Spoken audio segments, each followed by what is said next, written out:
Chapter 1, Konoha's newest power. Naruto Uzumaki wolfed down his ramen at such a speed no one thought possible. He sat in his favorite seat in the local ramen shop Ikirika's since it was probably the only place that didn't kick him out. It had been like that all of Naruto's life. All his life he had been ignored by others. The adults all looked down on him with scorn and anger in their eyes. The children followed his example. As a result he was not very well liked by kids his own age, so he had no friends. On top of that his parents died when he was born. Naruto was completely alone in the world. The only ones he could call friends or family was Tsuki Ikirika, his daughter Ayame, and his favorite teacher at the academy, Haruka Umino. "Thanks for the ramen, old man," Naruto said with a big grin. "No problem, Naruto," Tsuki said with smile, "and don't worry. The food's on the house tonight." Naruto smiled and said, "Thanks." With that Naruto got up and left. The old man shook his head sadly. Ayame hung her head as she saw the boy walk away. Unfortunately Naruto didn't live in a good part of town.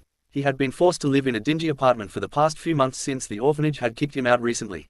Said apartment was in the red light district where not very good people were. As Naruto made his way through the village a few drunk civilians were coming out of a bar. "Little brat," the lead drunk said with a slur in his voice, walking down the street all pro den, all. "Let's teach that little punk a lesson." Naruto was walking keeping an eye out when he heard the footsteps behind him. The boy started walking faster and the footsteps sped up too. Pretty soon the young blonde was running at top speed. The blonde turned a corner to try and lose them but wound up in an alley. "All right demon brat," the lead drunk said, "time for your punishment." Naruto WS10 grabbed and pretty much beaten hard. He yelled at them to stop, but they just wouldn't let up. After a few punches the boy was thrown away and hit the ground hard. The boy groaned and whimpered as he rose up from the ground. "Looks like the little monster is still moving," the second-in-command drunk said, "let's beat him down again." The drunks approached Naruto. What they didn't notice though was that Naruto's eyes had now changed. Instead of the cerulean blue they were now a deep green and they flashed with color. The drunks were about to converge on the child when he yelled, "Leave me alone." As he yelled a huge blast of wind shot up forming a twister that knocked the drunks off their feet, out of the alley, and head fist into a shop across the street. Meanwhile, an old man sat watching the incident through a crystal ball on his desk. He was shocked to see the power Naruto had just shown. He had also seen how he had been attacked. He sat back in his chair and said, "ANBU." A trio of masked ninja appeared in front of him. "Bring Naruto Uzumaki here," the old man said, "I want to have a word with him." The ANBU all said in unison, "Hi Hokage-sama." Back with Naruto the blonde was staring at the three now unconscious men. "What did I just do?" he asked to no one in particular. At that moment a trio of ANBU appeared and quickly grabbed the boy before disappearing. They reappeared in the old man's office. As soon as they did Naruto yelled, "Who? What? When? Where? How? Oh hi Gigi."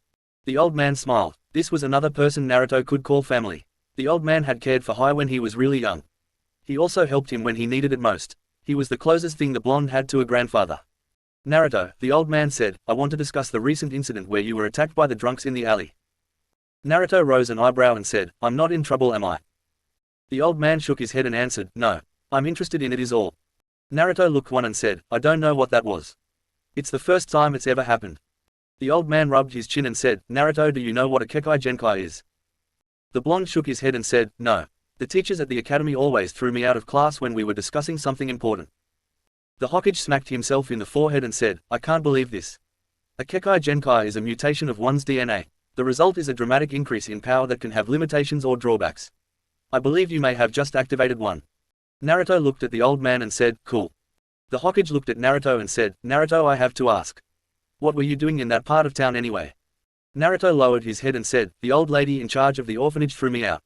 She said something about demons being able to care for himself by now." The old man in front of him gripped the arms of his chair so tightly the arms almost cracked. "I see," the old man said, "Naruto, I have realized something. You need proper guidance if you are to use this new power. I don't think that any of the teachers at the academy will be able or willing to teach you if it means you getting stronger." Naruto hung his head as he heard this. "Therefore, I'm going to do it myself." The young boy looked up at the Hokage with bright eyes. "You mean, you'll train me Gigi?" Naruto asked with sparkly eyes. The old man nodded. "Yatta." The blonde cheered and started doing a funny-looking happy dance. "Naruto," the old man said with an amused smile. Naruto stopped his dance and blushed in embarrassment. If the ANBU in the room weren't so well trained they would have busted out laughing at the sight of the boy dancing. "So when do we start?" Naruto asked excited. "Tomorrow," the old man said. "During training you will stay at my clan complex." Naruto smiled happily at the old man. This is how a legend started. The training Naruto was put through was pretty much torture. Since Naruto's chakra coils hadn't fully developed yet, Sarutobi, the old man, put him through strength and endurance training. The blonde had to run for miles with very heavy weights on his legs, arms, and chest. He also had to do multiple strike exercises. 300 punches with both arms, 300 kicks with each leg, 80 push-ups, 50 squats, and onward. When Naruto got used to one exercise, the number increased each time. Naruto also learned 3 fighting styles. The first was the Mikin Kobushi, Wild Fist. Instead of a set path like other styles, this one used irregular attacks and unorthodox methods to fight. What made it useful was that the basics were always the same, while everything changed because whatever the user learned could be incorporated into the style. The second was the hummingbird style, which utilized the hands and feet, aiming at the weak parts of the body such as certain points on the body that can lead to paralysis or the joints. The final style was the Asaki Kobushi, Crusher Fist. While most styles relied on the hands and feet, this style utilized the hands, feet, knees, and elbows to attack an enemy. All the styles were fast and brutal. When Naruto's chakra coils completely developed, things got underway. Sarutobi was surprised when he found that Naruto had very high reserves for someone so young. It also meant that he would have trouble with certain things. The high chakra reserves made it hard for him to perform genjutsu since they didn't need much chakra to perform. It also meant that he wouldn't be able to perform a normal clone. Instead, he taught Naruto the shadow clone, which required more chakra than normal. Thanks to Naruto's reserves, he could use more than a normal jonin. While training, Naruto used chakra control exercises like tree walking, water walking, kunai balancing, and leaf spinning to improve his control, which helped him greatly in the field. While training, Naruto realized that he gained a shadow clone's memory when it was destroyed. With the help of his clones, Naruto could train all the harder and learn more much faster. This became a great help when training with his fighting styles and jutsu training. After 3 years of training, Naruto and Sarutobi began experimenting with his bloodline. Naruto found that he had control over all the elements used in jutsu. He was able to instantly use them as a defense or offense. He also found that by focusing that nature chakra of a certain element, he could drastically increase the power of a jutsu. He decided to call this bloodline the Butai Shishukekai Genkai Elemental Master Bloodline Limit. The pair also found that Naruto's eyes changed color when he called on a certain element. Green for wind, brown for earth, red for fire, blue for water, and white for light. They also found that Naruto could use sub-elements. When he did, one eye was the color for one element and another color for another element. For example, if Naruto wanted to use lava, one eye was red and the other was brown. While training, Naruto matured. The intense training made the blonde finally realize that being a ninja was a serious thing. He couldn't be all out and obnoxious when he was on the battlefield, otherwise he would get himself or his team killed. After a few years, he managed to break himself for that. During jutsu training, Naruto took a deep interest in hand signs and what they meant. Naruto studied the subject of them for a long time.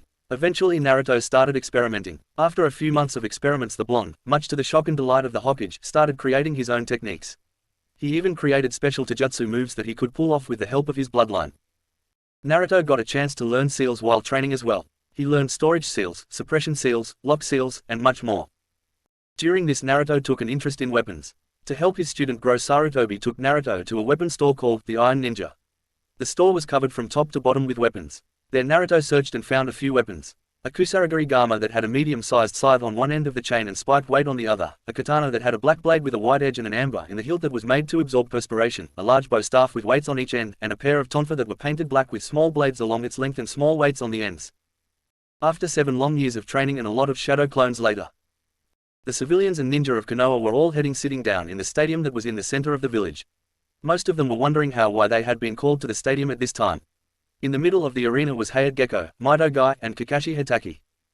After a few minutes and everyone had found their seats, Sarutobi got up and said, "People of Konoha. For the past few years I have kept a secret from you. For the past 7 years I have taken on a student." Surprised murmurs went up through the crowd. "Today he will be tested to see if he is worthy of the rank of Jonin," the old Kage said. "First will be Mido Guy in Taijutsu, Hayate Gecko in Kenjutsu, and Kakashi Hitaki in Ninjutsu. At least they will as soon as he gets here." At that moment a pillar of flames shot up from the ground. The ninja gathered, including the recently graduated genin, stared in awe. The flames died down, revealing a figure around the age the new graduates. He was about 5'4" with spiky blonde hair. He wore a black jacket that had orange stripes running up the sleeves and forming an X on the back. Under the jacket he wore a black shirt, ANBU-styled pants, and blue sandals. They could see his face because over it he wore an ANBU-style mask modeled after a fox. He also had bandage wrapped around his wrists and hands and his ankles. With the new graduates, a puppy whimpered. The owner of Sad Puppy looked down at his dog and said, "What is it, boy?" The dog barked something and the owner said, "Whoa." A guy in a grey coat with a high collar and sunglasses looked at the owl who wore a grey hoodie and had fan tattoos on his face and said, "What is it, Kiba?" Kiba looked at the boy and said, "This guy has some pretty impressive strength, Shino. It takes somebody pretty strong to make a Kamaru tremble." Back in the arena, Mido Guy, a guy with big eyebrows, a green jumpsuit, and round eyes, stepped forward. "I shall test you first, my friend," Guy said. "Now let us see how bright your flames of youth burn." The figure didn't answer. He just got into a taijutsu stance that Guy didn't recognize. Guy got into his own stance. The resident taijutsu master charged at the newcomer with incredible speed. The man simply dodged to the left and threw out an arm. Due to his speed, Guy didn't stop in time and became the victim of a clothesline. Guy crashed to the ground and jumped up almost instantly. He swung his leg around in a sweeping kick that the figure jumped over.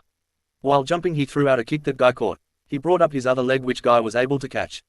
The blonde then shifted himself down and caught his ground with his hand, lifting his leg up, carrying Guy. The blonde then spun around, spinning Guy like a top, and then threw him into the stadium wall.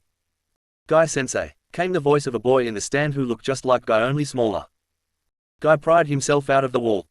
Guy got back into his stance and charged again. This time the blonde spun around to avoid the kick aimed at him. He threw out a fist that caught Guy in the back.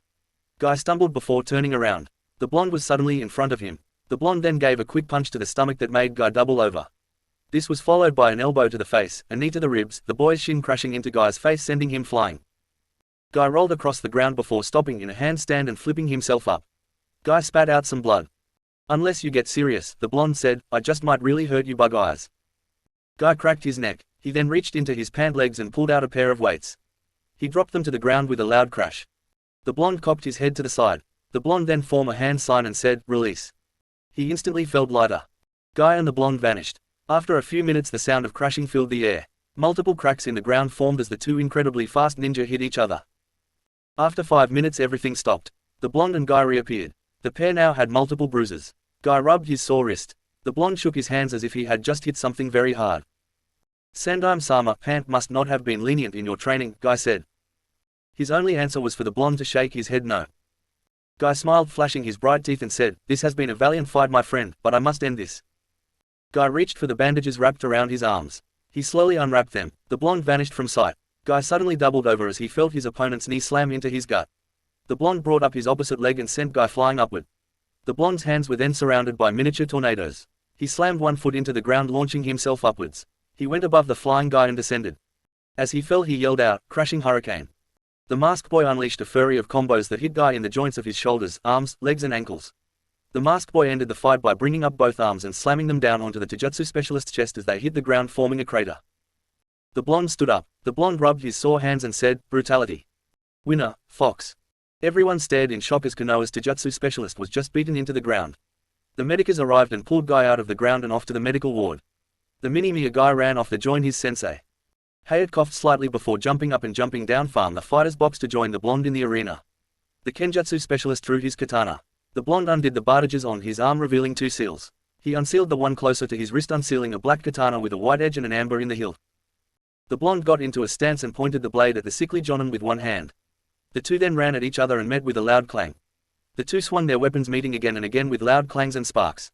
The two finally stopped and stood at a standoff. Guy was right, the sickly jonin said with a smile, "The Sandaime wasn't letting you off in training." The blonde just nodded in response. The two then broke apart. It continued like this for a while. Attack, parry, counterattack, dodge, attack.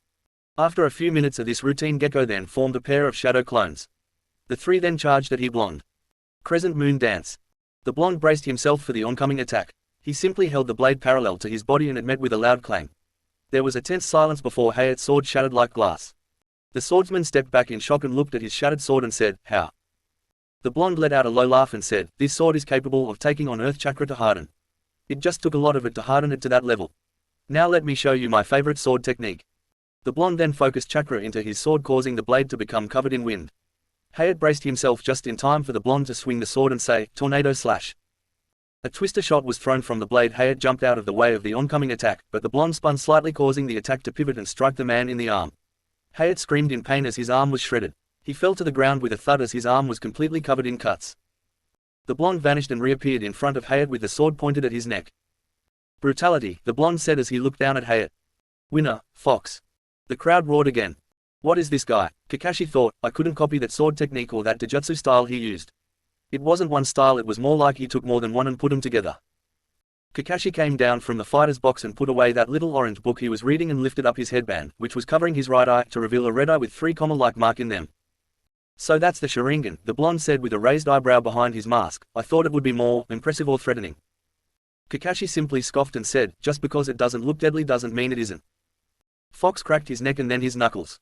Kakashi blurred through hand signs and said, fire style, fireball jutsu. The two silver-haired man fired a large fireball at the blonde. The boy simply held out his hands and turned, diverting the flames. He spun around and sent the flames flying right back at the man.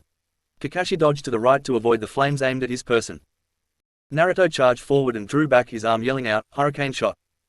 The blonde fired a powerful gust of wind that Kakashi took head-on.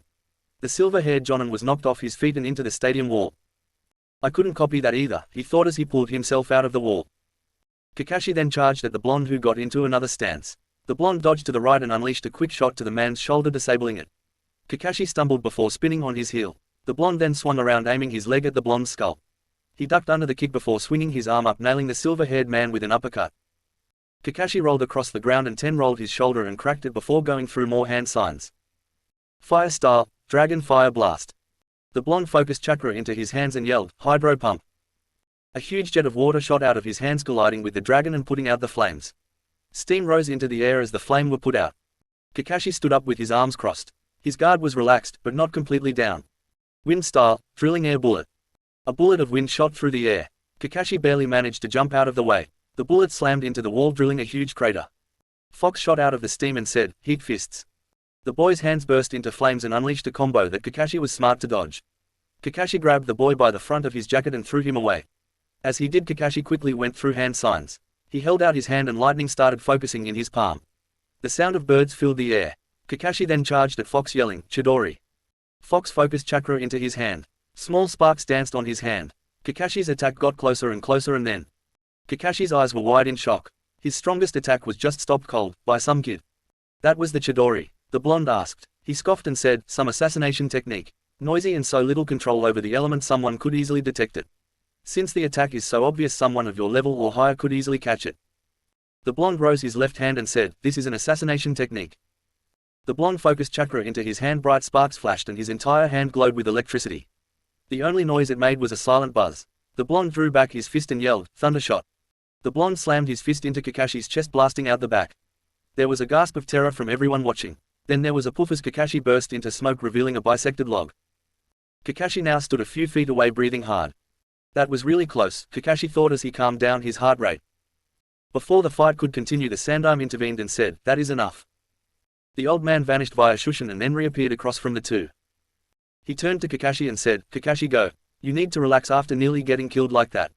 The old Kage turned to his student, said, I must admit you were right when you said you were Jonin level, Sarutobi said with a smirk. I thought that you were exaggerating when you brought up the suggestion.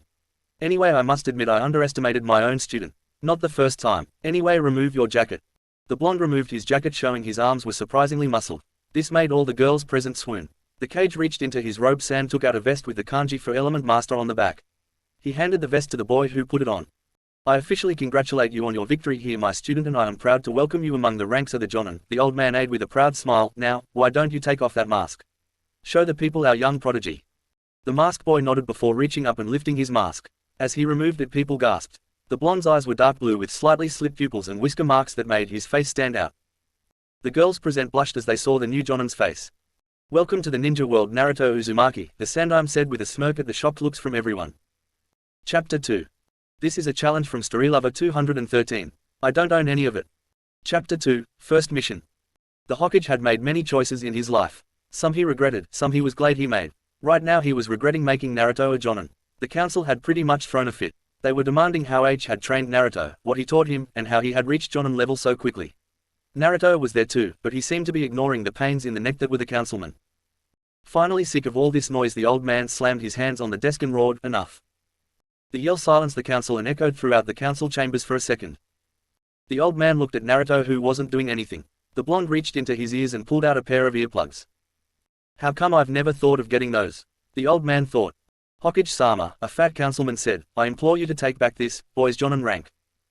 Hiruzen looked at a councilman and said, I think not. Naruto earned his rank and he will keep it. Come to think of it, why do you even think you can revoke it? This is a shinobi matter, not a civilian one. The fat man huffed before plopping back down in his seat. I fail to see why you would even want to train the boy in the first place, a councilwoman said.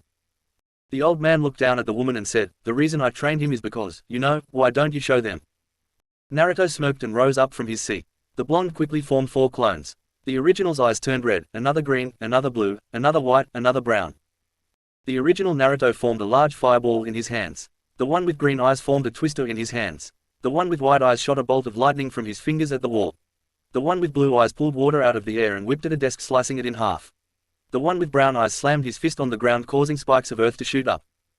The council stared in shock. On in particular was very shocked. He was Hiashi Hyuga, the patriarch of the Hyuga clan.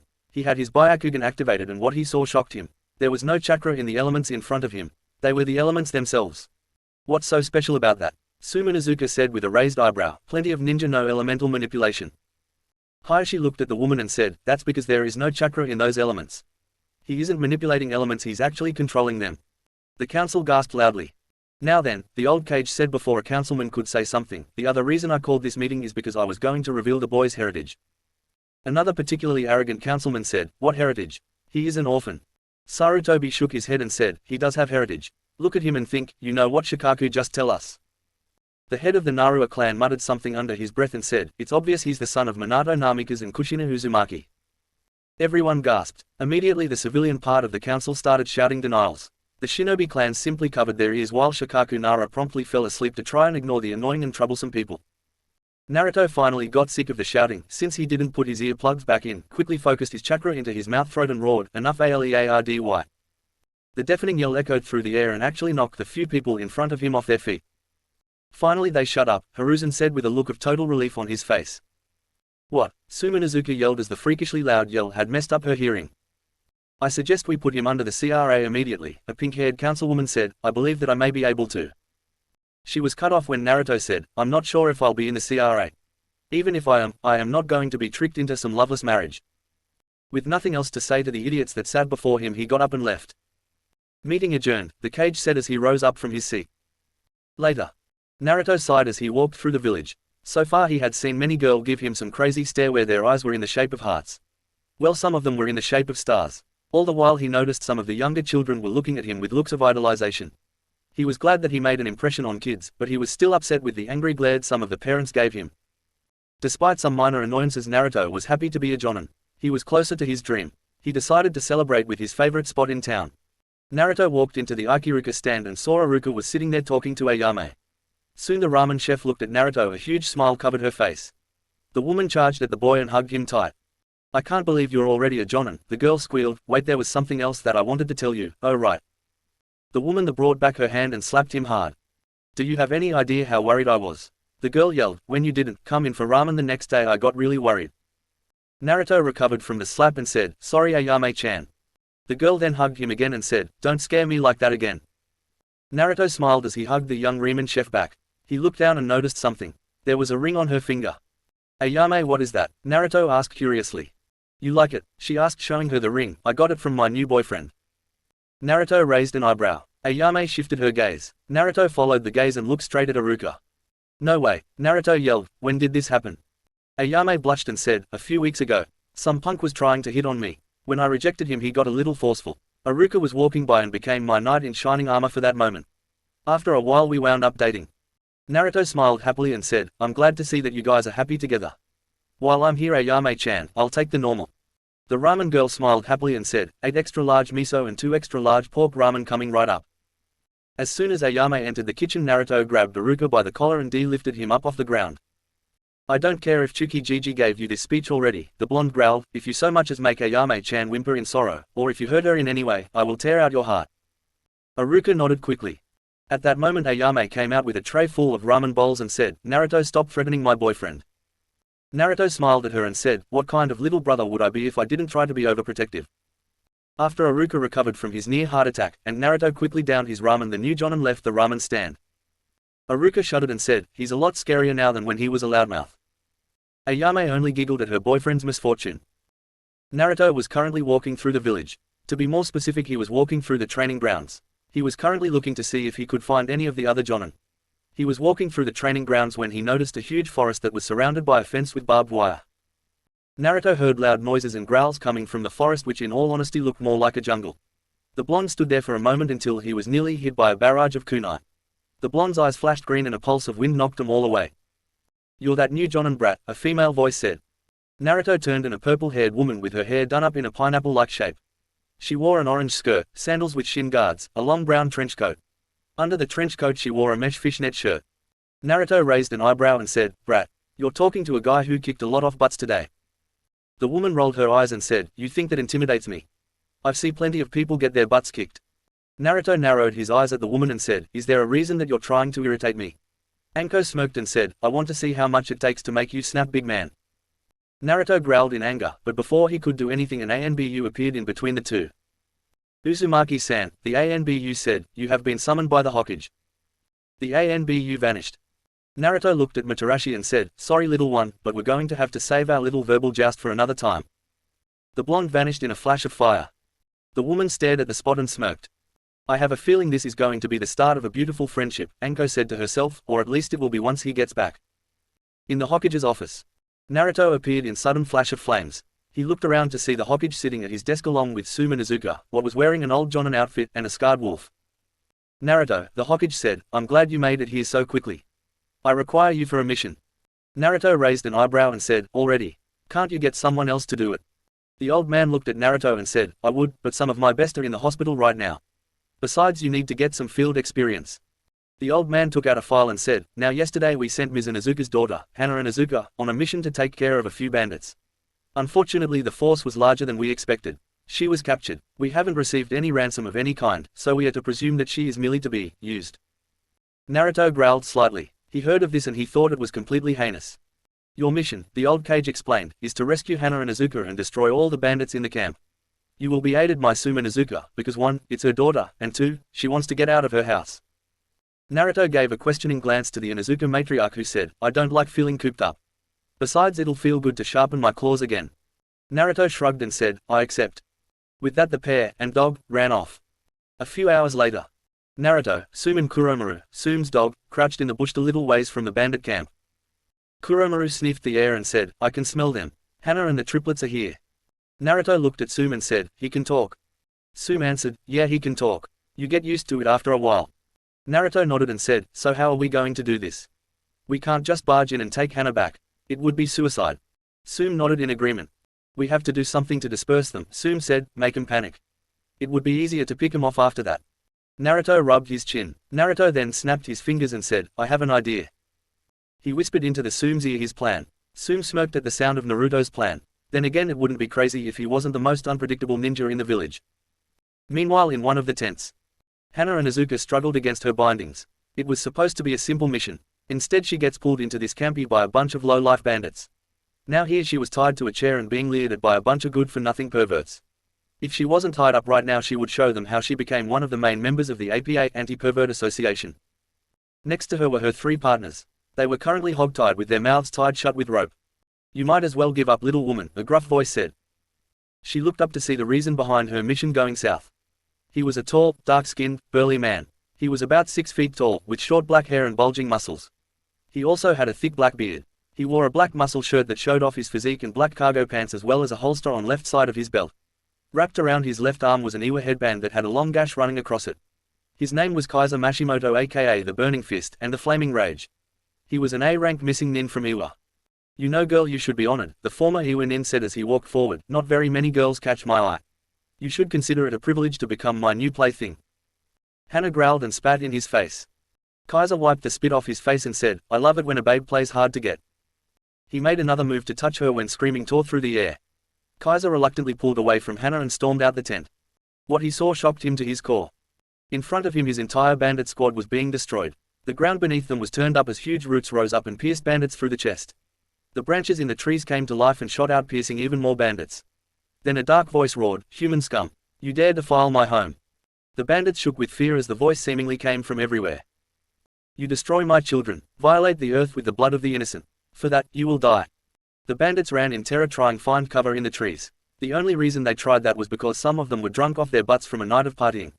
The others who tried were just really panicked. The bandits who tried hiding only screamed even louder as they were torn apart by their own cover. Kaiser, however, was not fooled by the display. He sensed chakra running through the roots and branches. He sent out a pulse of chakra and found the source. What he didn't notice though were 4 figures sneaking among the attacking roots. He quickly went through hand signs and yelled, "Fire style, great fire cannon." The Iwa missing nin fired a huge blast of fire from his mouth. The flames singed the roots nearby. The flames shot forward. As they closed in, the flames illuminated the hiding Naruto, whose eyes were brown and blue. "Oh crud," the blonde yelled as he saw the fireball. His eyes immediately changed red. The roots stopped moving and flames dispersed around Naruto. The sparks lit the trees with a small fire that was steadily growing.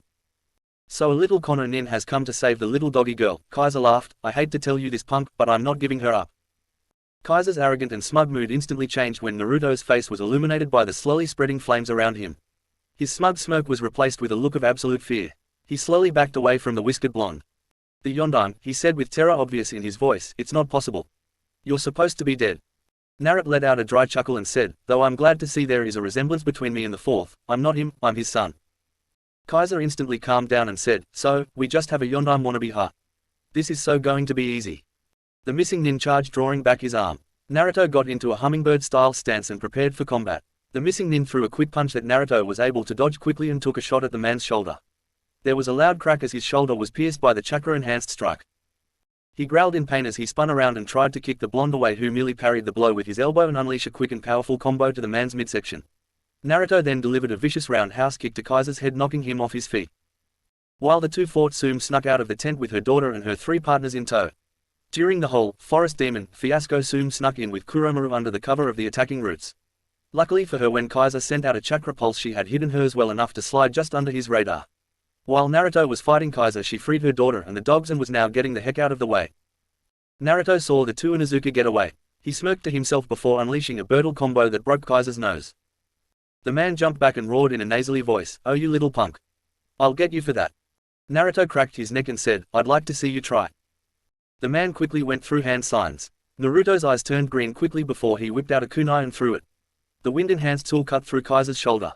The man screamed in pain as his arm was sliced off. Naruto's eyes then turned white and said, "This is a new jutsu I've been working on. I'd say now is a good time for a field test." Naruto's eyes flashed white as he blurred through hand signs. He looked at Sume, Henna and the Ninken and said, "You might want to get out of the way." The serious tone he used made the group listen to him and run for it. Lightning formed around his hand. Naruto rose his hand as the electricity soon covered his entire arm. The blonde then roared, "Lightning style, ultimate technique, Thor's hammer." Author's note: I would like to thank Man of the Western Light for giving me the idea for this jutsu. Naruto slammed his fist into the ground. The result was an electric shockwave that spread out far and wide around him. Kaiser, who was frozen in pain, didn't move an inch. The lightning wave hit him hard, making him scream in absolute agony. The Iwa missing nin was soon just a pile of burned flesh. The ground right beneath Naruto and some of the area around him was completely turned to glass. Naruto panted hard and said, "Fatality." Naruto surveyed the damage and said, "Nice effect. I still have to learn to deal with the chakra drain though." Nearby, Hana, Sume and their canine companions all had their jaws on the floor. Note to self: never get on the kid's bad side, Hana thought. Whoa, what a move, Sume thought. Naruto then made his way back to the stunned group. His eyes were still glowing slightly with white chakra and a few sparks of lightning were still flashing around him. Hana blushed and immediately thought, "No. Bad Hana, you already have a boyfriend." Sume, however, was thinking, "Wow. What a man. Wait, what am I thinking? Is a lot younger than me. Still, he is pretty hot. No. Bad tsume." Naruto approached the two girls who were still in the middle of inner monologue and clapped his hands in front of them. "Sorry to interrupt your mental yelling," the whiskered boy said, "but we need to get back to Konoha." As they were about to leave, Sume brought something up. "Hey kid," the Inuzuka matriarch said, "aren't you going to try and get that guy's bounty?" Naruto raised an eyebrow and said, "That guy actually had a bounty. I guess being a young jonin has its benefits." Naruto took a scroll out from under his jonin vest and said, "I decided to take the man's head since I figured that since he was a missing nin he might have a bounty on his head." "Good thought, huh?" Sume nodded and said, "Good thought. I think he was A rank or so. You'll get a lot of ryo for the guy." Naruto smiled his usual foxy grin and said, "Thanks, Sume-chan." He turned away from the woman just in time to miss the slight blush she had on her face. Hana noticed it, however, and thought, "I don't know if he's into older women or not, but if that little runt hurts my mum, I will personally claw that little runt's eyes out." Naruto felt a sudden chill and resisted the urge to shudder. Chapter 3. This is a challenge from Storylover 213. I don't own any of it. Chapter 3. Emergency Backup. It had been a few weeks since Naruto had gone on his mission with Sume to save Hana and her triplet dogs. The blonde had gained a lot of respect from the Jonin and Chunin after the rescue mission. In fact, he gained the respect and the support of the entire clan, including Kiba, and it took a lot for that boy to give somebody respect. Naruto also became one of the youngest people put in the bingo book. His file went like this. Name: Naruto Uzumaki Namikaze. Alias: Element Master. Age: 13. Rank, Jonin. Affiliation, Konohagakure. Weapons, unknown. Abilities, able to focus elements without the use of chakra. He is able to use them for both defense and offense. Warning, has an incredibly high chakra reserve. Despite age, do not underestimate his Jonin for a reason. Seriously, don't get cocky, it will be the death of you. A few days after Naruto got back from the mission, he found something very unfortunate. He had developed a fan club. A few of them were after him because of his name, while others were after him because he was good looking. Naruto gently rejected them both. He was also approached by many women from the civilian council so they could gain some political power and have his bloodline in their ranks. Naruto rather harshly rejected them. He may have been 13, but he knew a liar when he saw one. On a lighter note, Naruto had gotten to know Anko Materashi. The two were very well acquainted by now. They were happily friends. After a few days, Naruto was introduced to her friends. To be more specific, they were Kurenai Yuhi, Yugao Uzuki, and Henna and Izuka. When Henna told him he saved her life, Anko practically drowned the boy in thank you kisses for saving one of her best friends. Naruto also looked up the currently past genin teams. First was Team 10. The team consisted of Ino Yamanaka, Shikimaru Nara, and Chuji Akamaki, with Asuma Sarutobi as a sensei. From what Naruto read, they were a capture and interrogation team. The Nara and Akamaki on the team would capture the target with their family jutsu, while the Yamanaka in the group would interrogate their enemy by using her family jutsu. From what he read, the Akamaki was a strong close combat fighter and was easily angered if his weight was mentioned. He was also loyal to a fault and could be counted on in a pinch. The Nara was a lazy boy who regularly took naps, spent his time staring at the clouds. The Yamanaka on the group was loud, bossy, and a fangirl. Fortunately, she seemed to be getting out of the phase more quickly than most. Team Guy, as it was called, consisted of Rock Lee, Tenten Higurashi, and Neji Hyuga with Might Guy as a sensei.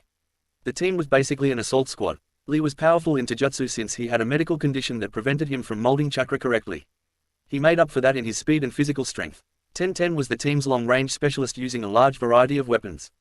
Unlike most girls, she wasn't a fangirl and actually took training seriously. The final member was Neji Hyuga. The boy was proficient in his Juuken fighting style. Sadly, he was stubborn and at times cruel, as he showed obvious disrespect for his fellow teammate Lee. Then there was Team 8, which consisted of Kiba and Izuka, Shino Aburame, and Hinata Hyuga with Kurenai Yuhi as a sensei. The team was mainly used for scouting.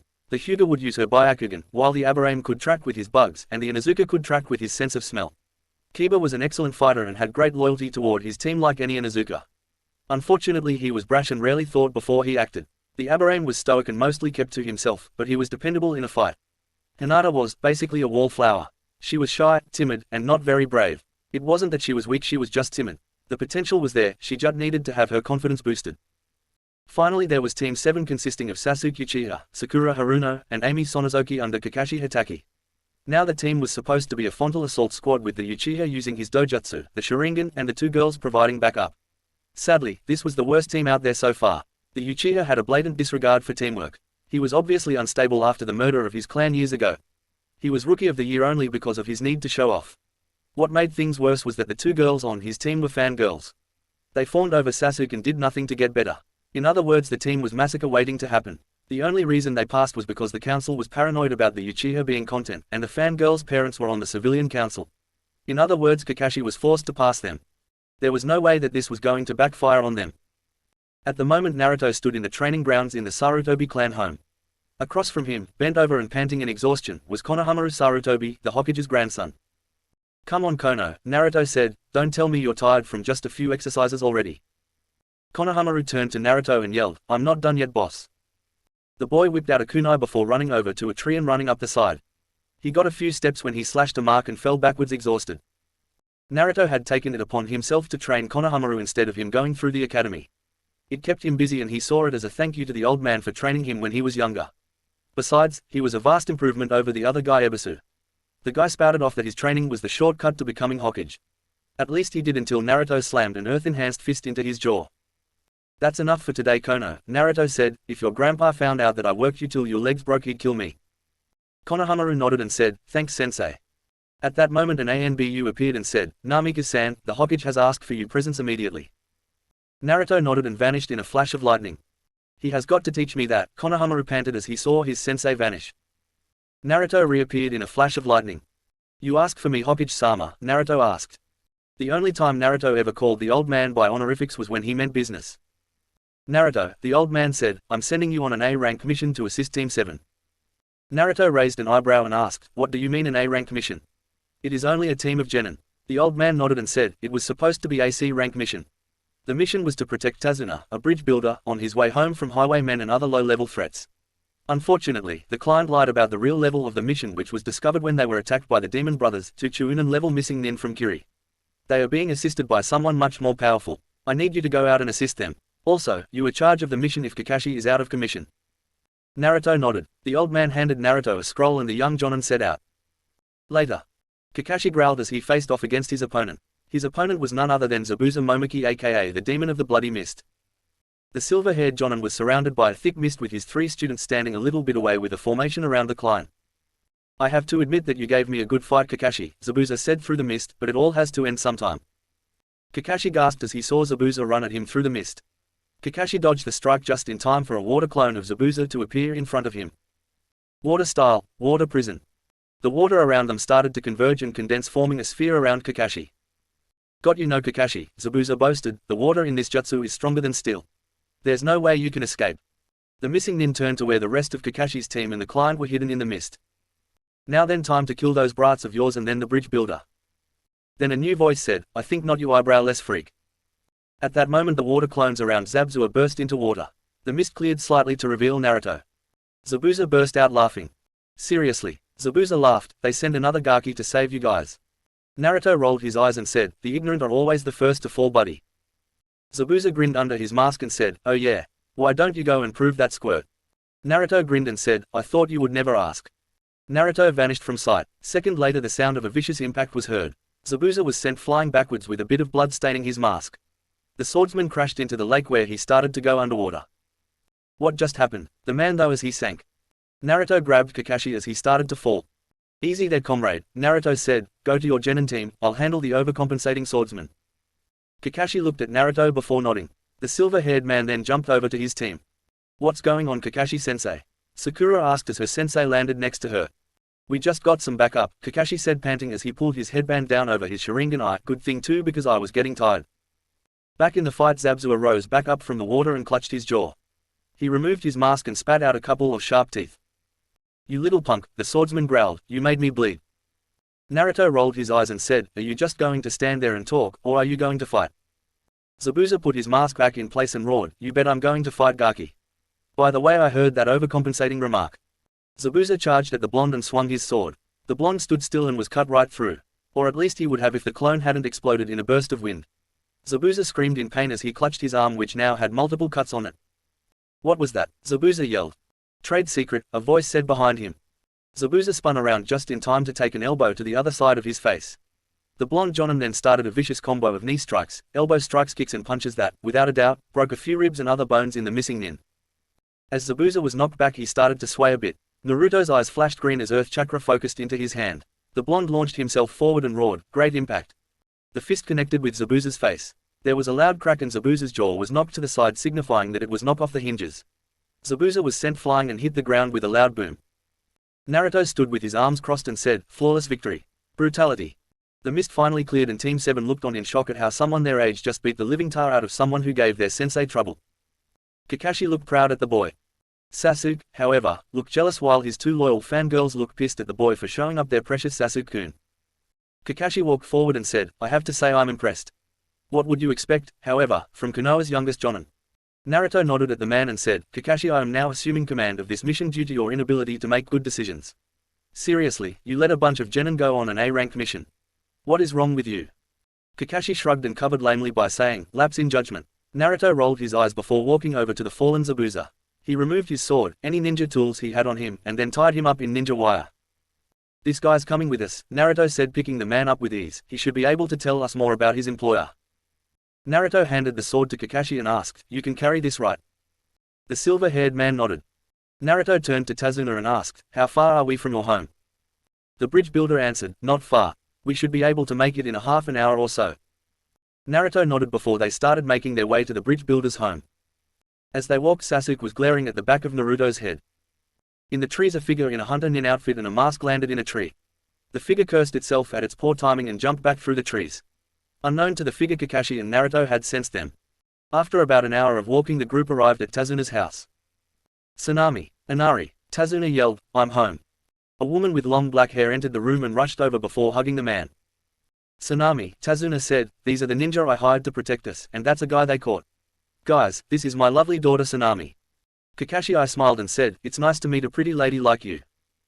Sakura smiled and said, hello. Amy smiled warmly. Sasuke simply gave his indifferent snort. Naruto said, hello, I hate to sound rude, but do you have place where I can tie this guy up? Tsunami thought for a second and answered, we have a cellar. Naruto nodded and said, thank you. With that Naruto went in the direction of the cellar to put away their captive. Now then, Tsunami said, I'm going to go start dinner. You guys must have worked up quite an appetite fighting. After Naruto had tied Zabuza to a sturdy beam and added some chakra suppression seals to him, he went back upstairs. Waiting for him expectantly was Sasuke Uchiha. Is there something that I can help you with, boy? Naruto asked. Yes, Sasuke said, I want you to teach me everything you know. Starting with that clone you used against Zabuza. Naruto raised an eyebrow and asked, are you serious? The onyx-eyed boy nodded. Naruto shook his head and said, sorry pal, but that isn't going to happen. Sasuke growled and said, why not? Naruto glared at the rude boy and said, first of all you need a chakra affinity for wind. Second of all, I don't have to teach you anything. Third, you try speaking that way to me again Genin and there will be trouble. Naruto walked past the now fuming boy who growled, I need that power. The council. Naruto immediately spun on his heel and growled, there is a huge difference between want and need, brat. Besides I'm a ninja. The civilian council has no power over me and the shinobi clans aren't very supportive of you. Now I suggest you shut your mouth and learn some manners. Naruto then walked away from the boy. I'll learn your secrets, Sasuke thought, even if I have to tear them from your corpse. About a half hour later everyone sat at the table for dinner. They were joined by a young boy who was in the same brooding point of view as Sasuke. Oh great, another one, Naruto thought to himself. As they ate, Naruto noticed that the two girls on Team 7 were just eating bits and pieces. You mind telling me why you're eating like that? Naruto asked as he took a break from inhaling his fish. Amy answered, we're on a diet. Eating like that will just ruin our figures. Sakura nodded in agreement. No it won't, Naruto answered, gaining confused looks from the two girls. Naruto explained, you see, by training you burn off calories and other factors that would cause a person to gain weight. I eat like this all the time and I still look fit. Basically you've just been making things worse for yourself. The pair looked at each other and then at Kakashi, who was reading a little orange book, for confirmation. The silver-haired Jonin nodded. The girls looked at each other before they started stuffing their faces full of food. Looks like they're on their way to becoming real ninja now, Kakashi whispered. We just broke the dieting part, Naruto said, now we have to get through the Sasuke obsession. After the meal the boy went upstairs without so much as a word. What's his problem? Naruto asked with a raised eyebrow. He lost his stepfather to Gato a few years back, Tazuna explained, he hasn't been the same since.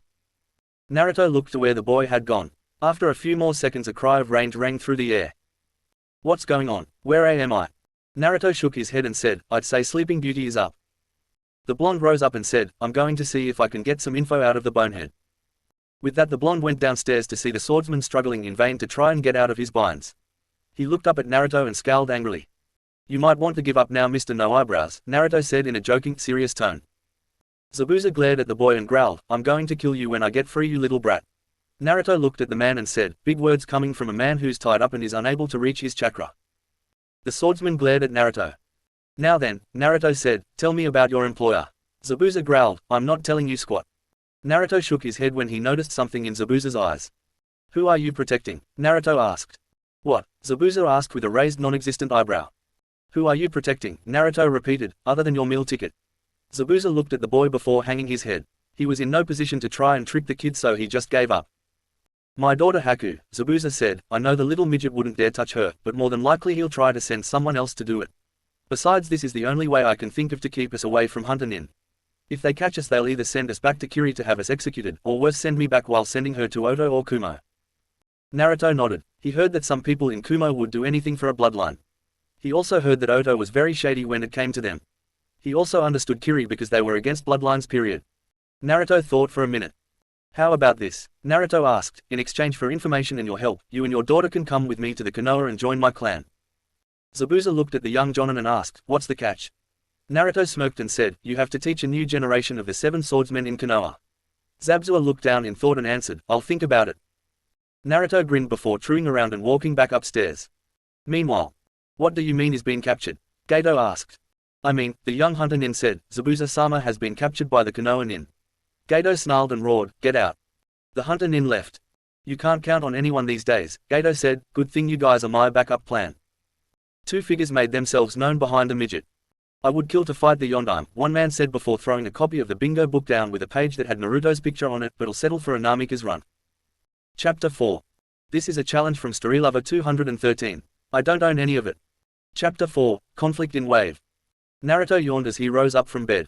He put on his clothes and went downstairs. He was greeted with the sight of the three genin and their so-called Jonin-sensei.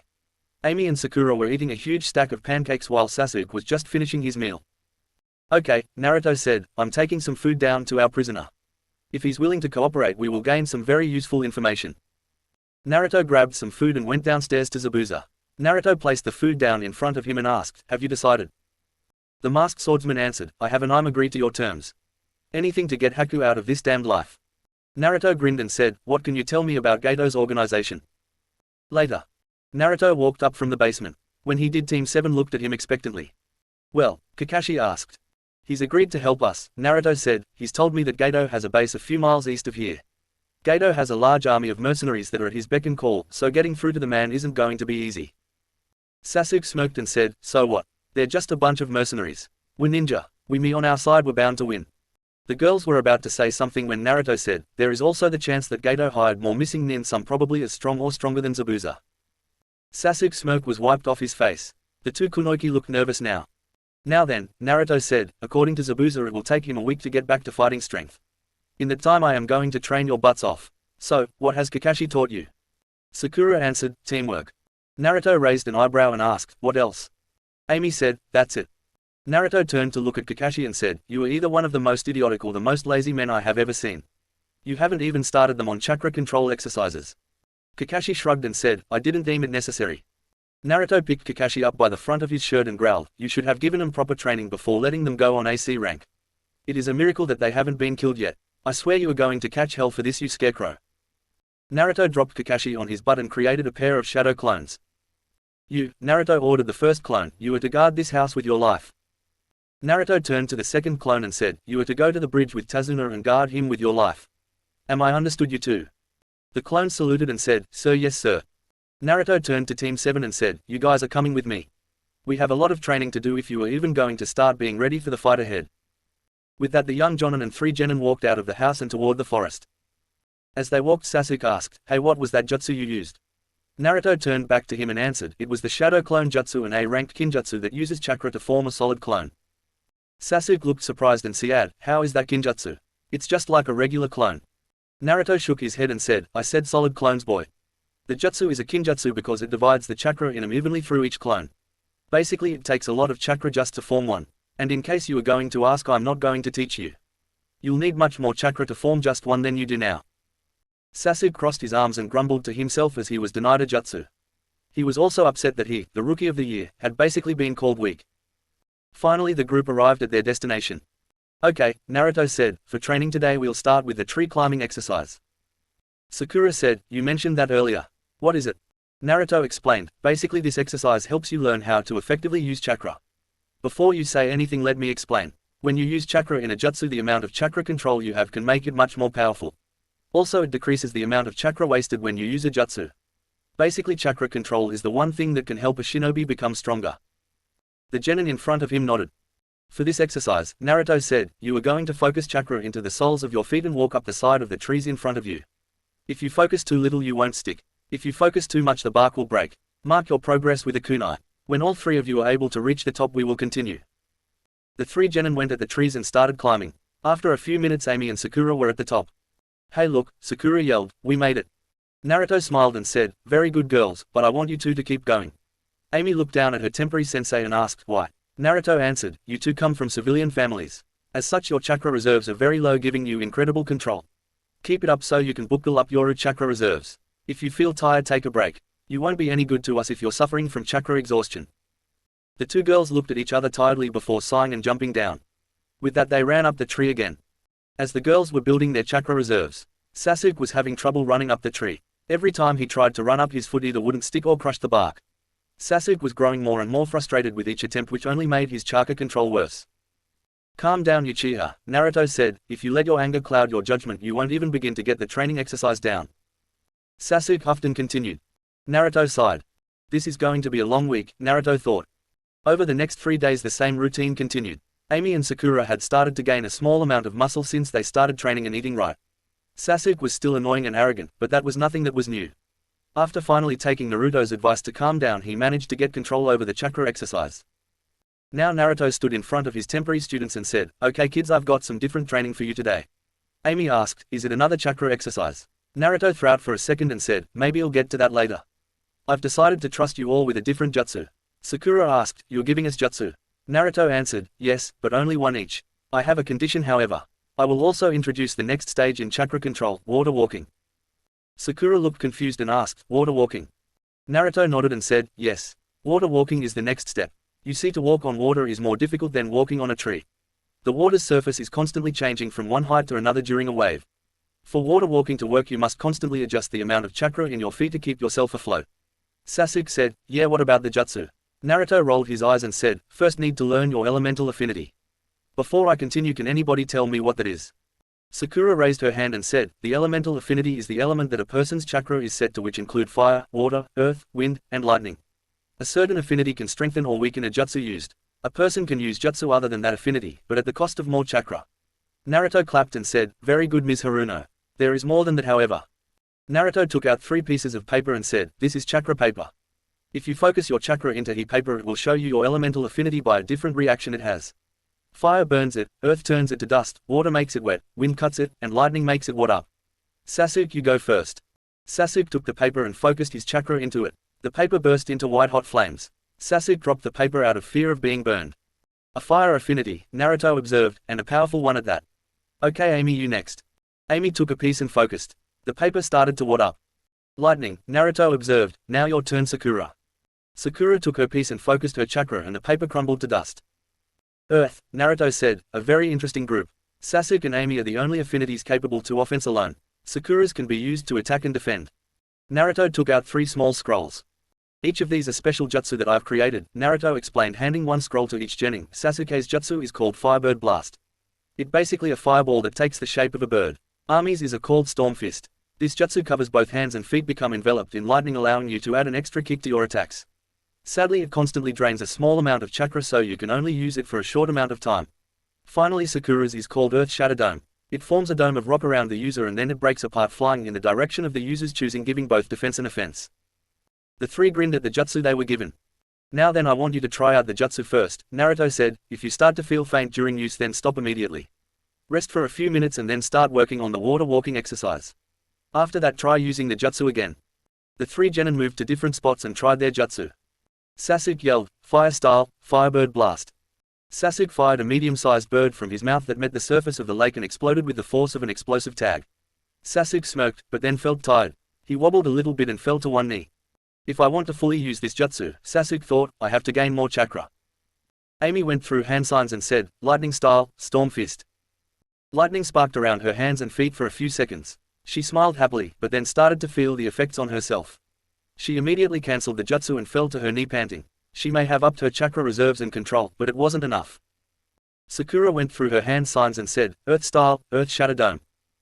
A dome of earth rose up around her and then quickly went shot off in different directions. Sakura panted at the exertion and rose up. The training continued like for the next few days. The young genin would continue to water walk and in certain cases fall through the water and come up sputtering.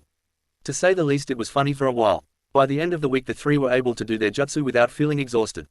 Or in Ami's case, she could do her jutsu for about 4 or 5 minutes before she started feeling the effects of the constant chakra drain. The only bad thing that came from it was Sasuke. After finally managing to get his jutsu down, he started ordering Naruto to make him more jutsu. When that didn't work, he demanded the notes on how to make a jutsu. That didn't get him anywhere either. At the end of the week, Kakashi and Zabuza were up and ready. In the basement of Tazuna's house, Naruto stood holding a large zanbato, or to be precise, Kubikiri Haucho.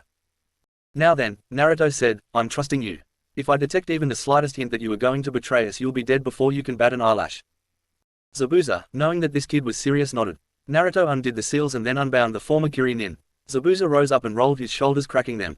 Naruto was on guard. Zabuza held out his hand. Naruto gave the man his sword, who then proceeded to put it on his back.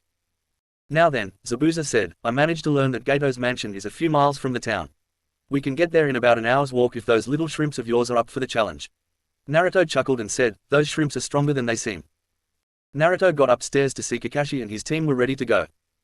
Okay guys, Naruto said, let's go. The sooner we get through with this mission the sooner the kids get to go home and brag. With that in mind the 6 ninja left the house and headed for Gato's mansion. After an hour of running the ninja arrived at Gato's mansion. It was a huge very expensive looking place with a large wall and a few mercenary guards around the place. Multiple fires around the place revealed that there were a bunch of camps for the bandits and mercenaries that Gato had hired to help protect his cowardly little hide. Naruto observed the scene and said, okay, I got an idea. I'll make a clone and send it down to one of the camps. I'll go down to another and cause a diversion. In the pandemonium you guys go in and get Gato. Radio me if you run into trouble. Is that understood? The group nodded. Naruto formed a shadow clone that went down to the other side of the mansion where the bandit camps were located. He does know how to command, doesn't he? Zabuza said. The group nodded. The 2 Narutos arrived down at the camps and prepared to strike. The original Naruto's eyes flashed red while the clone's eyes flashed brown.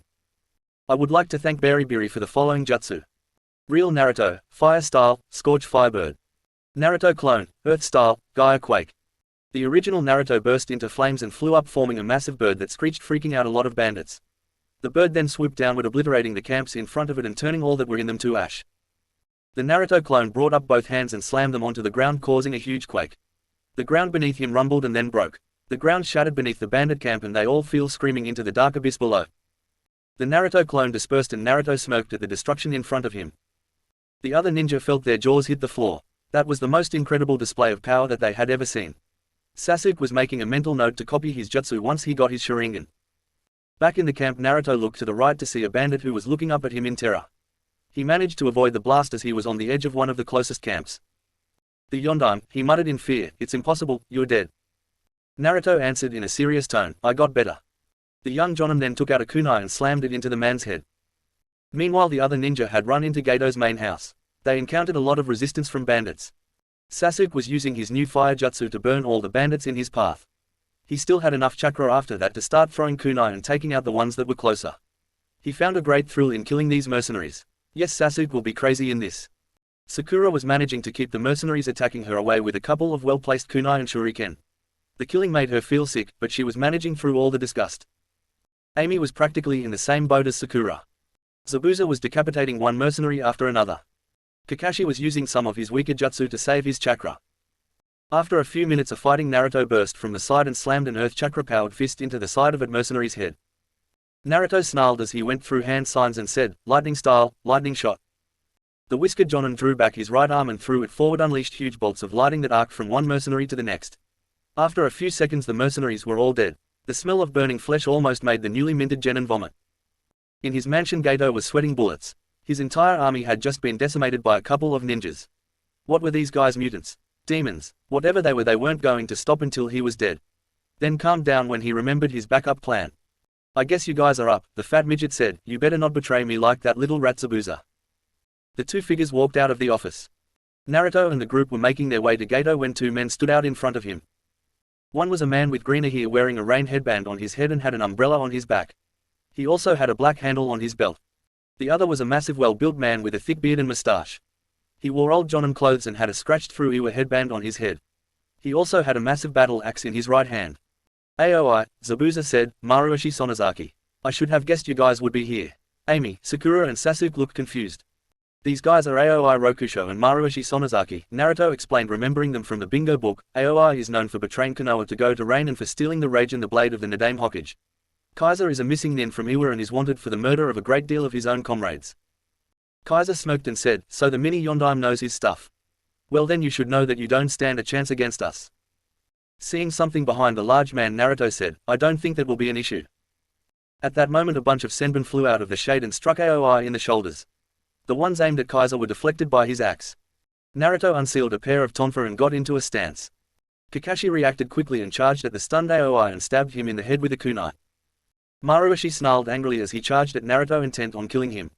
The young blonde dodged the massive axe and swung his tonfa and slammed it into the man's ribcage.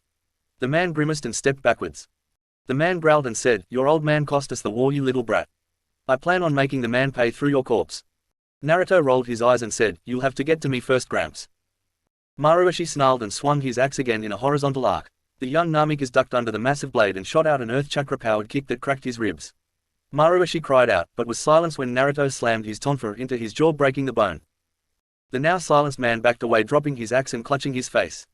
Naruto then grabbed the axe and after shifting chakra into his arms jumped upward and swung it cleanly separating the missing nin's head from his shoulders. Naruto caught the head and sealed it away in a storage scroll. The blonde then walked over to I's dead body and then took his head off before sealing it in a scroll as well. "What are you doing?" Sakura asked, confused about his actions.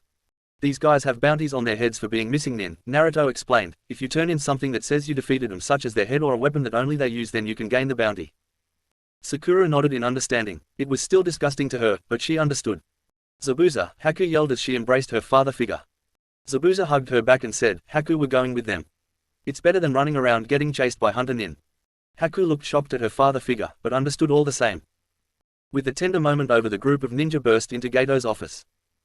Naruto wackled over to the desk and looked around. He heard a slight whimpering noise and felt disgust run through him. He lifted up the desk and threw it to the side. Under it was Gato, who looked really scared.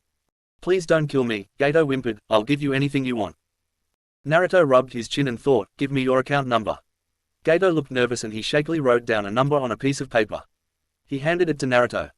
"Thanks," Naruto said before he slammed his fist into Gato's face, knocking him out cold. Naruto then wrapped the man in ninja wire before hefting the man over his shoulder. "What are you going to do with him?" Zabuza asked as they left.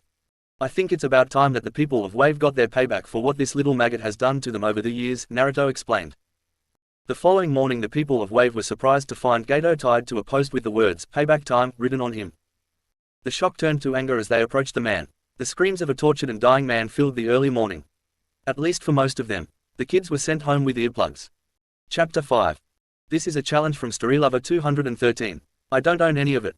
Chapter 5. Return home and Naruto's ninja boot camp. The rest of the mission went pretty well after everyone cleaned up. What was left of Gato was cleaned up. After the bandit lord had died, the bridge work continued unopposed and was done much faster since some of the workers who quit while Gato was in charge came back. While this was going on, Sasuke had started showing his more arrogant side again. He started telling Naruto to make him more jutsu.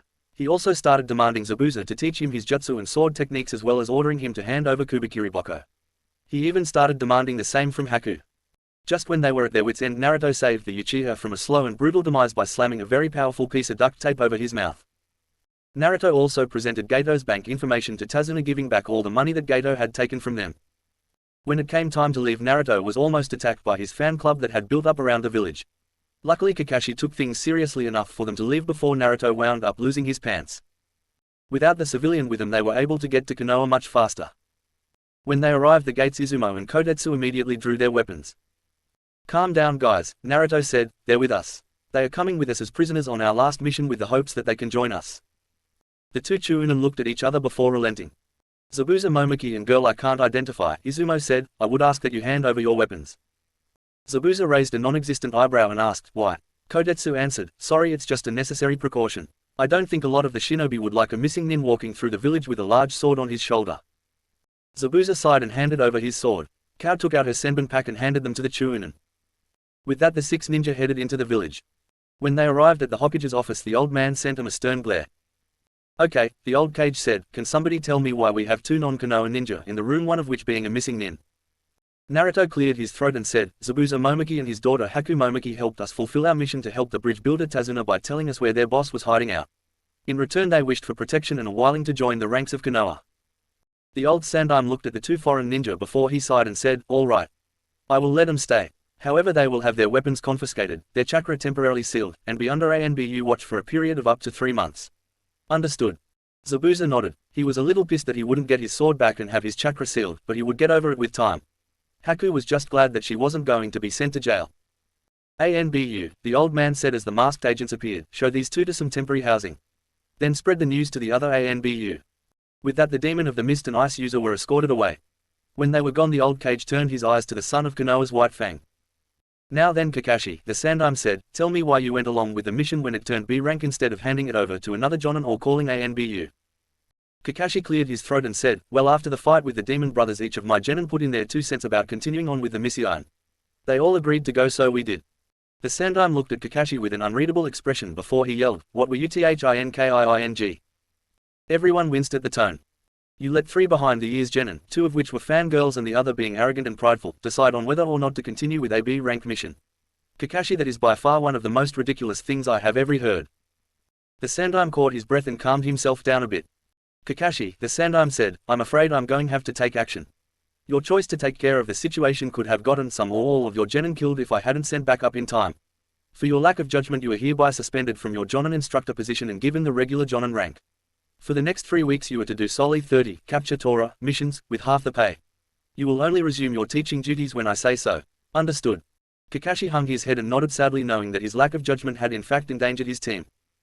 Team 7 is now excused. You will report to your normal training grounds to meet your temporary sensei, the Sandaime said. Naruto, stay. I need to have a word with you. Team 7 left the office while Naruto stood there. Now then, the old man said, I would like to know, what is your evaluation of Team 7?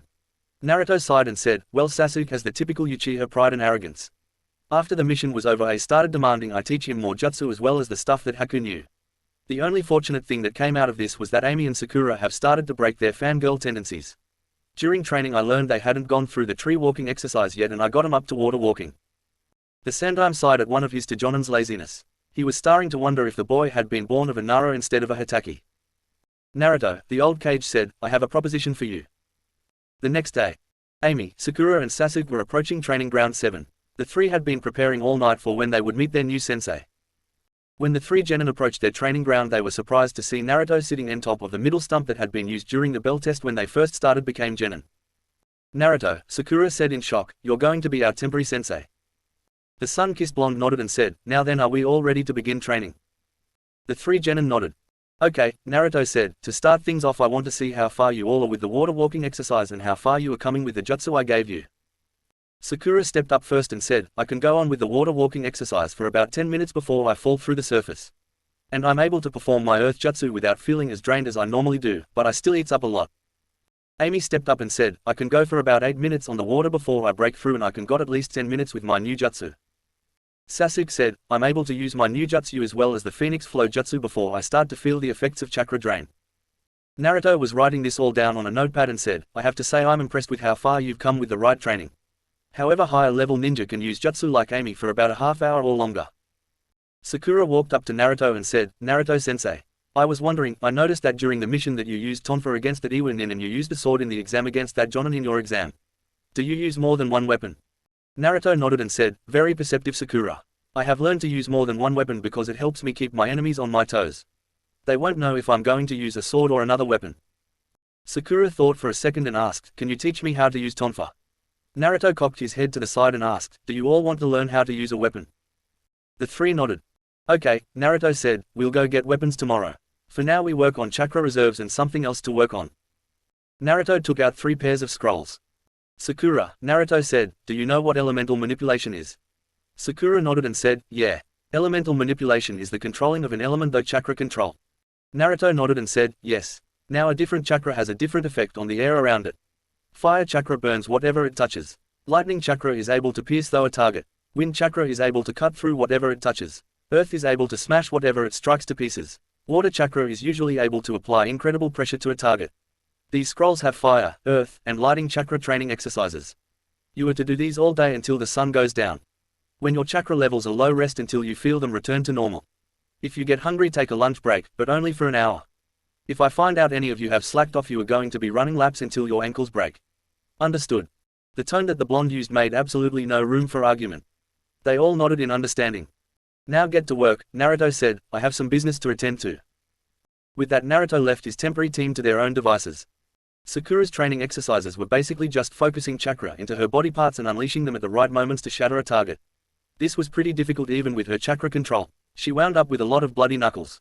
By lunch, however, she was able to put a crack in the wooden post that was her target.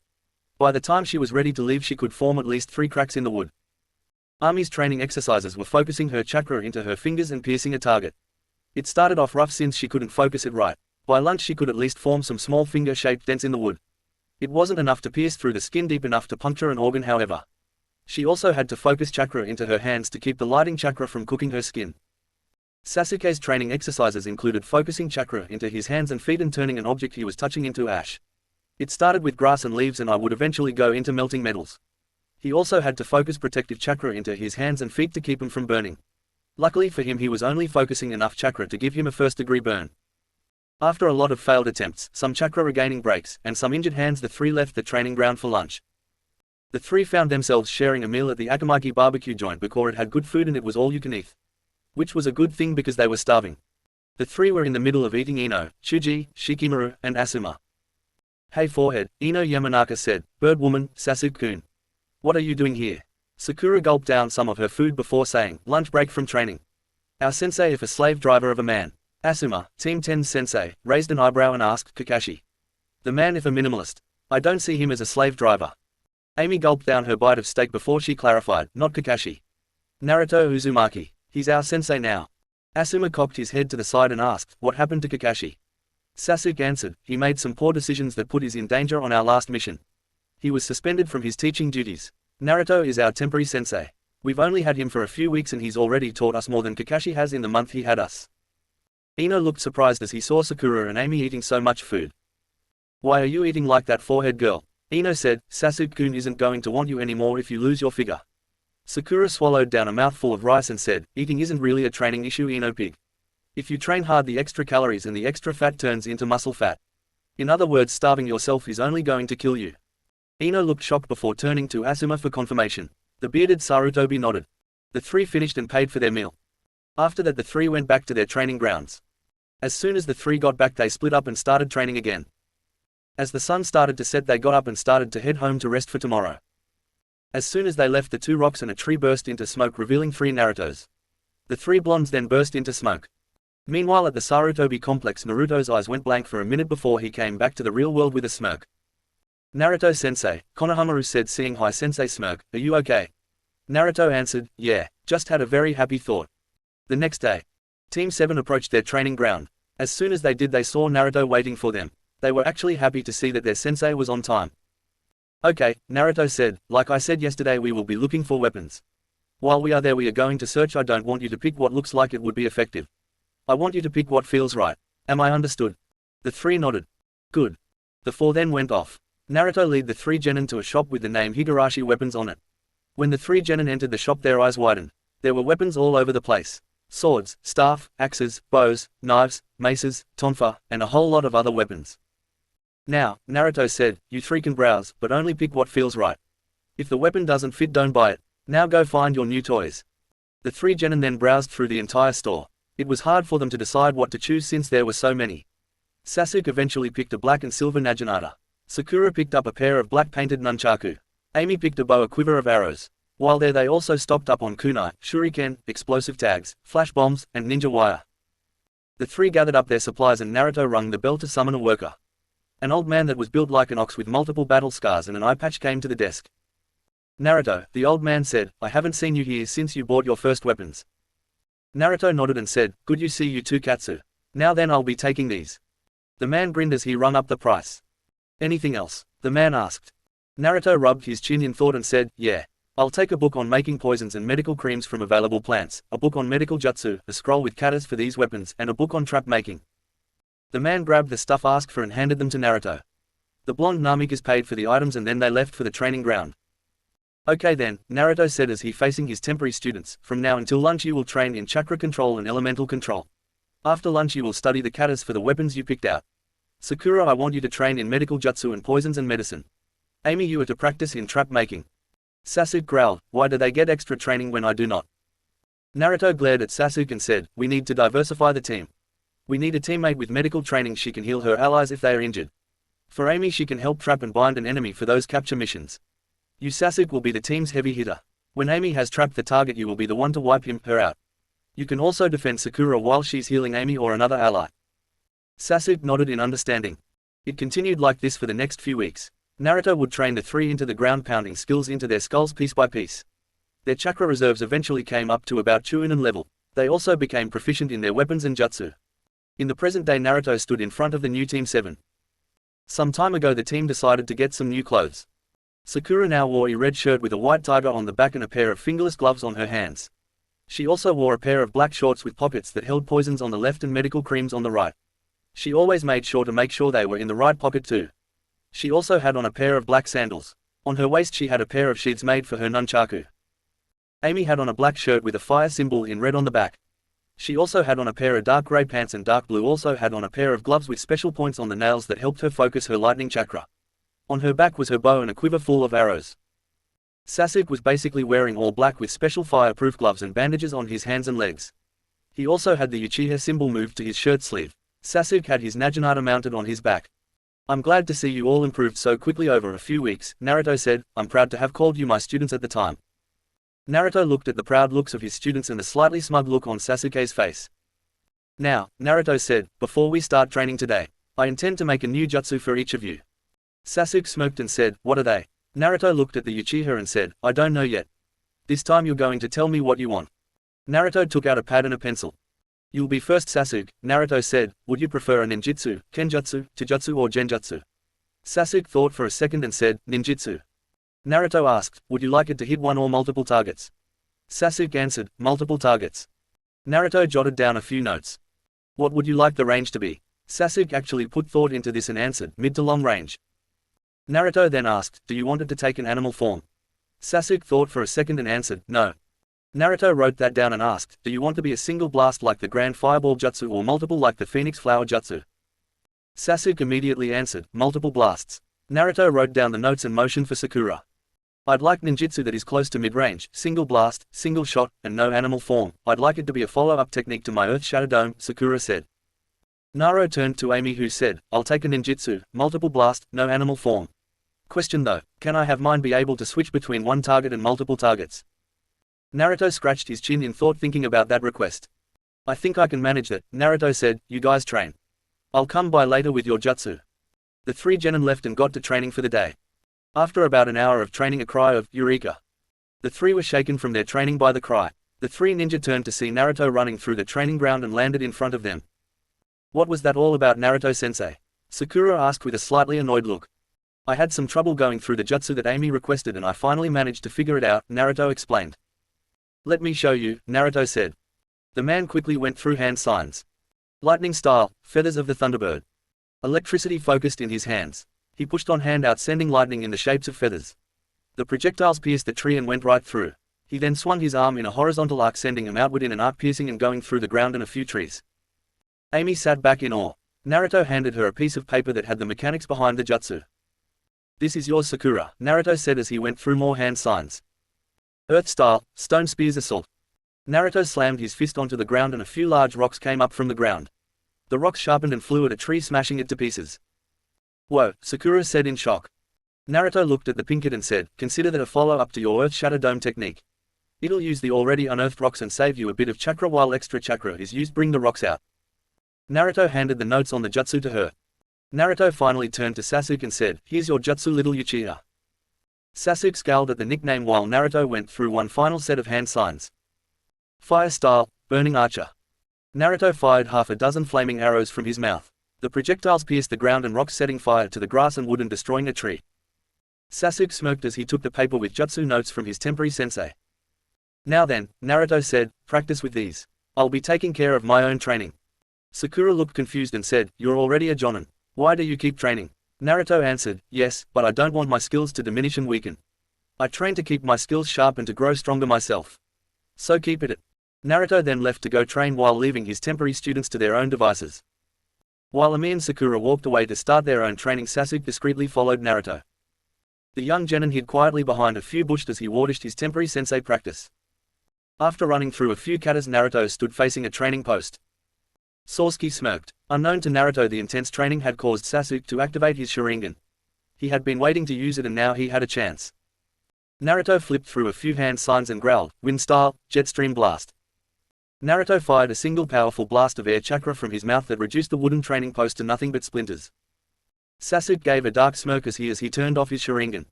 He then went to his own spot in the training ground and turned to the training post. The young Uchiha went through hand signs and said, wind style, jet stream blast. The beam of air smashed into the training post and turned it to splinters. Sasuke would have smirked if he hadn't suddenly fall to one knee in absolute exhaustion. Even with his enhanced reserves, the jutsu was too much for him to bear. He slowly rose up from his exhausted spot on the ground and thought, Naruto Uzumaki Namikas, how powerful are you? 499 Chapter 6.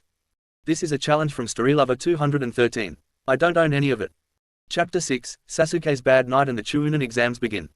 After failing at copying Naruto's jutsu, Sasuke rested to get his chakra reserves back up. When Sasuke and his fellow genin left the field, he noticed that Naruto was giving him a piercing gaze. The young Uchiha felt a little nervous when Naruto looked at him like that, but he just put it off as a weird Naruto thing. It was dark at the end. The moon was shrouded with clouds as Sasuke made his way to the Uchiha complex. Naruto looked up at the moon and sighed. Sometimes I really hate that sensei of ours, he thought. Meanwhile Naruto sneezed. Sasuke continued to make his way to the Uchiha clan complex when he heard what sounded like footsteps behind him. He turned around and the noise stopped. Sasuke looked a little nervous now and started to walk. He heard the sounds of footsteps again. This time there were of them. He stopped and spun around to see nobody. The young Uchiha looked around frantically before he started walking again. A sudden noise got the young Uchiha's attention. He spun towards the sound only to see that the culprit was a stray cat that had knocked over a trash can in search of a meal. Sasuke shook his head and thought, "You're hearing things, Sasuke. All the training from today tired you out and you're hallucinating." With his mind now much calmer than before, the boy started walking home. He walked. The noise hit his ears again. He stopped walking and sniffed the air. A familiar scent hit his nose. Perfume, Sasuke thought. This time instead of turning around he increased his running speed. The footsteps increased their speed as well. Soon the Uchiha heir was sprinting down the road. Sasuke soon heard what sounded like a stampede behind him. "Don't look back, don't look back, don't look back," Sasuke ranted over and over again in his head while running. The boy then made the unwise choice of actually looking behind him. The sight was enough to make his blood run cold with fear. Behind him were a bunch of fangirls. They had their nails claws poised to strike with foam and drool coming out of their mouths and insane looks in their eyes. Sasuke poured what chakra he had left into his legs and increased his speed, leaving a trail of flaming footsteps as he ran. The fangirls did the same. After a few minutes of running, however, the girls' chakra reserves began to weaken and they all collapsed in a heap. Sasuke smirked in victory as he ran. He then spun around a corner and found himself at the Uchiha gates. The duck-haired boy walked through the gates of the Uchiha complex and let out a long sigh of relief. He made his way to the main house for some food and then off to bed. As soon as he entered the living room of the main house, he felt a familiar presence. Sasuke snarled before he pulled out his naginata and said, "Okay, you fangirls. Come out and face me." A chuckle reached his ears and a voice said, "Sasuke, what makes you think I'm a fan?" The lights came on, temporarily blinding Sasuke. When his vision cleared, Sasuke was shocked to see the Sandime, Naruto, and 2ANBU standing in his living room. "What are you doing in my house?" Sasuke asked, a little confused and a tad bit nervous. "I don't know," Naruto said, crossing his arms. "What do you think you're doing, stealing one of my jutsu?" Sasuke's heartbeat went up when he heard that. "What are you talking about?" Sasuke lied, hoping it would convince them. "Please Sasuke," Naruto said, "I'm a Jonin for a reason. You think I wouldn't have been able to sense the suppressed chakra of a mere genin?" Sasuke looked at Naruto and asked, "How did you know I copied that? For all you know, I could have been watching your training method." Naruto simple smirked and said, "You want to know a funny thing about shadow clones? When one disperses, they are able to send their memories back to the original. All I had to do was distribute a few around the training ground. Watch your progress." Sasuke looked really nervous now. "Sasuke Uchiha," the Sandime said, "you have been suspected and found guilty of stealing a clan technique from the Uzumaki Namika's clan. For this you are to have your Sharingan sealed away until further notice." Sasuke yelled out, "What? You can't do this to me. The village needs my bloodline." As Sasuke yelled the last word, the two Naruto remembered the conversation he had with the Sandime before this. Flashback. "Naruto," the Sandime said as Team 7 left, "I have a proposition for you." Naruto looked at the old man and asked, "What is it, Hokage-sama?" Sarutobi said, "I want you to be the temporary sensei of Team 7. Naruto looked at the old man with a shocked look on his face and said, "Are you crazy, man?" Sasuke practically demanded I give him my techniques every time he had the chance. Why do you want me to help him? The old man waited until Naruto was finished before saying, "Allow me to explain. We both know that Sasuke, much like the other Uchiha, is incredibly arrogant. I have been going over his files and it seems like he isn't mentally sound like the civilian council wants to be believed. You see, I want you to train him to keep an eye on him. I believe with your training methods Sasuke would unlock his Sharingan. Should that happen, Sasuke may go on a jutsu stealing spree. The last thing we need is a boy like that with tier clan techniques of all the clans. When Sasuke Sharingan awakens, I want you to perform one of your non-bloodline related jutsu. Should he copy it, report to me immediately." Naruto was quiet for a second and said, "So you want me to add a potential danger to our village?" Hiruzen nodded. Naruto sighed and said, "I guess I don't have a choice." The Sandime nodded happily and said, "Oh, and Naruto, use one of the weaker jutsu. The last thing we need is for Sasuke to die from chakra depletion. The paperwork would be horrible." End flashback. Naruto. The blonde was brought out of his thoughts when the Sandime bopped the boy on the head. "Sorry," Naruto said, "I was having a bit of a flashback. My bad." Hiruzen looked at Naruto strangely for a second before saying, "If you have one of those again, here is the num for Yoshino Nara. I hear she is a very good therapist." The ANBU finished applying the seal to the back of the Uchiha's neck and let him drop to the floor. Sasuke looked up and glared at Naruto, but then fell down to ground in a heap. With that, the four ninja left a Uchiha on the floor of his complex. While leaving, Naruto sensed a few chakra signatures before he left, so he locked the door behind him. He also made a few shadow clones that locked the windows and guarded every possible entrance and exit, including the chimney and the sewer grate. The next few days were different for Team 7. Sasuke would always glare at Naruto whenever he showed up for training. Sakura and Amy didn't know what was going on between the two, but they decided not to get involved. Sasuke would try to get Naruto to unseal his bloodline only to get bashed over the head. After a while, Sasuke just stopped trying. The young Uchiha figured that if he could prove his strength, then he would get his bloodline back. The three were surprised that Naruto had decided to end the training early one day. "Listen up, you three," Naruto said, "as you may not know, the Chunin exams are coming up soon. Since most of you have done pretty well so far, I've decided to enroll you. However, know that the Chunin exams are more than just a test. They show the skills of the village to future potential clients and shows the strength of the village as a whole. If you embarrass us, even the Shinigami won't be able to save you from my wrath." Naruto added wind chakra to his vocal cord, making a huge gust when he yelled that nearly blew the three genin off of their feet. "Now then," Naruto said, taking out some papers, "I'll need you all to sign these to show that you're all willing to participate. The exams are being held in 3 days. Until then, I'm going to work on your physical conditions." And boy did he. Naruto had the three genin run laps around the training grounds with weights tied to their ankles and wrists. The training was excruciating, but the three genin knew that it was going to be worth it in the end. They did, however, make a mental note to buy plenty of painkillers. Naruto smirked at his sight of his genin training. At the end of the day, Naruto was heading back to the Sarutobi complex when he heard shouting. "Let go of me, you cross-dressing freak." A young voice yelled that Naruto immediately recognized as Konohamaru. "Who are you calling a cross-dressing freak, you little brat?" Came a second voice that Naruto didn't recognize. The young jonin walked around the corner to find Konohamaru in the grip of a boy wearing what looked like a black catsuit with a large package on his back and wearing makeup. With him was a young woman with blonde hair done up in multiple tails, wearing a white battle dress and holding a large battle fan. Both of them had headbands that had sand jars on them, signifying their allegiance to Suna. "Come on, Kankuro," the girl said, "just drop the kid. We need to meet Baki-sensei." The now identified Kankuro replied, "Ease up, Temari. I'm just going to teach this little runt some manners is all." Naruto then made his presence known and said, "You know, I really hate to see such talent wasted." The pair of Suna genin turned to Naruto. Temari thought, "Looks like the local cutie just arrived." Kankuro asked, "What are you talking about?" Naruto said, "I mean, I hate to see a ninja waste his time picking on a little kid who hasn't even gotten out of the academy yet." Kankuro smirked and said, "Okay, so why don't I just hurt you instead?" Kankuro dropped Konohamaru. As soon as he did, Kankuro felt an intense pain in his stomach. He was doubled over by an incredibly strong punch to the stomach and then thrown into the air and crashed unceremoniously down on his shoulder. Kankuro's face was a mix of shock and pain. Temari just looked shocked. "I didn't even see this guy move," Temari thought in shock. Kankuro spat in the dirt and growled, "Who the hell are you supposed to be?" Naruto looked at Kankuro with a raised eyebrow and said, "Isn't it common courtesy to give your name first?" Kankuro snarled and was about to yell when a low voice said, "What are you doing?" Kankuro froze and instantly turned pale, as did Temari. The three genin and Konohamaru looked up to see another Suna genin. This one had short red hair, black paint around his blue eyes to make them resemble a raccoon, mostly black and brown clothing with a white sash, a large gourd on his back, and the kanji for love tattooed over one eye. "Gee, Gaara," Kankuro stuttered, "this isn't what it looks like. This guy." Gaara cut off Kankuro with a dark glare. "Shut up," Gaara said, "or I'll kill you." Kankuro gulped and said, "Yes, Gaara." Gaara glared at Kankuro before turning to Naruto and said, "Forgive my brother's stupidity. Come on, you two. We're late for our meeting with Baki-sensei." As the three turned to leave, Naruto said, "Hold on a minute. What's your name?" Temari looked at the boy and asked, "Me." Naruto shook his head and answered, "Sorry, I mean the one with the gourd." Gaara turned to Naruto and said, "Sabaku no Gaara. You are." Naruto crossed his arms and said, "Naruto Uzumaki Namikaze." As soon as the sun-kissed blonde's name reached their ears, Temari and Kankuro instantly got nervous. They had read about the guy in the bingo book and they knew that if they ever got on his bad side they were screwed. "You interest me, Namikaze," Gaara said, "it will be interesting if we fight."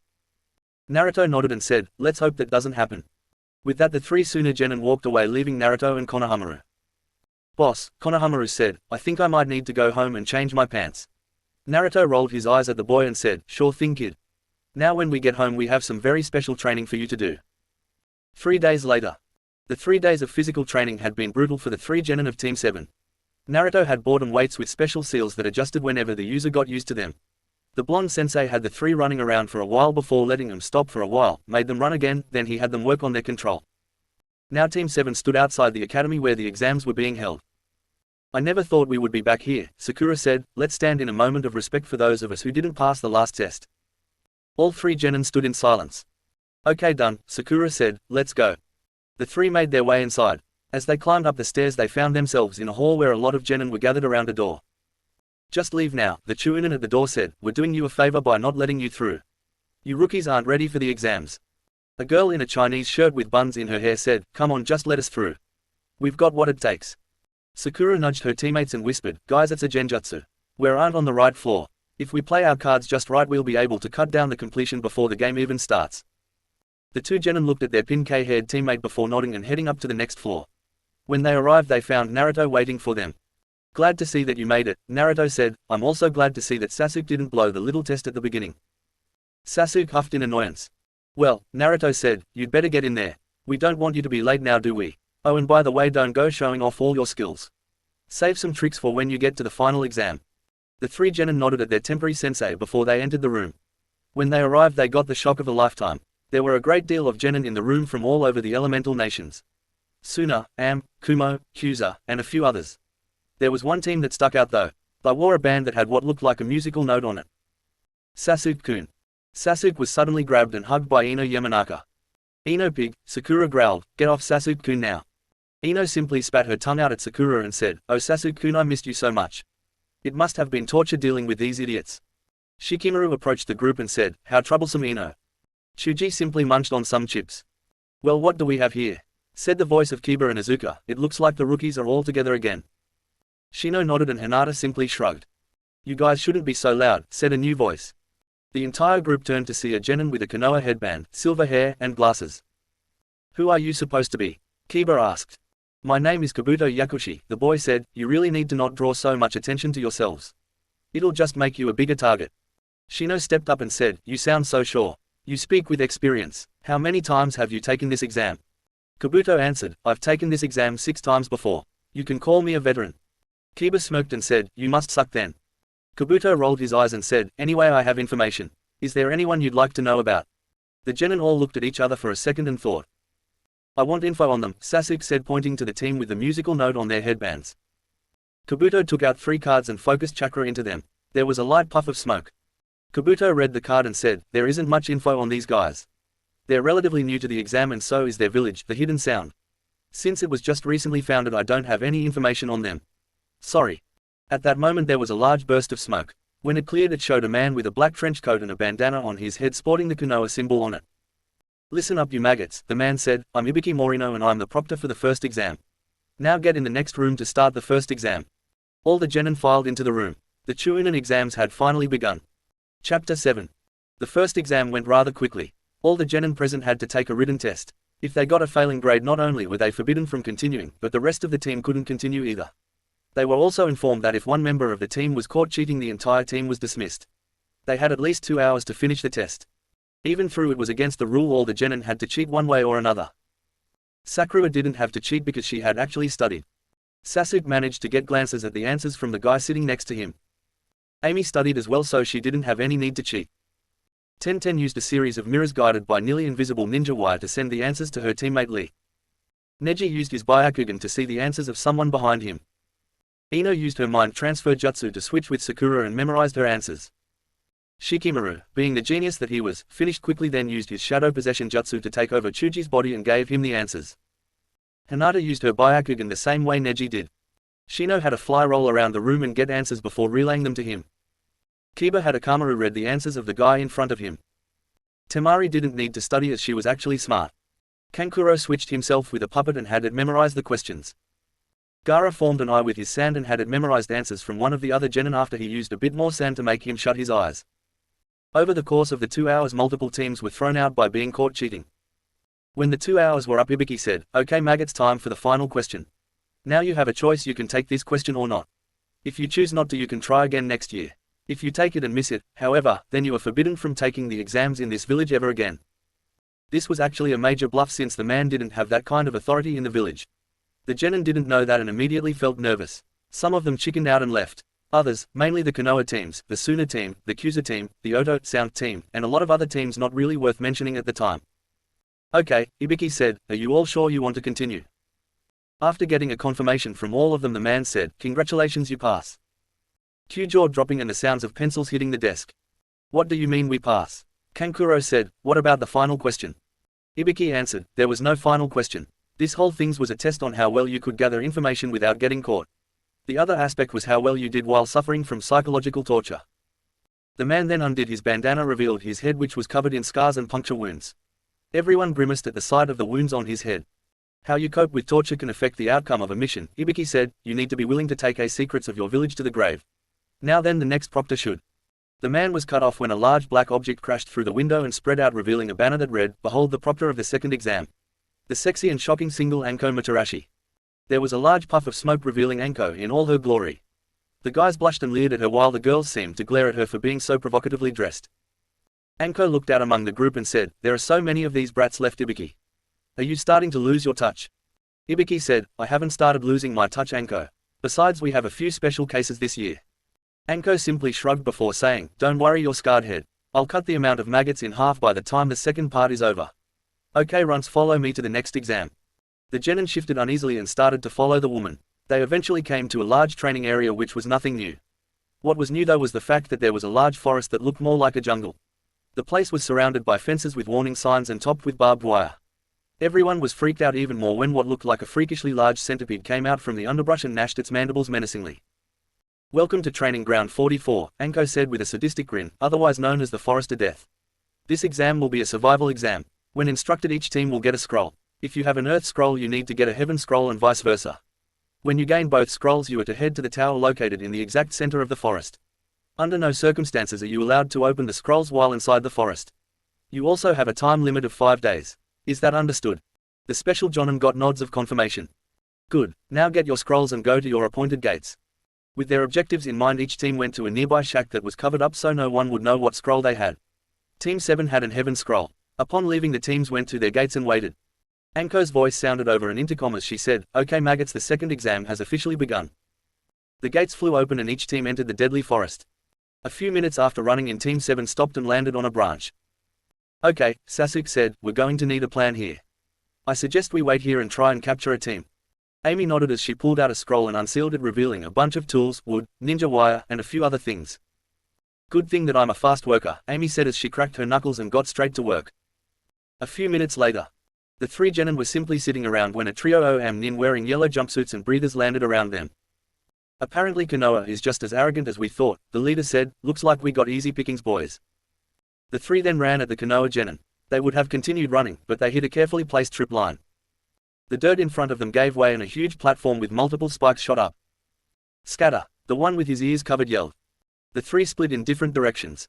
The one with his eyes covered stepped in a pile of leaves and wound up tied up in a pretty effective ninja wire net. He would have moved, but if he did move a lot, the wire would cut him. The one with his ears covered jumped on a pile of leaves too, but he fell through a hole that was very well covered and placed. The impact at the bottom of the shaft broke the nin's leg. The third one, however, wasn't as dumb as his partners and ran at his enemies directly. He apparently thought that this was going to be easy. He was proven wrong when he was slammed in the stomach by Sakura's fist, cut across the back by Sasuke's naginata, and then electrocuted by a sudden burst of lightning chakra from Amy. The boy fell to the ground with a thud. "Good work," Sakura said. "Now let's see what they got." Fortunately for them, the team had an Earth scroll. "Now let's get out of here before something else goes horribly wrong," Amy said as she placed the scrolls they had in her bag before they ran off. They would have done so in haste if not for the fact that a giant snake came out of nowhere and tried to turn them into a menu item. The group quickly dispersed to avoid the snake. Sakura and Sasuke took out some kunai with explosive notes tied to the ends. The pair threw them at the snake, piercing its scaly hide. They stood for a few seconds before going off. The snake hissed in agony.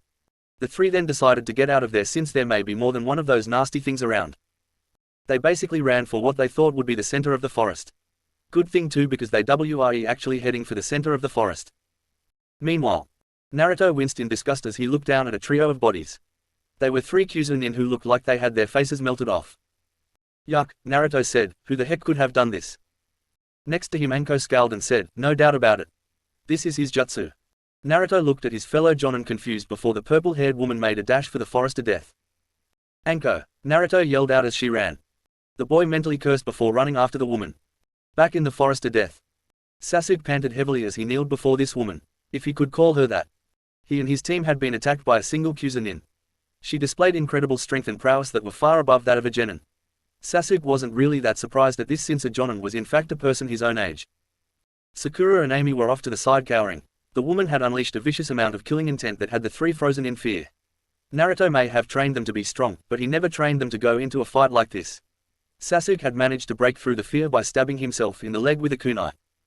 The boy had tried to fight her off using a few tricks and one of his fire jutsu, but it didn't work very well as she had replaced herself with a mud clone.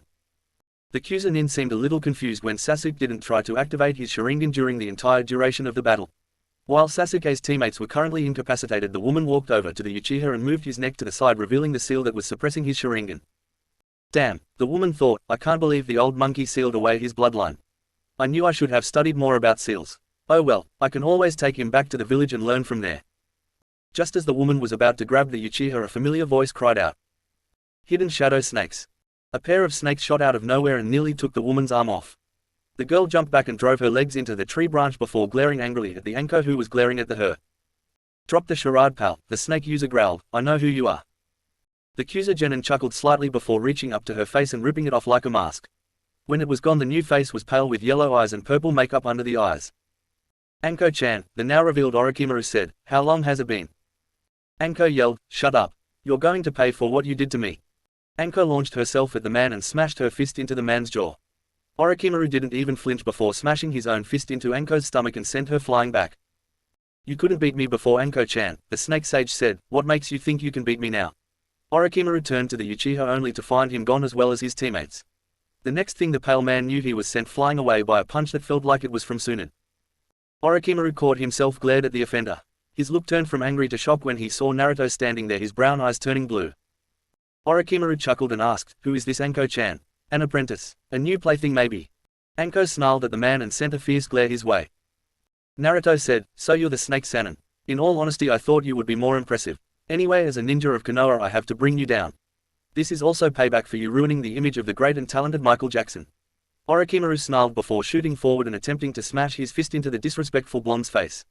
He was shocked when Naruto ducked under his punch and his eyes turned DG-rin. Great whirlwind.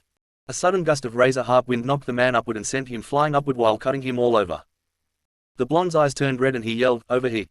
A huge blast of white-hot flames fired from the boy's mouth and nearly burned the snake Sannin to a crisp. Fortunately for the snake Sannin, he switched with a nearby log. When Orochimaru appeared again, Anko shot out and wrapped the man up in snakes. Naruto charged again with his eyes glowing brown, and a powerful punch cracked his jaw, sending him into the side of a tree. As Orochimaru's vision started to clear, he saw Naruto going through a lot of hand signs while his eyes glowed brown. Earth Style, Ultimate Technique, Wrath of Asura. The art started to focus around Naruto. The stones formed armor around the boy's hands, forearms, legs and feet. They also formed two extra pairs of arms on his back situated on his shoulder blades. Naruto let out a roar of fury and started unleashing a vicious beatdown on the pale man. The beatering continued for a few minutes until the armor on Naruto's legs shattered, followed by the extra arm pairs. Down to his own two fists, Naruto repeatedly punched the man until the armor on one arm broke. Naruto then drew back his arm and focused all the earth chakra he could. He then let out a fierce yell as he slammed the fist Orochimaru's body and sent the man flying straight through the tree. The man crashed into the forest floor, forming a crater. Naruto slumped over and breathed hard for a second. Anko went over to him and caught him. The purple-haired woman asked, what happened to the kids? Did those three run off? Naruto answered, I had some shadow clones take them to the tower. I think they deserve to pass for going head-to-head with the snake Sannin and getting out of it with a few scratches and some mental trauma. If I were in their shoes, I'd be lucky to get out alive. The snake-using woman nodded in understanding before heading for the tower herself. Meanwhile, down in the crater something shifted. A medium-sized white snake appeared and slithered out of the crater. The snake looked in the direction and thought, with the Sharingan temporarily sealed away, I might need to find a new body. That blonde boy might just be what I'm looking for. After that thought, the snake slithered off into the underbrush. Chapter 8. It had been a few days since the fight with Orochimaru. Upon finding out that his old student was in, he felt angry. Not at the snake Sannin, but to himself. The old snake was one of his biggest regrets. His favoritism led to the boy defecting and turning into a monster. After hearing what Naruto had seen, he called for ANBU to get Jiraiya, the Toad Sannin, back in the village immediately. He also held the treat that if he didn't get to the village pronto, he was going to ban his books and place anti-peeping seals on the hot springs. In actuality, he passed for the second one to happen anyway, so he wouldn't lose focus. While Naruto was watching, his temporary team Anko approached him. Hey Naruto, she asked, something's been bugging me. When you fought the snake in the forest, you used hand signs. I wanted to know why. Your bloodline allows you to control the elements, don't they? Naruto looked at his fellow Jonin and said, a bloodline can only do so much, Anko. I learned a while that if I have my bloodline active and I use hand signs, the jutsu focuses much faster than without them. Plus it causes the jutsu to triple in power. The The side effect that it drains a bit more chakra and the technique is susceptible to bloodlines like the Sharingan. Anko looked shocked at the boy before her and smiled with his reason. She slapped the boy on the back. While this was going on, the genin had gone up to the banister and were waiting for the names to be called for the finalists. While the names were being cycled through, Naruto felt a tug at the back of his mind. He heard something calling to him. Naruto looked out and raised his eyebrow, making some air of his fellow jonin, and a few of the genin look at him curiously.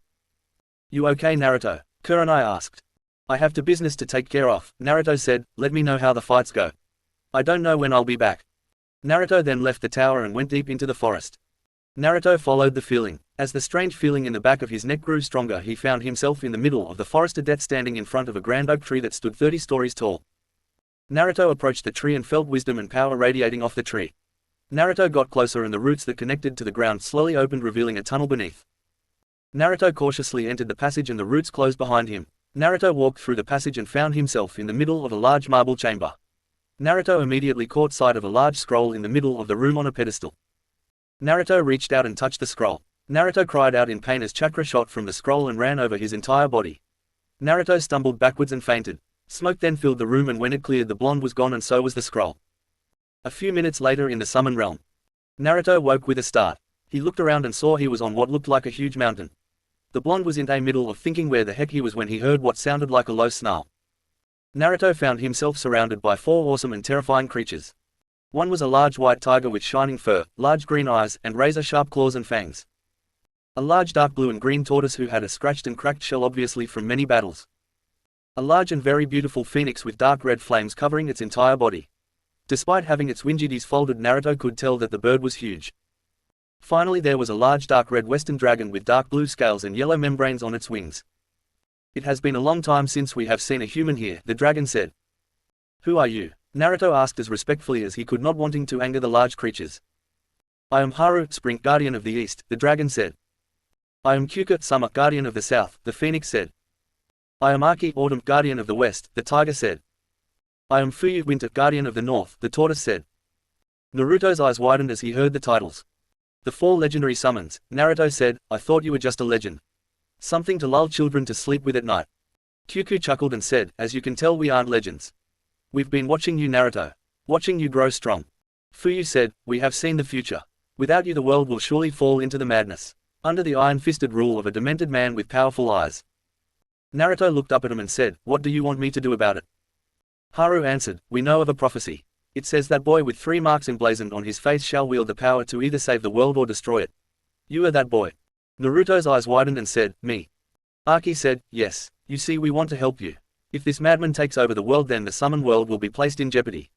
We, as the guardians of Earth, will not allow this travesty to happen. We have decided to let you summon our kind, to help you become as strong as possible when the time comes." Naruto bowed before the 4 guardians and said, "I am very honored." "Now present Yoru weapons," Fuyu said. Naruto unsealed his weapons. Slowly they all floated upwards. The sword to Aki, the tonfa to Fuyu, the Kusagiri-gama to Kyuka, and the staff to Haru. The 4 guardians unleashed their chakra and infused the energy with the weapons, and slowly the weapons changed. Naruto's sword turned white and snow with a few ice spikes coming off the hilt and black tiger stripes running up the blade. The kanji for ice tiger appeared on the blade. The 2 tonfa turned dark blue with black spike balls on the end. In deep green, a pattern that resembled a tortoise's shell was etched into the ball.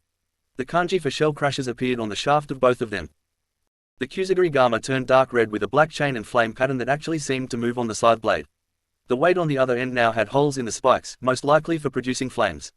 The kanji for crashing fire appeared on the end of the weight. Finally they grew thicker and longer until it was as tall as Naruto was.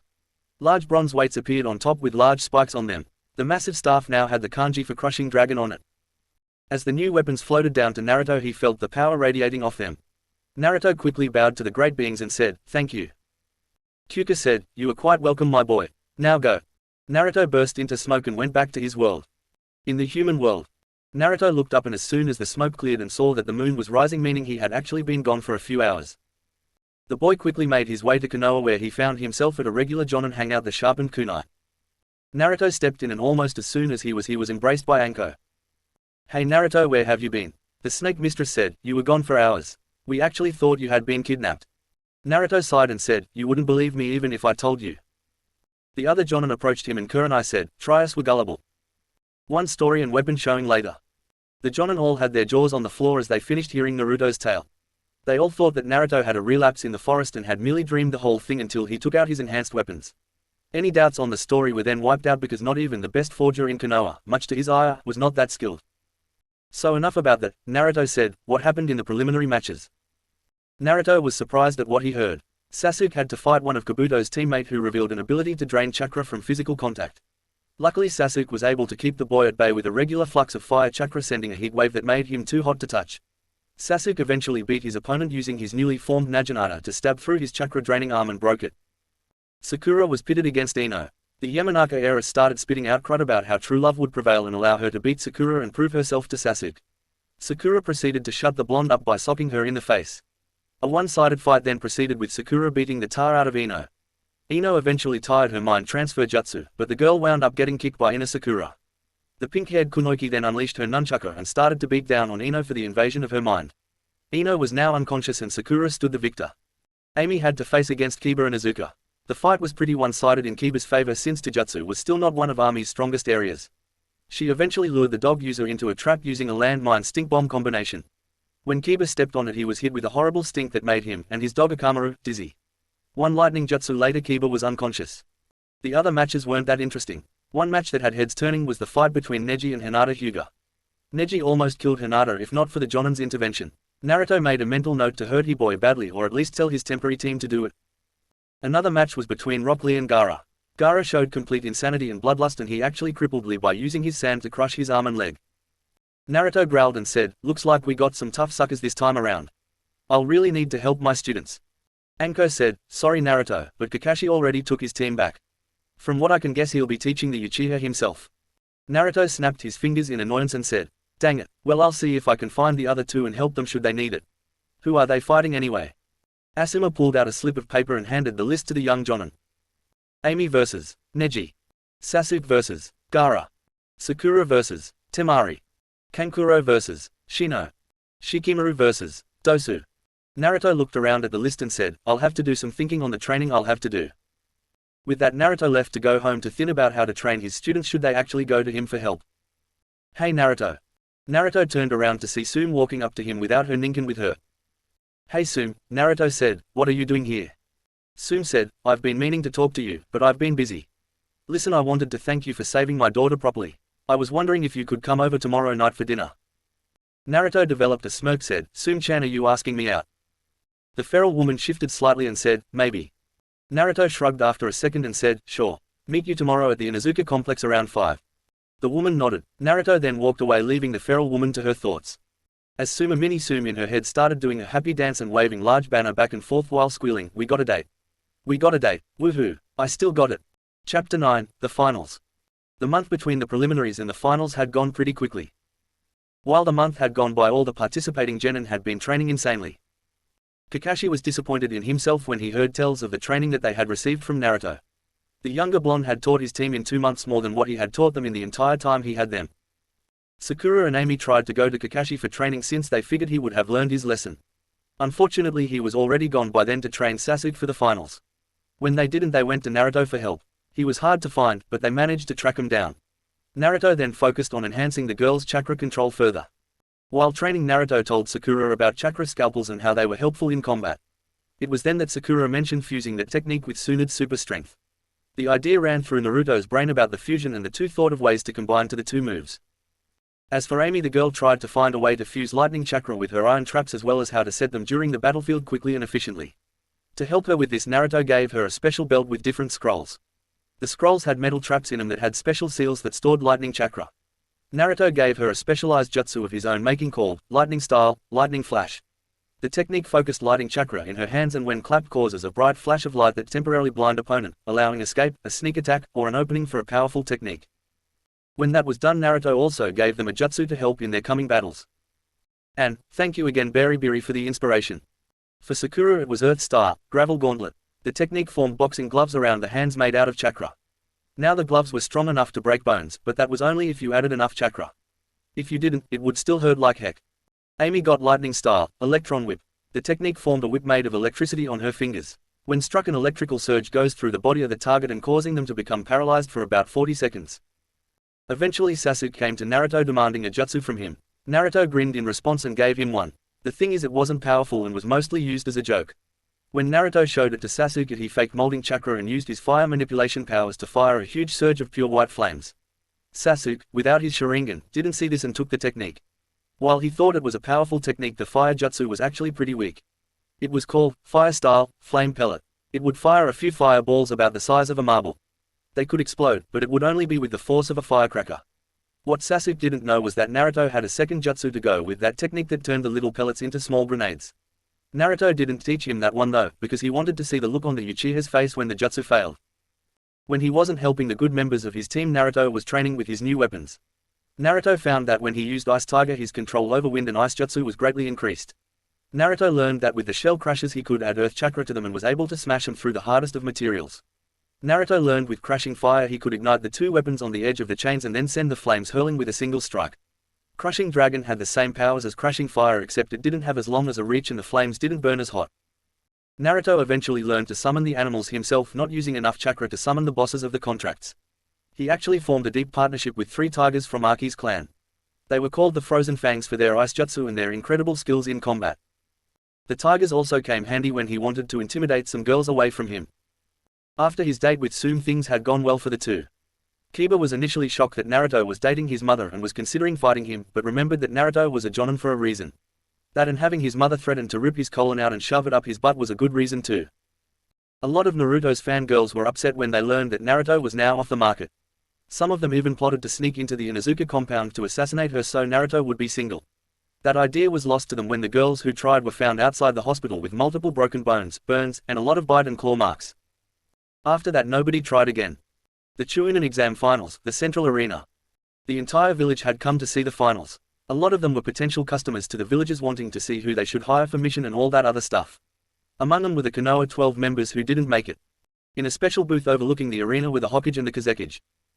In the ring stood Amy, Neji, Gaara, Sakura, Temari, Kankuro, Shino, and Shikamaru. Naruto looked down from the stands with Tsume standing next to him. "Shame Kiba isn't down there," Tsume said as she wrapped her arms around her boyfriend. "I would have loved to see him fight." Naruto chuckled and said, "That's what he gets for underestimating one of my students." Ino was nearby watching the fight intently. She wanted to see Sakura fight so she could prove that her losing was a total fluke. Unlike Sakura, Ino had yet to get out of the fangirl stage. She saw her loss as a major blow to her chances with Sasuke, even if they were non-existent in the first place. "All right," a man with a senbon in his teeth said, "my name is Genma. I'll be the proctor for the finals. Now there has been a slight change up in the lineup, so learn the setup." The man held up a new roster showing who was fighting who. Amy vs Neji. Sasuke vs Gaara. Sakura vs Temari. Kankuro vs Shino. Shikamaru vs winner of round 3. Shikamaru sighed in his head and thought, "Great, my troublesome opponent may be gone, but I still have to fight one of 2 troublesome women. What a drag." After everyone went over the roster, Genma said, "Okay, the first match of the Chunin exams finals between Amy and Neji. Those 2 stay, but the rest of you got up to the designated area." The 2 ninjas stayed down in the arena and Genma said, "The first round with Neji versus Amy will now begin. Are the contestants ready? Begin." Neji immediately activated his Byakugan and charged at Amy, intent on ending the match quickly as fate smiled upon him. Amy quickly dodged the attack before she grabbed Neji's arms and pulled, making the boy stumble. Amy then focused chakra into one knee and brought it up, slamming the appendage into Neji's stomach, making him cry out in pain. He was then knocked backwards by a powerful punch to the face. "You are stronger than you look," Neji said. "It seems fate has allowed you to challenge me." Neji shot forward and aimed a few strikes at Amy. The girl dodged them, but Neji changed his tactics and pulled his arms back, not allowing her to grab him again. At the moment, Amy was glad her training included dodging enhanced punches from Naruto. As she dodged, the trap mistress in training took a few pellets out of her pocket. When she dodged a strike aimed for her shoulder, she threw the ball in Neji's face. The balls burst, sending a liquid over his face. Neji screamed in pain as he felt his eyes sting. Trickster rule number 1: think outside the box, Amy thought as the lemon juice in the balls took effect on Neji's eyesight. As the Hyuga prodigy's eyesight began to clear, he found himself punched in the face, kicked in the gut, before a roundhouse kick sent him sprawling. A lot of people were surprised that Fangirl was actually kicking butt, especially since she only passed the academy on academics.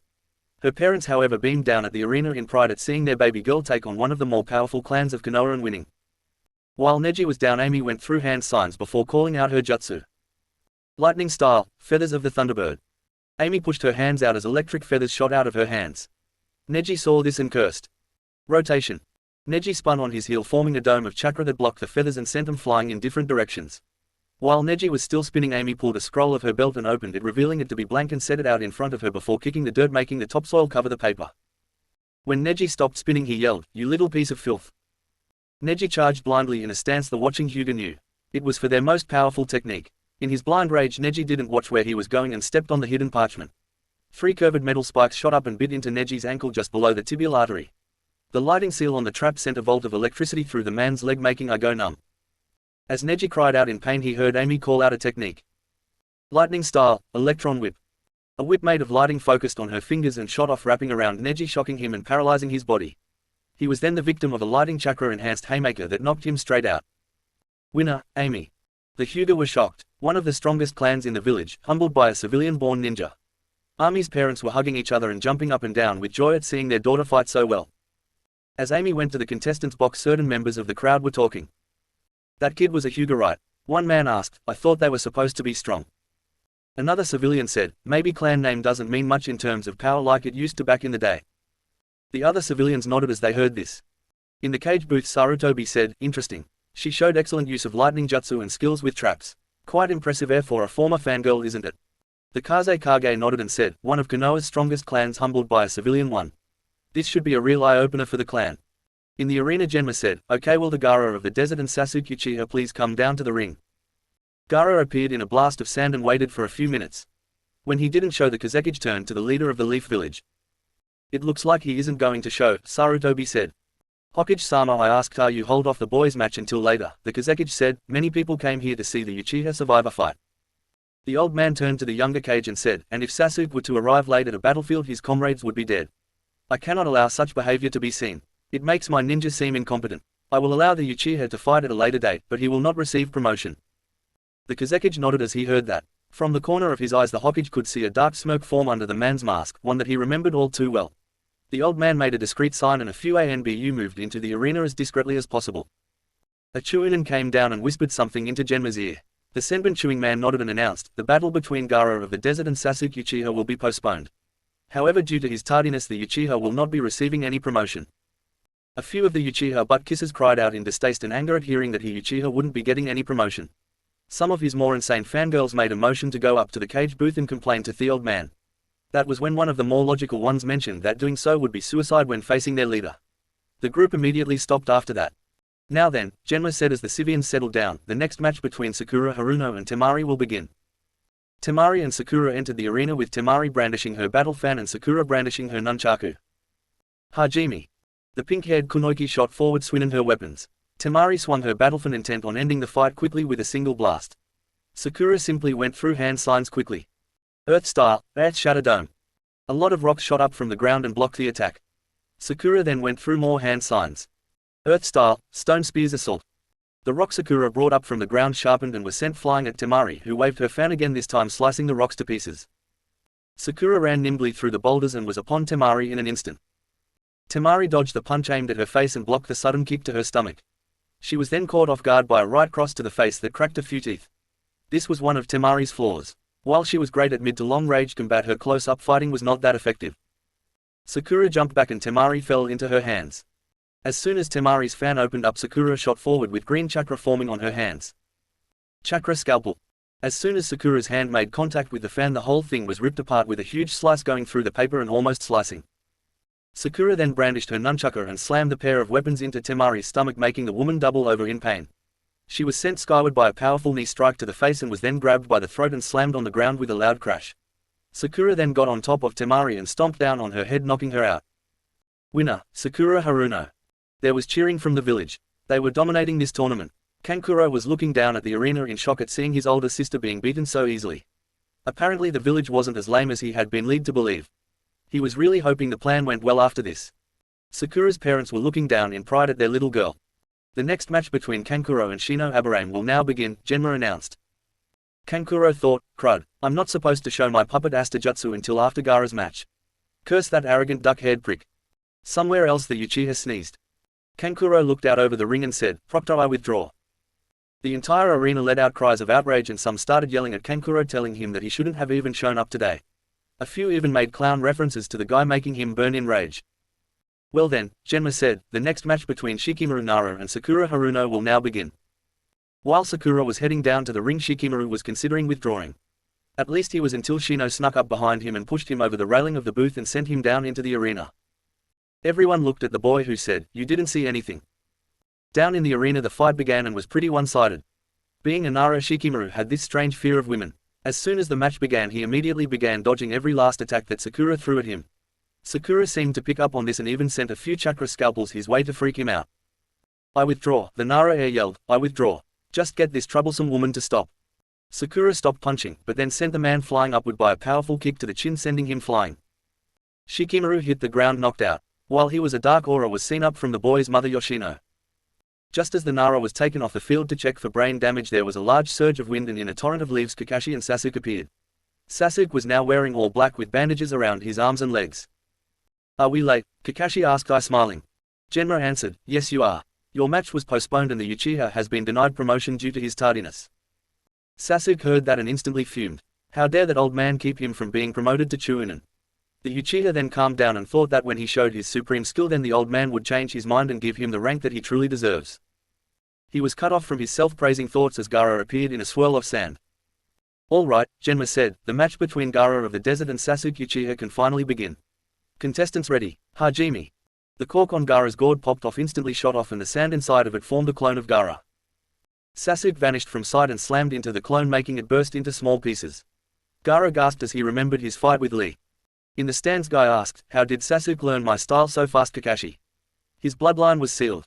Kakashi answered, "I tied a bunch of rocks to his hands and legs and made him run laps." Guy did seem a little upset since he had still stolen his style instead of learning it in a sense. In the arena, Gaara was getting clobbered by a bunch of punches from Sasuke. Eventually Gaara formed a dome of sand around him. Sasuke slammed his fist into the dome only to find himself cradling an injured hand and bleeding knuckles. Sasuke then jumped backwards and ran up the wall of the arena using chakra. The boy then went through hand signs for a jutsu that Naruto immediately recognized. The blonde ran over to Kakashi, ripped the book out of his hands, and then lifted him up into the air with absolute rage burning in his eyes. "You taught him the jutsu. Are you insane?" Naruto yelled. Kakashi looked nervous and said, "He's facing that Gaara psychopath. He is going to need all the help he can get." Naruto slammed Kakashi into the wall and yelled, "He may be going against a psychopath, but that is still no reason to teach a genin with a slightly unstable mind an assassination jutsu." Upon hearing that, Ino, who was nearby, asked, "An assassination jutsu?" Naruto dropped Kakashi and said, "That technique is called the Chidori. A jutsu based on the rasengan used by my father. The technique focuses chakra into his hand and allows the user to plunge it into someone. The only problem is that Sasuke needs to see the target to use it." Sasuke then launched himself down and called out, "Chidori." The lightning attack pierced the dome and hit something. Sasuke felt a warm liquid ooze over his hand and knew he had hit Gaara. "What is this?" Gaara asked. "Blood, blood, my blood, you made me bleed." A deformed arm shot out and swatted Sasuke away like a fly. Sasuke looked at the dome and saw through the hole he made. There was a yellow eye with 4 diamonds in the iris. At that moment white feathers started to fall down around the arena and the cage booth exploded into smoke. Immediately ANBU burst out of nowhere into the arena and released the civilians from the genjutsu that had taken them. Naruto grinned and said, "Let the games begin." Omake, alternate Gaara fight. When the dome of sand formed around Gaara, Sasuke pulled out the powerful technique Naruto taught him. Fire style, flame pellet. The marble-sized ball of fire hit the dome with little force and exploded. Very weakly, I might add. There was a deep silence and a wind blew through the area. Gaara burst from his dome and yelled, "You dare insult me with such a weak technique? Die." Sasuke was then violently crushed to death by Gaara. A brief funeral was held, and since no one could think of anything good to say, the process was short. Sasuke didn't really have a lot of money to be buried because Itachi took the clan finances when he left the village, so Sasuke was just thrown in a random hole and buried. He would have gotten support from his fangirls, but after the weak jutsu his support fell, fangirls included. Orochimaru eventually died due to his inability to find a good host body, so he eventually died out. His powers went to Kabuto, now called Kabutomaru, but with the pedo snake's brain in his head the guy went mad and killed himself in a deluded fit of madness. Itachi heard of what happened to his brother and, in private, laughed himself to death. All in all, Sasuke was more useful to the village in death than in life. Chapter 10, Show of Power. Naruto vs. Orochimaru. ANBU and Ninja shot out from the stands and clashed with each other. Ninja from Suna, Oto, and Konoha clashed into one another and kunai, shuriken, jutsu, basically every other battle-worthy thing they could. Kakashi blocked a kunai from a sound ninja before slamming another kunai into his head. Anko launched a few snakes from her sleeves, tying up a few of the sand and sound nin before they sank their fangs into their necks, poisoning them. Kurenai used a few genjutsu and caught a few of her targets into them. A few seconds later they collapsed to the ground with drool coming out of their mouths. Asuma was slicing through his targets with his trench knives. The wind chakra-covered blades cut through them like knives through butter. Guy was going crazy on his enemies. The man was plowing through them one by one, bouncing from one opposing nin to another using his deadly fists and feet. Each impact felt like sledgehammers to whoever he hit. Suddenly a large group of sound ninja appeared in front of them and charged at all the jonin. Naruto suddenly jumped down in front of them with Ice Tiger drawn, his left eye blue, and his right eye green. Cold air collected around the sword's blade as Naruto yelled, "Blade of frozen wind." Naruto swung the sword and the blade launched a large crescent-shaped chakra blade. The wave sliced through the enemy ninja in front of them and formed a layer of frost on the fresh corpses and the ground and walls. "Whoa," Asuma said, "when did he learn to do that?" Naruto then turned his head toward the large box, a dark chakra that covered roof of the cage booth. Naruto sealed away his sword and unsealed his staff. The blonde then turned toward Kakashi and growled, "Kakashi, go get your runaway student. I saw him running after the siblings from Suna. Stop that little runt before he gets killed." Kakashi nodded before running off. Naruto then shot off towards the box and ran up the side of the arena before he reached the top. Naruto's eyes turned brown and chakra flashed around the iron weights at the end of his staff. Naruto jumped up in front of a fat man with a red mohawk and shouted as he slammed the weapon down on the tile. The impact shook the roof and the tile cracked before it broke and shattered beneath the blow. As it broke, the fat man fell screaming to the ground and hit the ground below with a loud crunch as he shattered his bones. The field that surrounded the roof dimmed away and the field was completely exposed. The 4 ANBU that stood on the outside of the field ran in with their weapon drawn to attack Orochimaru. Naruto roared, "Don't come any closer. His head is mine." Orochimaru chuckled and said, "Like you can try and beat me, boy. You may have gotten me before, but you just got me by surprise. Now I'll be sure to kill you." Naruto smirked and said, "Come on then. You go, old man. I'll take care of this snake in the grass." The old man was hesitant, but he nodded and ran off. "I don't care if I have to kill you to get to the old man," the snake Sannin said, "I will kill him today." Naruto smirked as Eni poked his thumb on the bronze spikes on the bottom of his staff. He then slammed it on the ground. Summoning Jutsu, Tortoise, Dragon, Phoenix. Smoke covered the young jonin. When it cleared, a red serpentine eastern dragon, a large black tortoise with a green shell, and a medium-sized red and white phoenix. Naruto pointed his thumb behind him and said, "Take care of these knuckleheads, I got the big man." The three beasts moved towards the remaining sound ninja that surrounded Orochimaru. Naruto glared at Orochimaru, who looked shocked at Naruto summoning 3 animals all at once. His face quickly returned to normal. "So you have a few new tricks, boy," Orochimaru said with a smirk. Orochimaru's mouth opened wide before a snake slithered out of his oral cavity. The snake opened his mouth and a sword slipped out of the snake's mouth. Orochimaru took the sword into his hand. Naruto quickly sealed away his staff and unsealed Ice Tiger. "You can't beat me, boy," the snake Sannin said. Naruto pointed his weapon at the Sannin's face and said, "Less talking, more killing." Naruto charged at the snake Sannin with impressive speed. The snake man blocked the attack with a loud clang. The two then started to exchange blows repeatedly with loud clangs. The sound of their battle echoed through the arena and the ground beneath them started to crack from the force of their blows. After 3 minutes of swinging, the group stood at a stalemate, struggling to gain a leg up on the other. "Is this the best you got, you legless iguana?" Naruto growled. "In your dreams, the snake Sannin, even if I die the leaf will fall." Naruto growled, "You will never beat this village or the old man, you monster." Orochimaru said, "Suna brought the monster." Naruto applied chakra to his sword, sending a wave of cold air. The man jumped back as the cold feeling made his hands sting.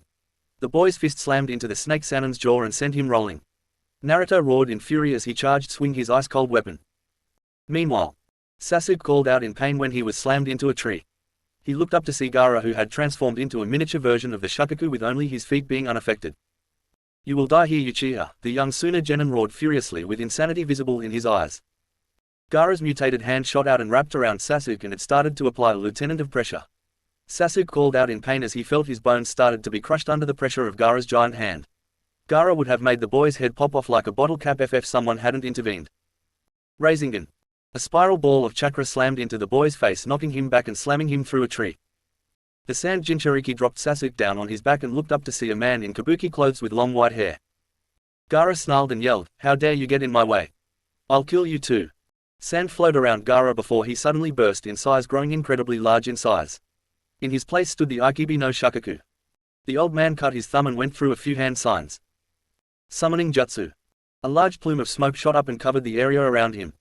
When it cleared, it revealed a huge toad about the size of Shukaku wearing a robe with a sword on his waist.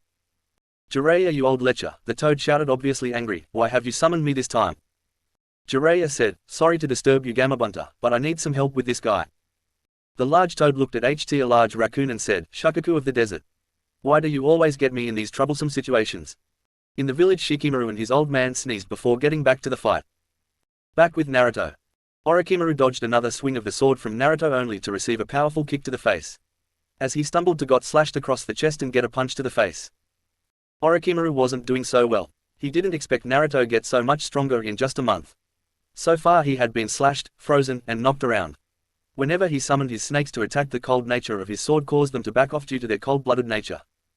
Orochimaru also made a mistake underestimating the boy's speed. Whenever he made a motion to do hand signs, the boy seemed to see it coming and swung at him intent on taking a limb. Orochimaru blocked another strike from Naruto's sword and swung out a kick with a loud crack as it knocked the kusanagi out of his hand. Naruto then unleashed a vicious right hook, left jab, and a right uppercut. "Here you die, Snake Man," Naruto snarled. Naruto slammed his fist into Orochimaru's jaw and knocked him off his feet. Both of Naruto's eyes flashed green before he roared, "Hurricane Blade." Naruto swung his sword in a vertical arc with a swing, and a huge gash and a splash of blood was sent outward as Orochimaru screamed in pain. The two halves of Orochimaru lay on the ground before a huge white snake burst from the upper portion wrapped around Naruto, immobilizing him. The snake sage then proceeded to sink his teeth into Naruto's neck. Naruto cried out in pain before black ink started to form on Naruto's neck. The dots formed a chain in a circle pattern with a flame image in the middle. The curse mark of hell. The snake Sannin thought, "This boy really is interesting. With a bloodline like his, I could become more powerful than ever if I use his body. Then there's the extra boost of the Biju's chakra. He'll seek me out eventually. For now though, I'd better retreat." Before the white snake could even begin to move, he suddenly cried out in pain as lightning surged through him. Naruto's eyes burned white as he glared at the snake that bound him. The young Jonin grabbed the snake's head before ripping him off his person and slamming him down. Naruto then threw him away. As Orochimaru's snake form lay on the ground twitching from the electric current, Naruto's left eye turned blue while the right one turned green. Naruto ignored the burning pain in the side of his neck. The blonde then drew back his fist as ice-cold wind focused on the appendage. Ice Style, Ultimate Technique, Howl of Fenrir. Naruto shot forward with a trail of ice following him. Orochimaru reverted back to his old form just in time for Naruto's fist to hit his chest and go straight through it. Orochimaru could only gasp as ice covered him, freezing him solid. Naruto then lifted the insane man off the ground before slamming him onto the ground. Orochimaru's frozen body shattered into millions of pieces. Naruto slowly stumbled and fell to the ground. As he did, red chakra slowly covered his body and focused on the curse mark on his neck. A few ANBU jumped down and lifted the boy up before rushing off to the hospital. Meanwhile, in Naruto's mind, Naruto looked around to find himself in the middle of vast forest. Naruto looked around for a few minutes before he heard something. "Come to me, boy, we have much to discuss." Despite his better judgment, Naruto followed the voice. He was shocked when he found himself in the middle of a large clearing.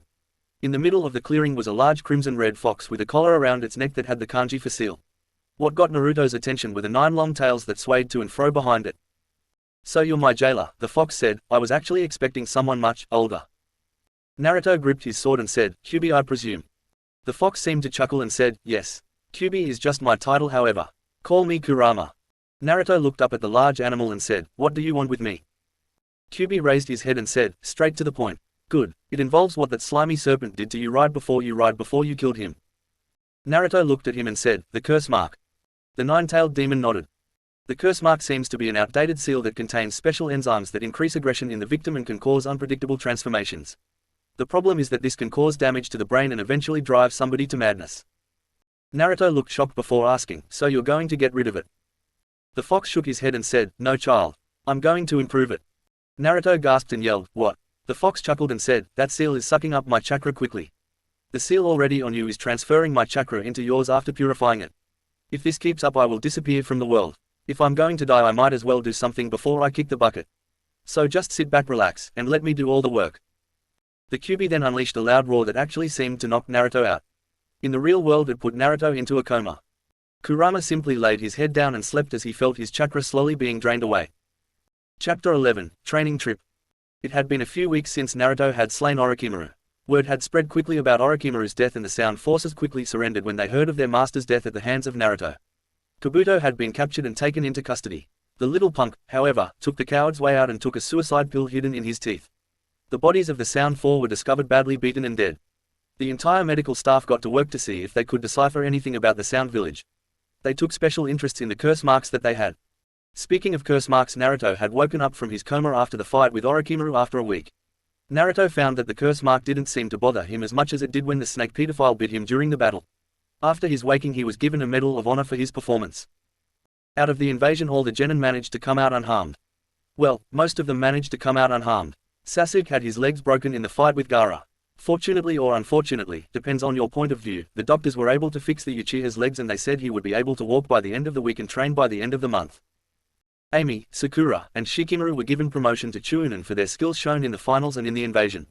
While Amy and Sakura were excited, Shikamaru was bummed because this would mean more work and responsibility. Though, it did get his mother off his back. Meanwhile things hadn't been going well with Naruto. Some of the villagers' old hate was starting to come back. Naruto figured it was because of his curse mark had been seen by a few nurses when he was in the hospital. Stupid civilian nurses. Anyway, the villagers were beginning to look at him with scorn again.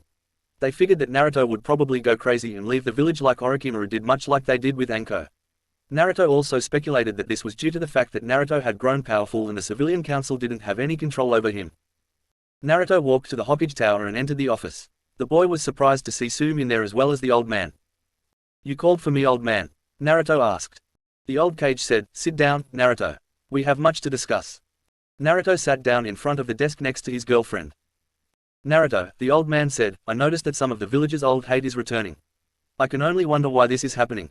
Tsume answered, "Because Naruto is strong and they don't have him under their thumb like they want the strong people in the village, and Naruto got a curse mark from that snake freak that dared leave a hickey on my man." The old man looked at her and said, "In a nutshell, yes." Naruto sighed and said, "So what are we going to do? I swear if the villagers try to start beating on me again, heads are really going to roll." The old man said, "I know this.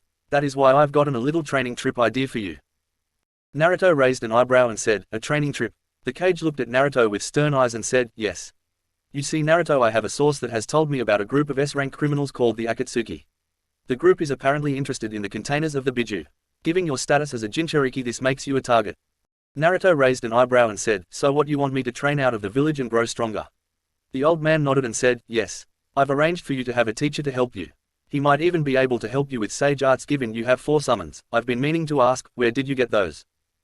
Naruto said, "I found them in a tree in the forest of death. They told me of something bad happening. They said that there was a madman trying to take over the world. You think the Akatsuki might have something to do with this?" The old man nodded and said, "Yes. Naruto, you need not grow as strong as possible to fight these madmen. For those still decent in this village, take this training trip." Naruto said, "Okay, I'll do it. But I have one condition." The old man raised an eyebrow and said, 1. I want Tsume-chan to come with me. 2. I want to take one of the genin with me as well." Tsume asked, "Why would you want me to come with you? Why would you want a genin to come as well?" Naruto said, "Because if I get attacked by a fangirl horde, you'll be able to scare them off. Plus, with Henna being the next clan head, she can get some experience running the clan. Besides, you do need to work on your skills so they don't get too rusty and so you can keep this body of yours in check." Naruto pinched his girlfriend's butt, making her let out a cry and blush slightly. Tsume thought for a second and said, "Okay. I'll go with you." Naruto said, "Where is this guy we're supposed to meet?" The old man looked at the clock and said, "Judging by the time, I'd say that he should be at the hot springs by now." Naruto suddenly had a bad feeling come over him. Naruto said, "Let's go, Tsume. I have a feeling this will end painfully for someone." The 2 jonin got up and left. As they did, Sarutobi said, "Jiraiya, you are going to be in a lot of pain." A few minutes later at the Konoha hot springs, Naruto and Tsume arrived and instantly saw something that they didn't like. An old man wearing kabuki clothes with long white hair and a band on his head that had the kanji for oil was standing in front of the girl's side of the hot spring, scribbling down on a notepad. Tsume was Abu Totgo and claw the man to death when Naruto stopped her. He slowly snuck up behind the pervert with a devious grin. Naruto's eyes turned brown and green. His foot flashed brown with chakra and wind flowed around it. Naruto drew back his foot and yelled, "Stop peeping on the girls, you damn pervert." The old man was sent flying into the air and crashed down on the female side of the spring. Almost immediately the sound of impacts and screams of agony were heard. "Ouch, ow, no, that doesn't go there." A few minutes later the girly screams died down and the old man was thrown over the wall, a bloody beaten mess. After a couple of seconds the man jumped up and brushed himself off as if nothing had actually happened. "Okay, who kicked me?" the man asked angrily. Naruto said, "That would me, you old pervert." The man turned to Naruto and Tsume before yelling, "I am not a mere pervert. I am an artist who is inspired by the youth and beauty of this generation." Naruto cocked his head to the side and said, "In other words, you're a super pervert." The man's face faltered so hard that his face was imprinted on the concrete. "Anyway," Naruto said, "my name is Naruto Uzumaki Namikaze. The old man said I was to meet you here about a training trip." The old man picked himself up from the ground and said, "My name is Jiraiya.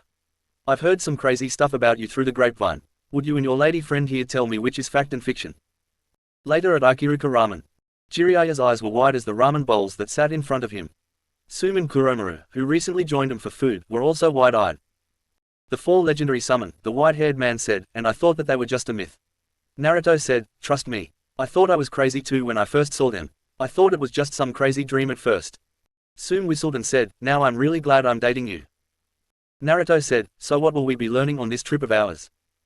Jiraiya said, well, we can learn sage arts, new ninjutsu, and senjutsu or sage art. I'm sure something like that will come in great handy for you in the future. Naruto glanced at the man and said, okay. Sume-chan is coming with us though. You try to hit on her and I will tear out your insides and serve you to the wolves. Jiraiya gulped loudly and nodded. Naruto's look changed as he said, we leave tomorrow. Now I suggest that we get ready to leave. You might want to go pack and give the news to your clan. Sume nodded before getting up and kissing Naruto's cheek. Jiraiya said as Sume left, you don't have to worry about me flirting with your girlfriend, kid. I don't go for a woman like that. Naruto turned to the man and said, are you saying my girl is ugly? Jiraiya stuttered and tried to save himself as Naruto's eyes turned brown. Jiraiya was later found with multiple broken bones, a few minor lacerations tied to a post in the middle of the town square with his own underwear, which was stained with urine, stuffed into his mouth. Later, Naruto was walking to his clan compound when he was suddenly tapped on the shoulder. The boy turned around to see a Hyuga standing behind him. Yes, Hyuga-san, Naruto asked. The Hyuga bowed and said, Namikaze-sama, Lord Hiashi has asked for your presence. Naruto nodded and followed the man to the Hyuga manor. Once inside, he led Naruto to his office and told him that Hiashi would be with him momentarily. A few minutes later, Hiashi entered the room. Through his calm facade, Naruto was able to sense an underlying hint of anger. You called for me, Hiashi-sama? Naruto asked. Hiashi sat down and said, yes. There is an issue going on with my clan involving my daughter, Hinata. Naruto looked at the man with interest. Hiashi continued, it seems that the Hyuga elders want to put Hinata through a test to see if she is worthy of being clan heiress. The problem is the fight is against her sister Hanabi, and with Hinata's gentle nature, well, you can guess how it will go. Naruto nodded. He knew the young Hyuga from what he read from her file. She was a gentle girl. She was almost too gentle for her own good. She would never dream of harming her little sister. Hiashi continued, if she loses she will be stripped of status as clan heiress, be branded with a caged bird seal and banished to the branch family. If that happens, I'll lose her, I'll lose what little bit I have left to remember my dear wife. Naruto said, you want me to train her like I did Sakura and Amy, don't you? The man nodded and said, yes. You helped 2 civilian girls become strong enough to take on a prodigy and the daughter of a cage. Please, help me save my daughter from a horrible fate. Naruto thought for a second and said, I am going on a training trip tomorrow. I guess I could bring her along with me. It will allow us to train away from prying eyes. Of course I will need your approval on this. In a matter of seconds, Hiashi had the document printed, signed, stamped, and made official. You work fast when you want to, Naruto said, shocked. He took the paper and signed his name. There, Naruto said, inform your daughter and tell the council. We'll be leaving in the morning. The following morning, Naruto stood at the village gates. With him were Jiraiya, Sume, and a very nervous-looking Hinata. As they started to leave, they were approached by Hiashi. Hinata, he said, there are 2 things I wish for you to do when you are gone with Naruto. Hinata stuttered, yes, father. The man said, 1. Don't change while you're gone. 2. When you come back, beat some humility into your little sister. She's becoming more and more like the Uchiha every day. Hinata giggled a bit. Naruto whispered, did Hiashi just make a joke? Sume answered, I believe he did. Jiraiya said, come on kid. We got a lot to do and not a lot of time to do it.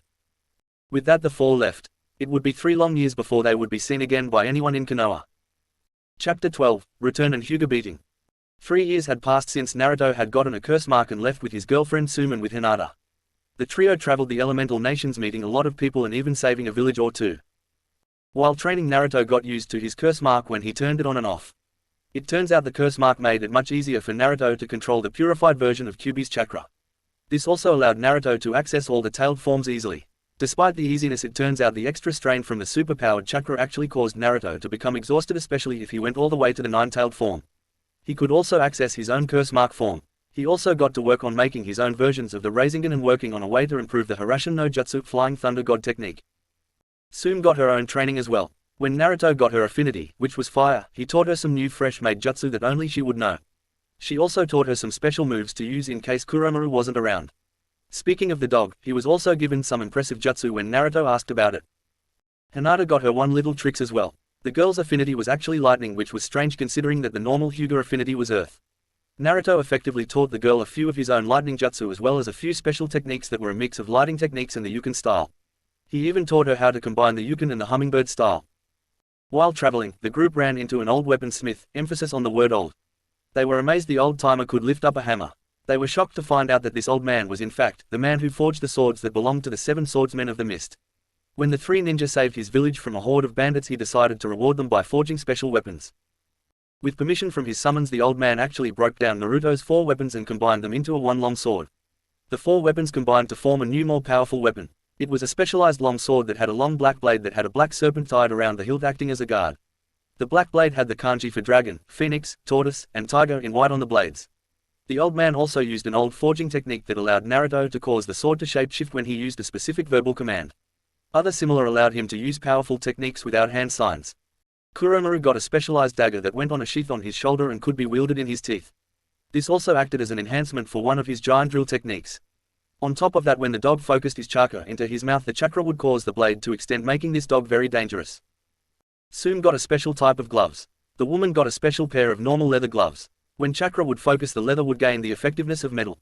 Then fingers would gain iron claws and become very effective when used with her usual taijutsu style. As for Hinata, the old man wasn't able to find anything that would suit her. He had already forged a weapon that used lightning chakra, and he swore on his father's grave that he would never create the same kind of weapon twice.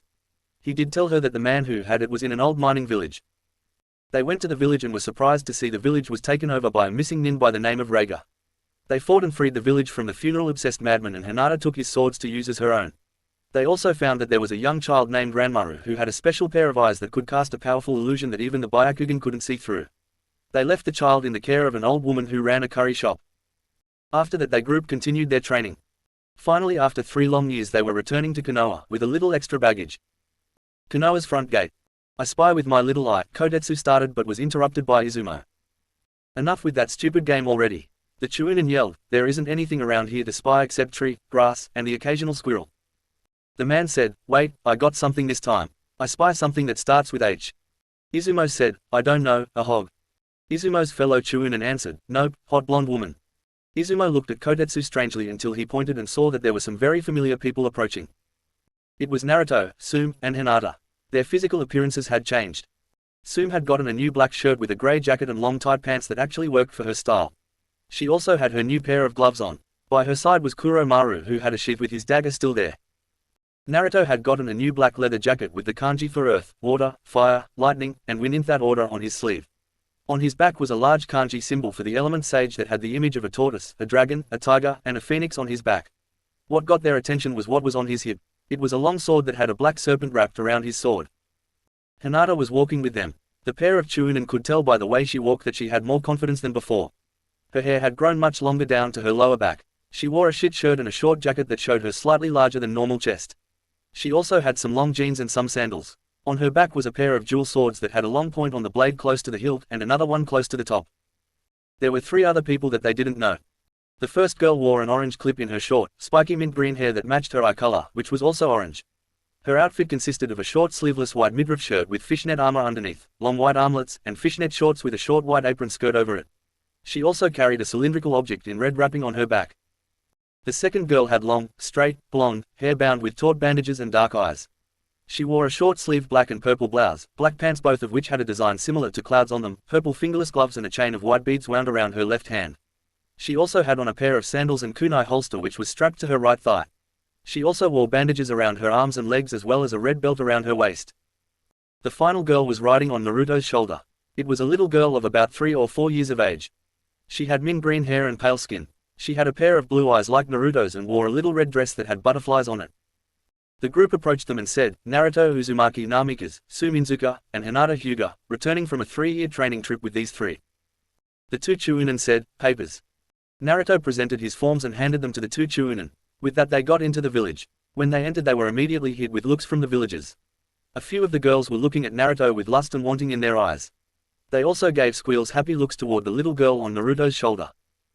The men were giving angry looks at Naruto for getting the girls' attention and were giving lustful looks at the girls who were with them.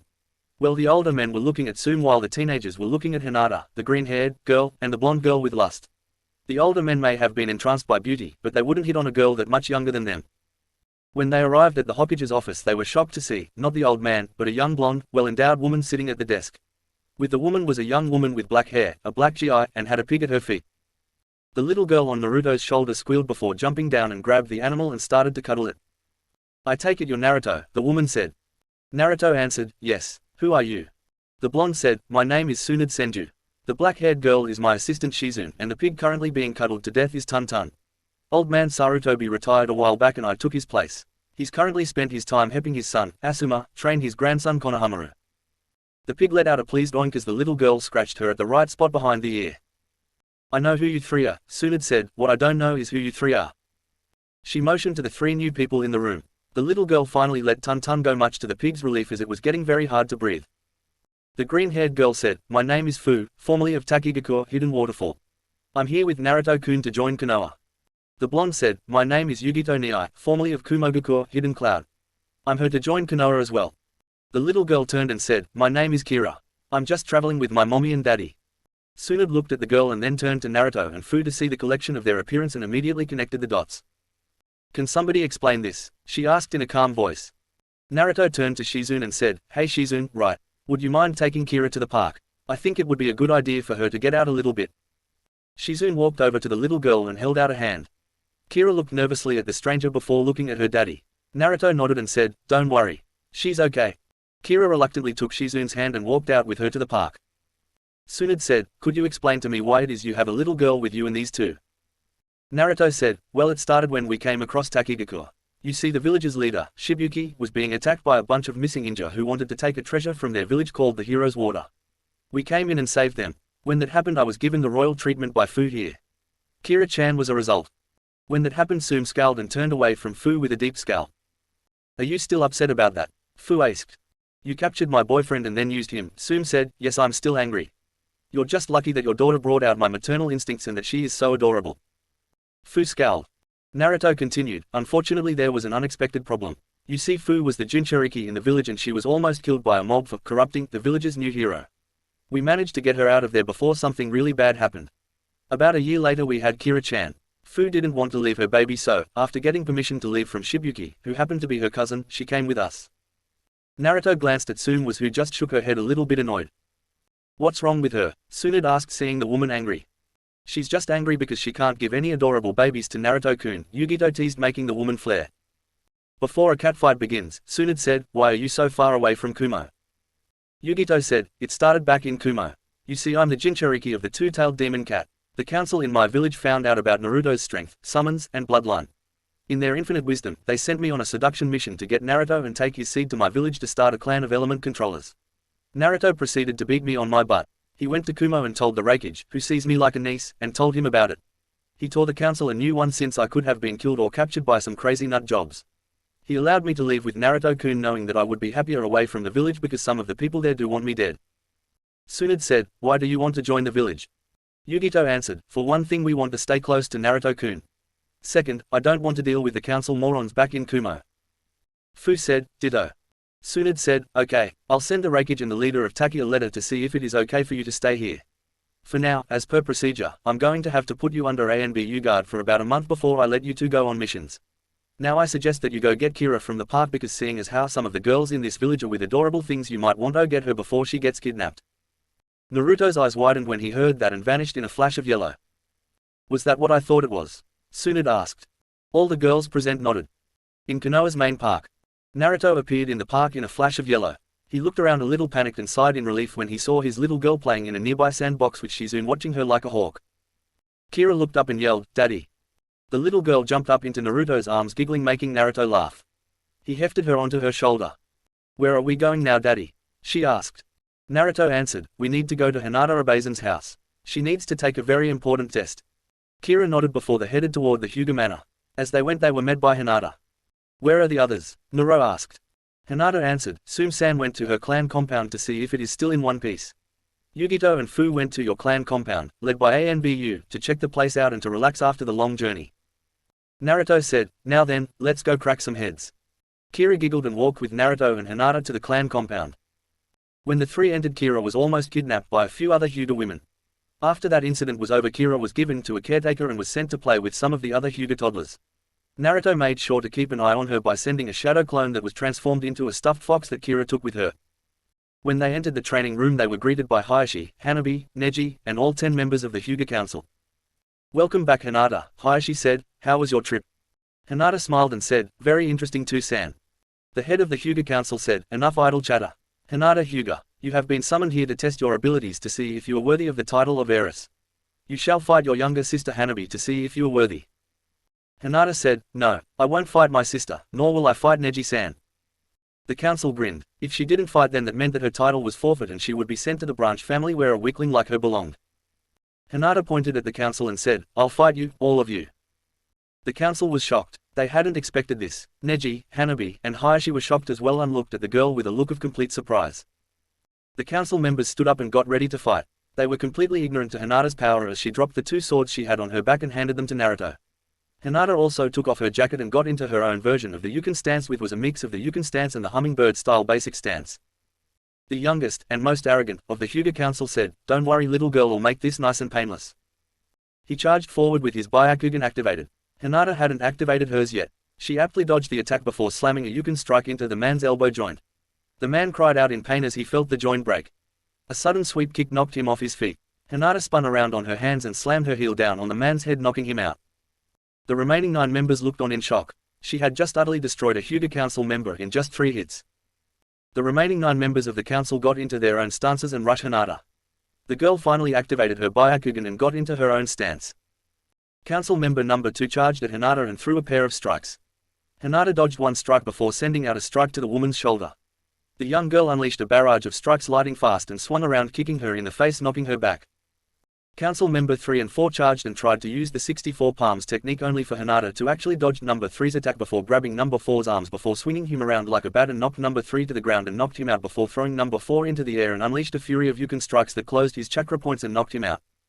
Member 5 and 6 tried to attack from the front and back at the same time. Hinata jumped and flipped over number 5, causing them to hit each other and knock the other out. Number 7 charged and threw flurry of strikes. Hinata countered with her own assault. Hinata's strikes had lighting chakra laced into them and electrocuted the man, knocking him out and burning his hands. Member number 8 charged at her with chakra flowing into his fingers. Yukin, hard destroyer. Hinata saw this coming and spun around and said, lightning style, shocking rotation. The council member's strike met Hinata's electrified chakra dome. The result was a few thousand bolts of electricity through his body and frying his heart. The man fell to the ground smoking slightly. The final member of the council, Hayashi's grandfather, said, Neji, the rest of you, come here and help me. Neji said, that wasn't part of the deal. I won't help you fight my cousin. The old man said, too bad. The man then made a ram sign and fell to the ground with extreme pain going through his body. Hinata growled before lightning chakra coursed through her hands and she charged forward. She called out, lightning style, twin thunder lions. Hinata's hands ignited with electricity that formed a pair of lion heads that roared angrily. The man then felt the lightning attack pierce his body and sent a lot of bolts right through him. The man cried out in agony as the group of branch members rose up, regaining the feeling in their bodies as the pain washed away. Hanabi looked around her to see the council defeated by the so-called weakling of the Hyuga clan. She turned to Hayashi and said, Tsu-san, if Hinata is a weakling then I want to be a weakling. Chapter 13, Changes over the years and mission. Naruto stood in the middle of his training grounds. He stood in a stance in a crouch with 1 foot forward with one hand on his sheath and his other hand on the sword handle. Naruto stood in front of a wooden statue. The blonde then whipped out his sword in a blurring motion before he put his sword back in the sheath. There was a silence for a second. Then the statue split vertically and horizontally. The blonde took out an object and looked at the number on it. Darn it, Naruto said, it is still half a second too slow. Naruto sighed in frustration. He shrugged off and said, well, since I'm alone I might as well get a practice with my special weapons. Naruto sent out a brief chakra pulse to see if there was anyone watching. When he found that no one was around, Naruto grinned before he unsheathed it. He said, freeze, Shimodora, frost tiger. Naruto's katan shifted forms. Ice formed around the blade and handle. The ice shattered like glass, revealing Japanese long sword. It was pure white with a silver edge. On the blade was the image for a tiger's paw print. A white cloth was wrapped around the hilt and there was an icicle coming off the bottom of the handle. Naruto twirled the blade and stabbed it into the ground. He swung it with ease, sending a wave of roasted wind. Ice quickly formed on the ground where the attack flew, while a tree was frozen solid by the attack itself. Naruto then flicked the blade and all the ice in front of him shattered along with the target itself. Naruto changed his sword back to normal. He then held it out again and said, Scorch, Feniku Saiofun, Phoenix Rage. The sword was transformed in a burst of flames to a slightly longer blade than normal katana. It was a red blade with a tsuba that was in the shape of a ember. The handle was black and there was a chain that extended off it for about a foot. Naruto swung the sword up and sent an arc of flames forward that burned a nearby dummy to a crisp. The chain on the bottom actually extended when he swung it and it wrapped around a rock before constricting, destroying it like glass. Naruto then held his sword out and said, "Crash, Umamui, see fury." There was a splash of water and it showed not a sword, but a trident. It was blue with the tree ends of it jagged. The staff was blue with a small jade spear head on the bottom. The triple point front end was jagged and was also made of jade. The blonde pointed his weapon before stabbing it forward. Water actually condensed and shot forward in a huge plume. The water grouped together forming a ball and collapsed in on itself, crushing the dummy under a lot of pressure. Naruto then held it out and growled, "Roar, Rutu, Dragon Saber." The weapon erupted white flames before turning into a large zanbato. The blade of the weapon was large and looked like it was made of scales. Right above where the cleaver-like blade met the handle there was a large oval shape that's silver on the outside and black in the middle. There was also a hand guard that resembled a dragon wing. Naruto charged with incredible speed for someone carrying a weapon that was so heavy. The blonde sword easily sliced through a pair of trees. The black oval opened up to reveal a yellow dragon eyes. The entire blade burst into dragon fire and he swung it hard, sending a wave of the powerful flames spiraling forward. The flames decimated a few trees. Naruto grinned before twirling his sword and changed it back to normal before sheathing it. Naruto looked at the sun and said, "Lunchtime. I might actually run into some of the old gang." Later, Naruto arrived at the Akamaiki barbecue restaurant. He was immediately called at. The blonde turned to see the rookies from the old class sitting there. Naruto walked over and noticed that they all had changed somehow. Ino had filled out a bit and wore an outfit that accentuated that. Chuji had turned into an actual big-boned kid and was wearing red and green samurai-like armor. He also let his hair grow out.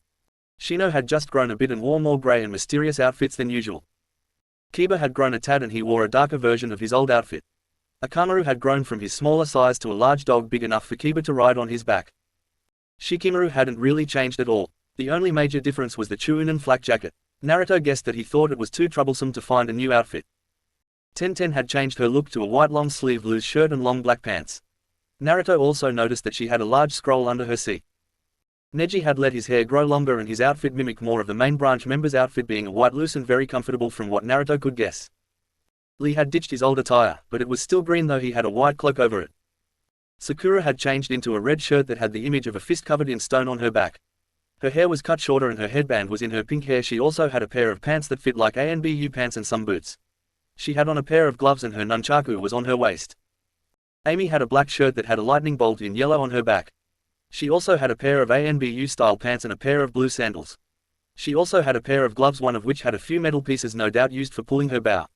Said weapon was on her back. "Hey guys," Naruto said with a grin. "Naruto-sensei, you're back," Sakura said with a smile. Naruto nodded and sat down before he said, "I have to say you all have grown a lot since I left, especially Akamaru. What is the Inuzuka clan feeding you? So what have I missed over the past 3 years?" The group then told the young Jonin of what had happened over the past 3 years. Most of the rookies had been promoted to Chuunin or Jonin rank. Right now Neji and Shikamaru were Jonin while the rest were Chuunin.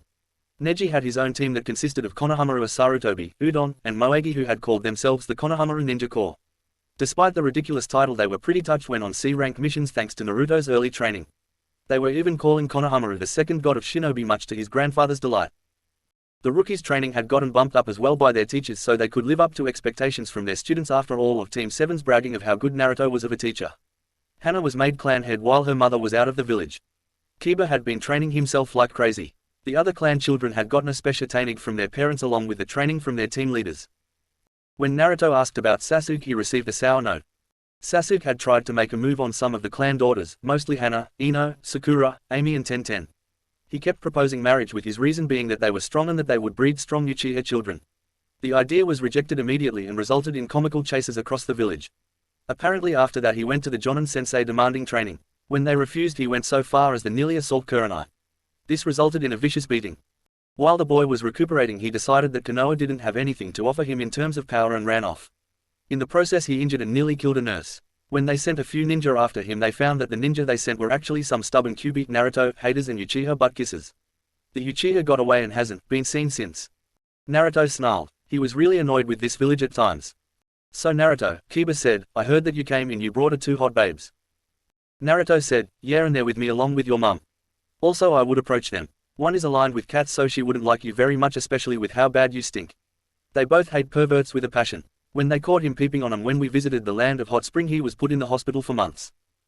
The rest of the time there everyone spent time catching up." Naruto told them about the people he met and his sword. He didn't tell them about its shape-shifting power. When he told them about that and about Hinata getting the sword of Raiga, they were all surprised how far Hinata had come. When Neji told them about the major beating that the Hyuga Council got, they were really surprised and happy that Hinata finally knocked the old jerks around since they tortured her for so long. They also asked Naruto for some extra training. Naruto didn't want to accept at first, but he was convinced after a heavy dose of puppy dog eyes from the girls. Naruto arrived at his clan compound to see Fu and Yugito waiting for him. "Hey Naruto," Fu said, "where have you been?" Naruto said, "Well, I got to see Hinata kick the entire Hyuga Council's hide. Then I ran into the old rookies from the village and we caught up on some stuffy. By the way, I brought ramen and sushi home with me." Naruto took out the two objects when he mentioned them. They were promptly swiped from him and inhaled by the two girls. Naruto wondered how the girls could eat like that and still manage to look so hot. They were interrupted when an ANBU appeared in a puff of smoke. "Namikaze-sama," the man said, "the Hokage has called for you." Naruto nodded and vanished in a burst of flames. Naruto reappeared in the Hokage's office in the same fashion that nearly made the woman jump out of her skin. "You rang?" Naruto asked. "Yes," the woman said, "we just received a message from Suna. Apparently a duo of S-rank ninja wearing black cloaks with red clouds on them kidnapped the current Kazekage Gaara." Naruto's eyes widened when he heard that. "Gaara is the Kazekage?" Naruto asked, "Why doesn't anyone ever tell me these things?" Tsunade shrugged her shoulders and said, "There is more. As you probably already know, Sasuke Uchiha was allowed to leave the village thanks to the ignorance of some of the more butt-kissy types in the village. He has also been sighted along the border of Suna with the 3 unknown characters. If Sasuke Uchiha becomes a threat, you are allowed to fight him. If possible, bring him back alive so I can beat some manners into that ignorant little prick. You will be joined by Jiraiya and one of my ANBU. You will depart in a half hour." Naruto looked at her and said, "I accept the mission. As for the beating some manners into him, he tried to get you to have his babies, didn't he?" Tsunade's nod was the only answer Naruto needed. With that, the blonde set out on his mission. Chapter 14, The Mission to Sunagakure. A three-way rumble. Naruto ran through the forest. By his side was the old pervert Jiraiya. With him was an ANBU with a decorated tiger mask and a tanto on his back. "We got to get to Suna fast," Naruto said. "I could summon a toad to get us there," Jiraiya suggested. Naruto said, "No, your toad summons may be fast, but we're going to need something a lot faster." Naruto drew his sword and went through a few hand signs and said, "Summoning Jutsu, Dragon." In a massive plume of smoke, a large black and red dragon appeared with its wings spread wide. Naruto yelled, "Get on, you guys. We got a really long way to fly." With that, the trio of powerful ninja jumped on the large lizard's back and the massive lizard flew up and out of the area. Naruto said, "I need you to fly us to Sunagakure as soon as possible, Fang." The dragon nodded and Naruto felt the dragon's wings move and the boy said, "You guys are going to want to hang on." The ANBU and Toad Sage did just as they said. Good thing they did, because the dragon suddenly shot forward with intense speed that made the fastest of the toads look like a bunch of snails. As it flew over a town, and as a result a lot of glass was broken due to the sonic boom that followed it.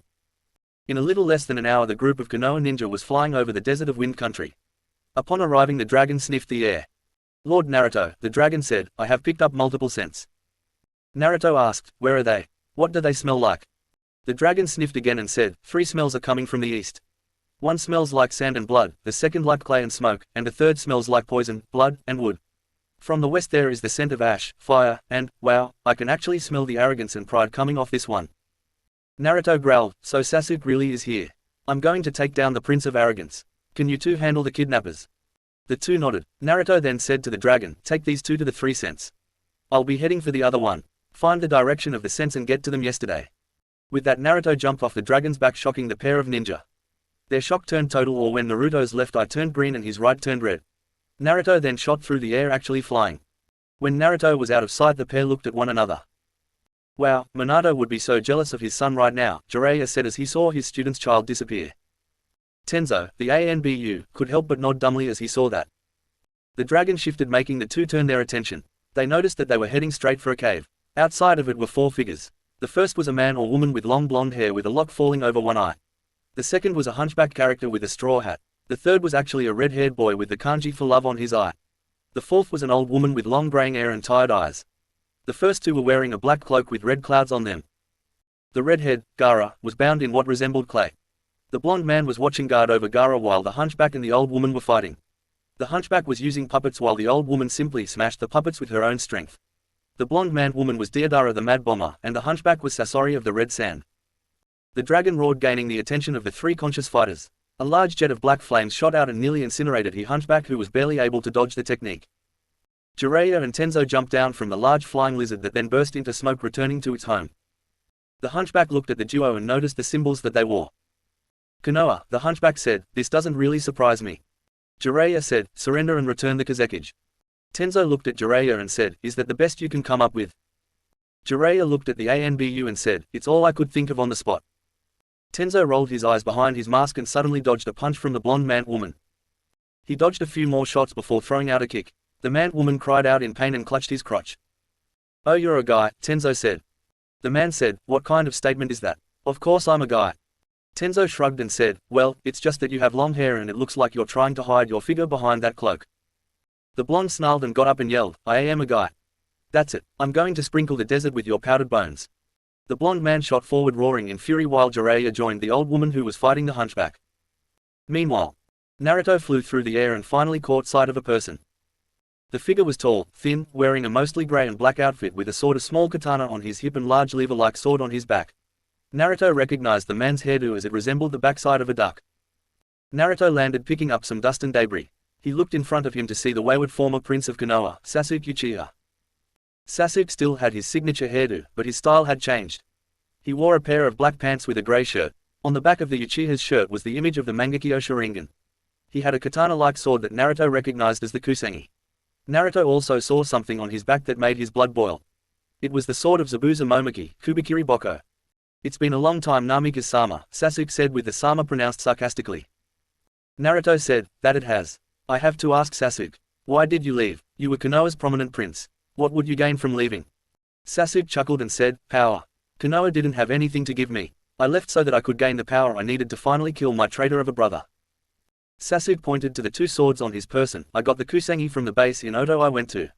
As for this motions to Kubikiri Boko, I got off that fool Zabuza. He tried to bring me back to that weak village about a month or so after I left. He underestimated me and I took it from his corpse. Naruto growled as he saw the sword on his back. Naruto then said, in other words, you used a cheap trick and used the coward's way of fighting. This means that I'm good to kill you like the coward that you are Uchiha. Sasuke smirked before activating his Sharingan. Naruto's eyes widened when he saw Sasuke's Sharingan take the form of a six-pointed shuriken.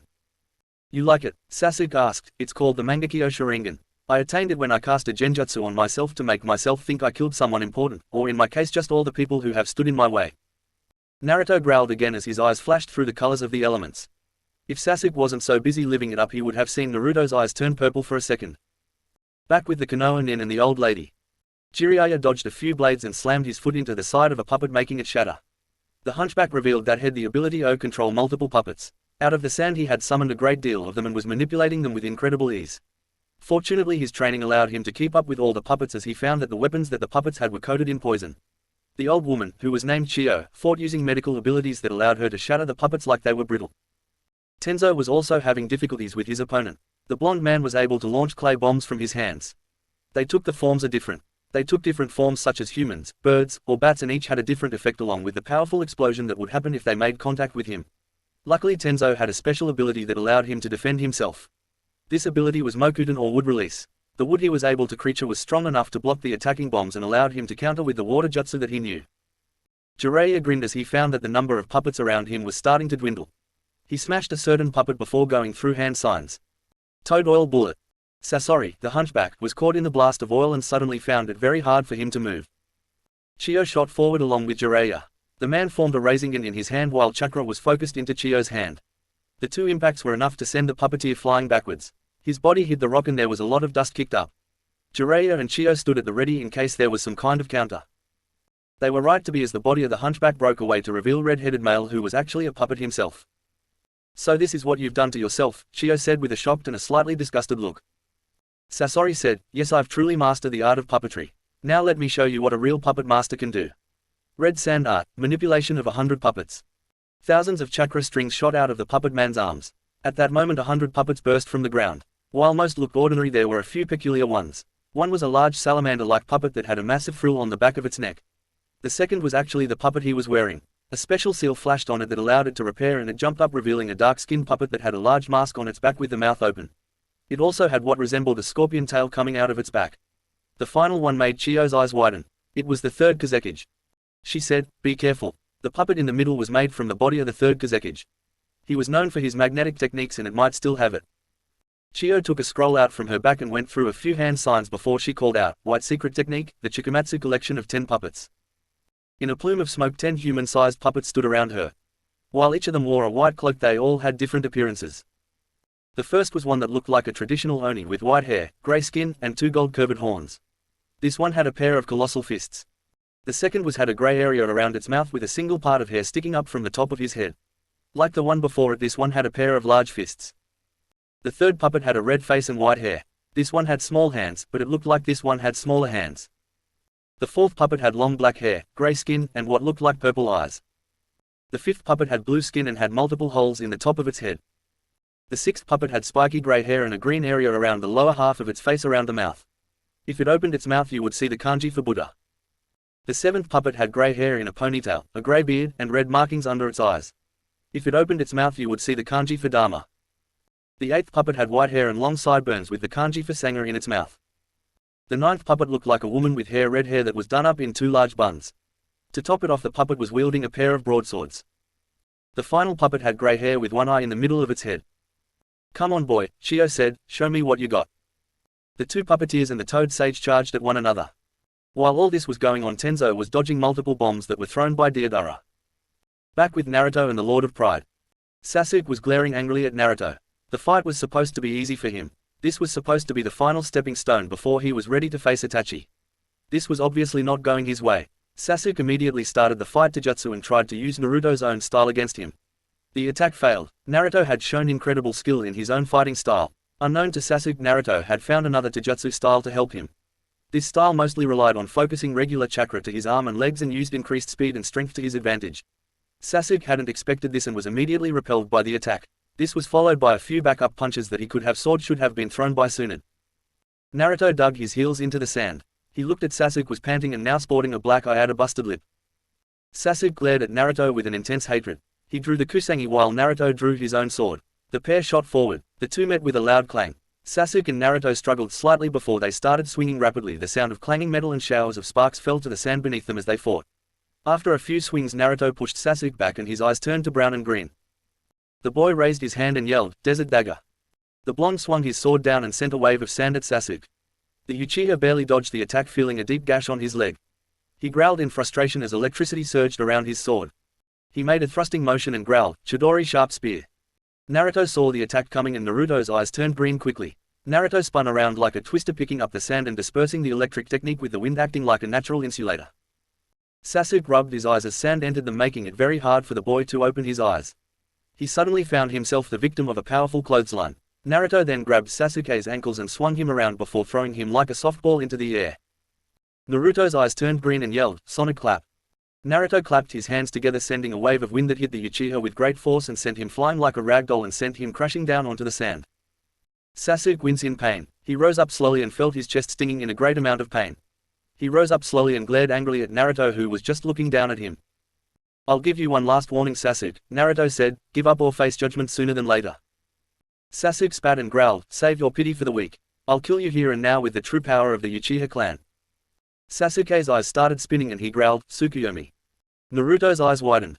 Immediately they found themselves in Naruto's mind before a large chamber. "I know about the Kyuubi, Naruto," Sasuke said. "I found notes about it in the base in Oto where I ran to. Once I kill it, you'll be powerless."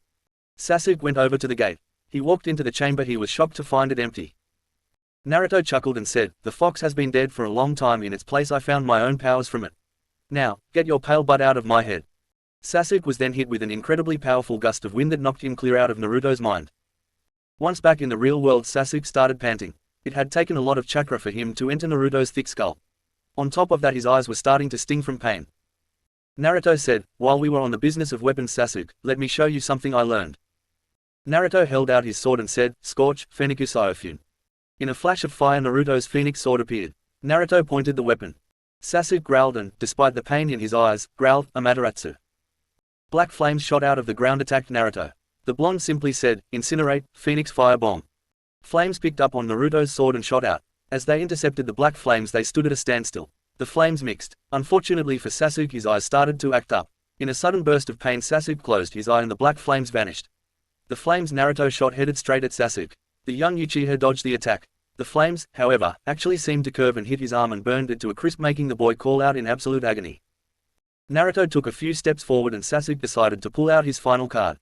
He growled, "Susanoo." Sasuke was covered in a blast of purple chakra. Suddenly it grew up and formed a hulking being. It was huge with yellow eyes, holding a crossbow in one hand and a sword in the other. Sasuke was in the middle of the monster's ribcage, smirking down on Naruto. Naruto glared up at Sasuke. He then held out his sword parallel to the ground, and whispered, "Ban, Kai." Flames erupted on Naruto's sword and covered Naruto's arms. As the flames approached his face, his eyes opened, revealing them to be golden red. The Susanoo giant held out its crossbow and fired a massive arrow. A column of fire shot up. Over the roaring flames, Sasuke could hear Naruto yelled, "Burn all evil to ash, solar flare phoenix." When the flames cleared, it showed a giant red and white phoenix that stood as large as the Susanoo giant. If Sasuke wasn't so nervous at the moment, he would have seen Naruto on the back of the phoenix. Red and white armor wrapped around one arm, while his sword was now red and white with a phoenix head as the tsuba and a spike coming off the bottom of the pommel. There were also 4 chains coming off his armored limb that connected to the phoenix. The phoenix screeched, sending a heat wave that hit the Susanoo with incredible force. The giant stumbled back. The giant flaming bird flew up and started scratching at the ribcage with its claws and sliced open the ribs, hurting the Susanoo and breaking away Sasuke's protection. The phoenix then drew back its head and unleashed a blast of flames that destroyed the upper half of the Susanoo. Sasuke now was completely exposed. The flames the phoenix was made of wrapped around Naruto's body, and a large pair of flaming angelic wings formed on his back while his sword stayed in its Bankai form. Naruto then called out the move that would finish the fight. He pointed his weapon at Sasuke, who was standing scared in the middle of the slowly regenerating Susanoo. Naruto called out, "Fire blade of the exploding sun." The flames around Naruto's blade burned even hotter, and Naruto swung his weapon, sending a wave of white-hot flames surging at the Uchiha. The flames hit and the rest of the Susanoo was obliterated. Sasuke screamed in agony as the flames ate away at his flesh. He didn't scream long, as the flames quickly turned his flesh into ashes. Naruto hit the ground. His sword went back to its original form as Naruto let out a deep breath of air. He rolled his shoulders and walked over to where Sasuke had been burned. Ashes rained all around him, and a good part of the sand around him had been turned to glass. Naruto looked among the sand and ashes to find Kubikiri Boko and the Kusangi. Naruto knew that there were 2 people who would want these in Konoha. He sealed and pinned some scrolls H had in his jacket. At that moment, Naruto felt a sudden flux in chakra. He focused his senses. He could feel his friend's chakra and faced the direction. The mark on his neck grew red and the image of chains spread over his body. The chains continued to glow and covered him.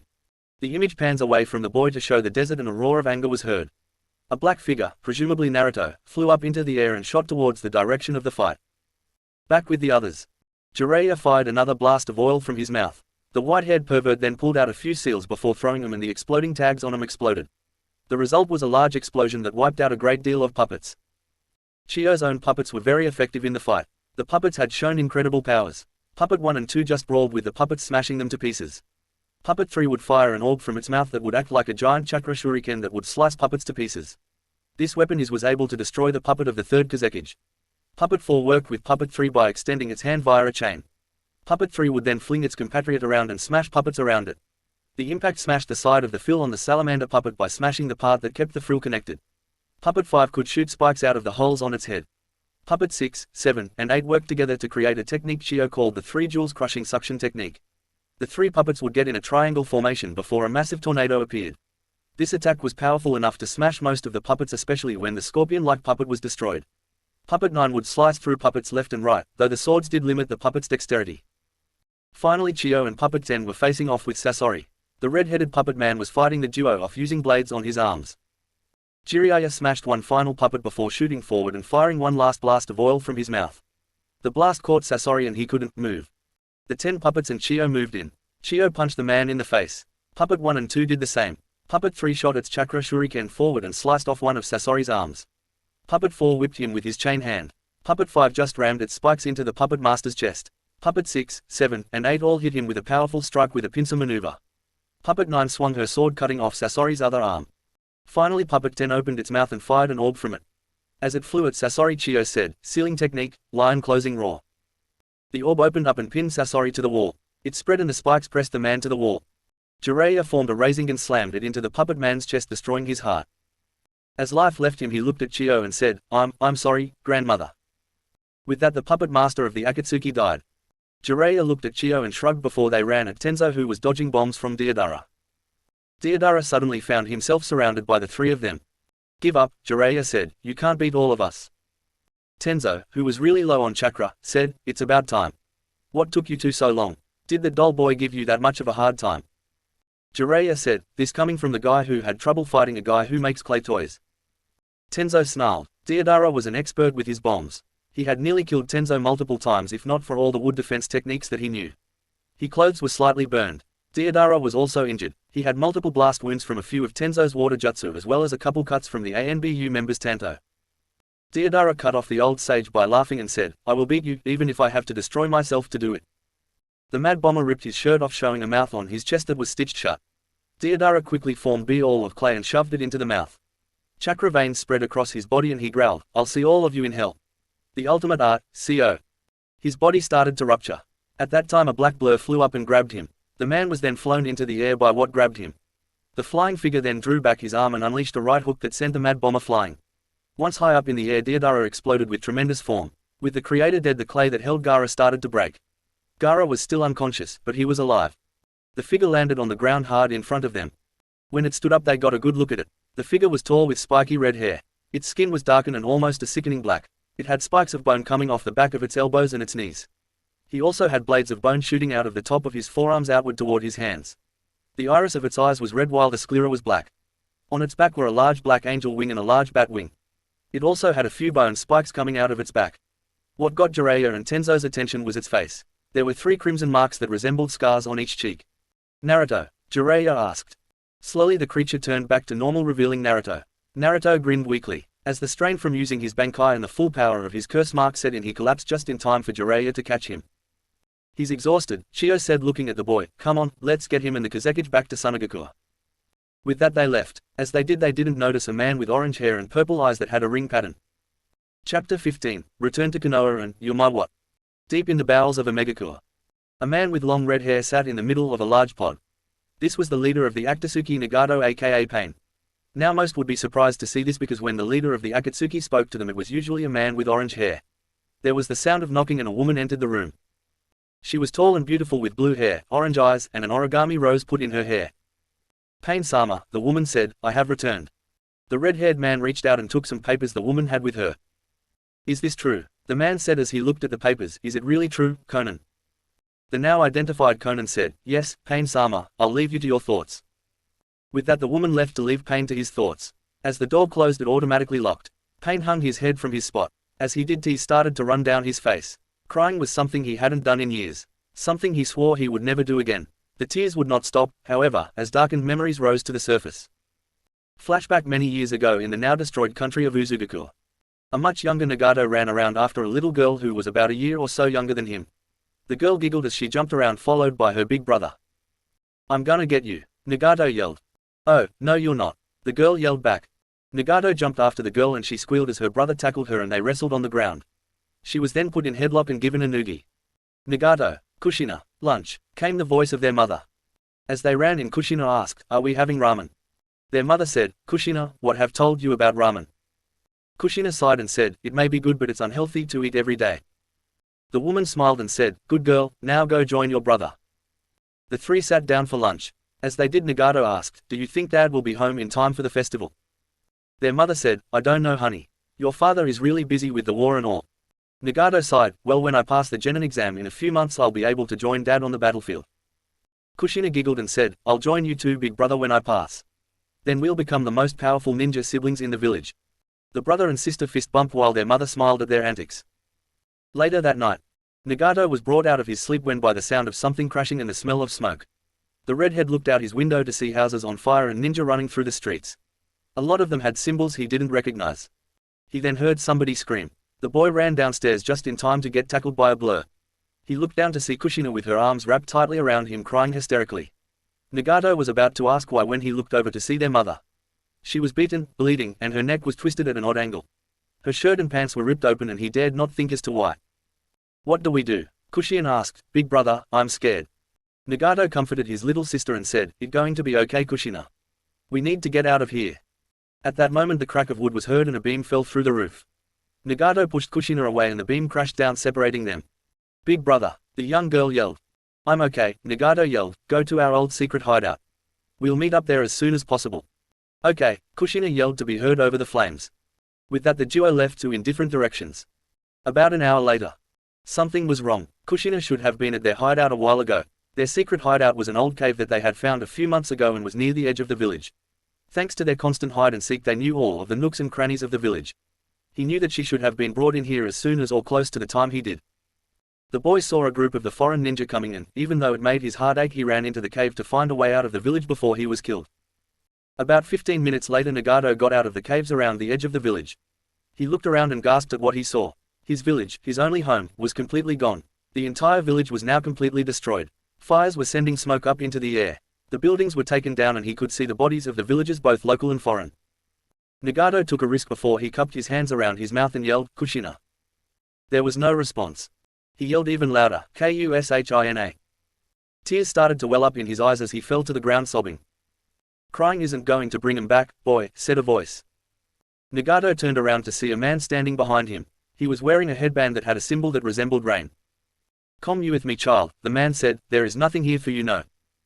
The man started to leave. Nagato sighed. He wanted to turn around and run back to the village. He wanted to go back and try and find his little sister. He wanted to find her and go somewhere, but he doubted she had survived. He didn't have anywhere else to go, so he followed the strange man. End flashback. The man brought Nagato to a megakure. It was there he met his adoptive family and his two best friends Yahiko and Konan. When his adopted parents were killed by attacking Konoha, and that is what set the man off. He became reclusive, cold, and he forgot about Kushin for a while. He eventually rose in power after meeting and being trained by Jiraiya after he gained the title of Sannin. He rose in power until he was able to beat the tyrannical ruler of Hanzo. He then started the Akatsuki with the idea of bringing peace to the world. Now he was learning that his sister's child may in fact be alive. Old emotions stirred in the man's stomach. "Konan," the man said. "Yes, Pain-sama," the woman asked as she entered again. The man said, "I need you to do something for me." Meanwhile, Naruto, Jiraiya, and Tenzo were making their way towards Konoha. After being taken to the hospital to treat his chakra exhaustion, Naruto and his group left the sandy village after they got the bounty for Sasori. Despite the puppets being badly damaged, Kankuro took them into use for himself when the time came. With that done, the trio left at a much faster pace and headed for Konoha. Flying on the back of one of Naruto's dragon, they made it in record time. Once they arrived, they were halted by the two eternal guards Izumo and Kotetsu. Once inside, they immediately went to the Hokage's office. When they entered, they found a blonde female Hokage asleep on her desk. "She did this a lot back in the academy, didn't she?" Naruto asked Jiraiya, who nodded. Naruto said, "Does anyone know how to wake her up?" As she said that, Shizune walked up behind Naruto and said, "I think I know a way how." The brunette walked up to the sleeping Godime and yelled, "Wake up, Lady Tsunade. Jiraiya is trying to molest you in your sleep." Almost immediately, Tsunade jumped up from her sleeping position and glared ominously at Jiraiya before shooting forward and unleashing brutal right hook that knocked the man through a few walls before he lost enough momentum to collapse to the ground. Naruto, Tenzo, and Shizune all laughed at Jiraiya's misfortune and at the shocked and slightly embarrassed look on Tsunade's face. "That wasn't very nice to do to Jiraiya," Tsunade said. "Yes," Shizune said, "but do I really need an excuse to see that pervert get socked in the face?"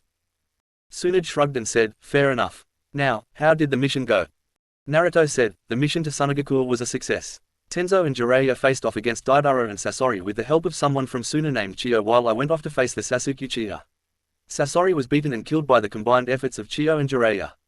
After my fight with the Uchiha, I managed to throw Deidara away from the group when he tried to do some crazy suicide jutsu. The Kazekage was then returned home." Tsunade asked, "What happened to the Uchiha?" Naruto grinned and said, "His ashes are mixing with the sands as we speak." Tsunade grinned when she heard that. Naruto then said, "I also recovered the Kusangi from him as well as the sword Kubikiri Boko stolen from our own deceased Tsubusa Momiki." Tsunade nodded and said, "Will you be returning the swords to their rightful owners?" Naruto said, "If by rightful owners you mean Anko Matarashi and Haku Momiki, then yes, I am." The female Kage nodded and said, "You will be receiving your pay for this tomorrow afternoon. By the way, you might want to get home and see your daughter Naruto. She has been wondering where you've been, kid." Naruto nodded before he vanished in a flash of yellow light. Jiraiya and Tenzo also vanished in a shushin. "I wonder what happened to just going through the door," Shizune asked as handed a pile of paperwork to her mentor. At the Namekusei compound, Naruto appeared in a bright yellow. Naruto stepped forward and opened the door to the main building. Almost as soon as he did, he was tackled by a blur. He looked down to see his little girl squeezing his diaphragm and cuddling his chest. "Hey, my little butterfly," Naruto said, cuddling his little girl in his arms, calling her by the pet name he had for her. "How have things been since I went on the mission?" Kira answered, "I've been good, Daddy. Mama and Aunt Yugito are out shopping. They got me these really nice babysitters." The father and daughter pair walked into the house just in time to see Haku and Anko. Hello Naruto, Haku said, it has been some time. Naruto grinned and said, Anko Matarashi and Haku Momiki, just the pair I wanted to see. The two looked at each other and said, we are. Naruto nodded. He set the girl down and she sat down in a nearby chair. Naruto took out the two scrolls he had under his jacket and unsealed the two weapons inside.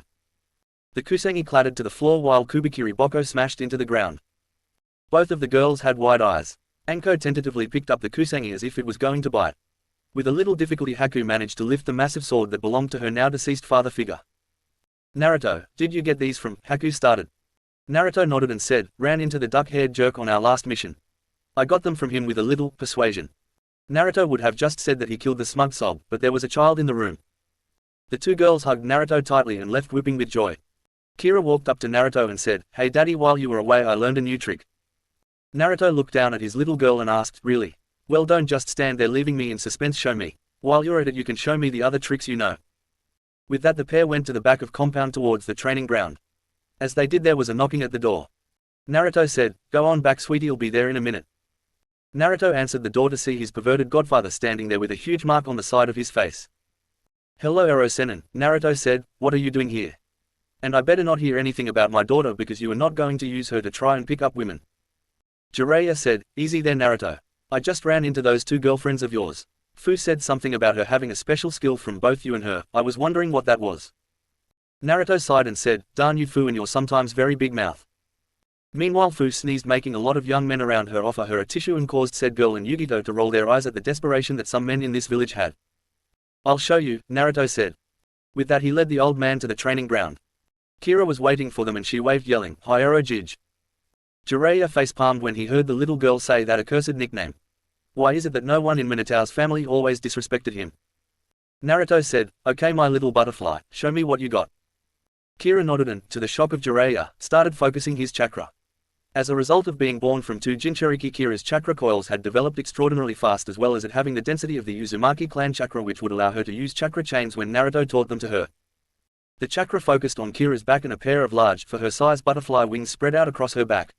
They were currently grey with a backline that resembled a monarch butterfly. So that's why you call her that, Jiraiya said. Naruto nodded and said, okay little one, show us what you got. Kira nodded. She floated up into the air as the wings changed from grey to red. The wings burst into flames before she flapped them, sending wave of fire forward. They changed from red to blue before she flapped them again, sending waves of water that extinguished the flames. Her wings turned green as they flapped, sending waves of wind that blew away the smoke. Kira's wings turned wide before she performed a tiny spin, sending a boomerang-shaped bolt of lightning outward that bounced around. Her wings finally turned brown as earth focused on her wings. They took the blast of lightning and stood solid. Naruto clapped and said, good show little one. Now, what was that new trick you wanted to show me? Kira grinned before her butterfly wings turned into a pair of dragonfly wings. The little girl's wings started buzzing. Naruto covered his ears due to the noise caused by the wings. The ground beneath her actually started to crack from the sound. Whoa, Naruto said as Kira stopped buzzing and her wings receded. Whoa is right, Jiraiya said, what was that? Kira jumped into Naruto's arms with a giggle. Naruto started to rock her back and forth. Kira tried to stave off a sleepy feeling that came with the rocking and Naruto said, don't worry sweetie. We can play when you wake up.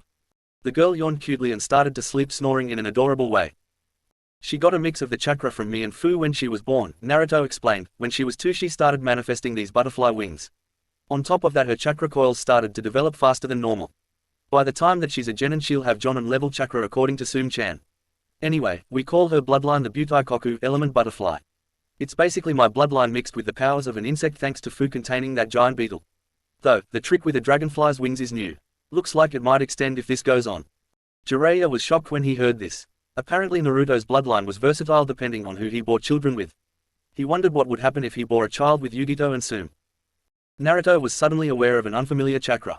He said, would you mind putting Kira-chan to bed? I warn you, if you don't I warn you, I have a Harashin seal etched into all of her clothing so in case she gets kidnapped, so if you do something with her I will hunt you down and turn you into a lady. Jiraiya's face was as white as his hair as he grabbed the little girl gently from Naruto's arms and ran for it. Naruto said, I know you're there lady, I can practically sense your chakra. There was a swift gust of wind and Konan appeared. Are you Akatsuki getting so desperate that you have to attack me in my own home? Naruto asked as he placed his hand on his weapon. Konan held up her hands in a peaceful gesture and said, easy there Naruto Uzumaki Namikas, I come in peace. Naruto said, what are you doing here lady? Konan answered, I bring a message from a lost member of your family, of the Uzumaki clan. Naruto's eyes widened and he said, "What do you mean of the Uzumaki clan? I went to Uzugakure and it was nothing but ruins." Conan said, "He is a survivor of your homeland during the Third Shinobi War. He is willing to meet with you tonight if you are willing." With that she vanished in a plume of smoke. Naruto looked at where the woman had been standing just moments ago and sat down thinking. Was this a trap or was this the genuine article? He glanced up to where he could see Kira's room. Naruto thought for a second. He got up and created a shadow clone before running off to the Hokage Tower. A few hours later, Naruto stood around in the forest around the edge of Konoha. He glanced at the moon and guessed the time. Around him, hidden to the naked eye, were multiple Anbu and Jiraiya. Naruto stood still for a moment. Then he sensed a familiar chakra. He spun around and saw Conan walking with a red-haired man. He had no shirt showing his muscled exterior as well as 6 rods coming out of his back and what looked like armor covering his legs. Naruto noticed that the man seemed to have a little bit of trouble walking. "So, you are Naruto Uzumaki Namikaze," the man said. "I take it you're the man that the pretty lady here told me about," Naruto said with a tone that made the man laugh. "You talk just like my sister," Nagato said, "my dear sister Kushina, if only I knew she was alive." Naruto gained a shocked look as did the Anbu and Jiraiya. "You're my uncle?" Naruto asked. "Yes," Nagato said, "I managed to get a blood sample from myself and from you after one of your many battles. We are related by blood. Unfortunately, I am the figurehead of the Akatsuki organization." At that everyone tensed.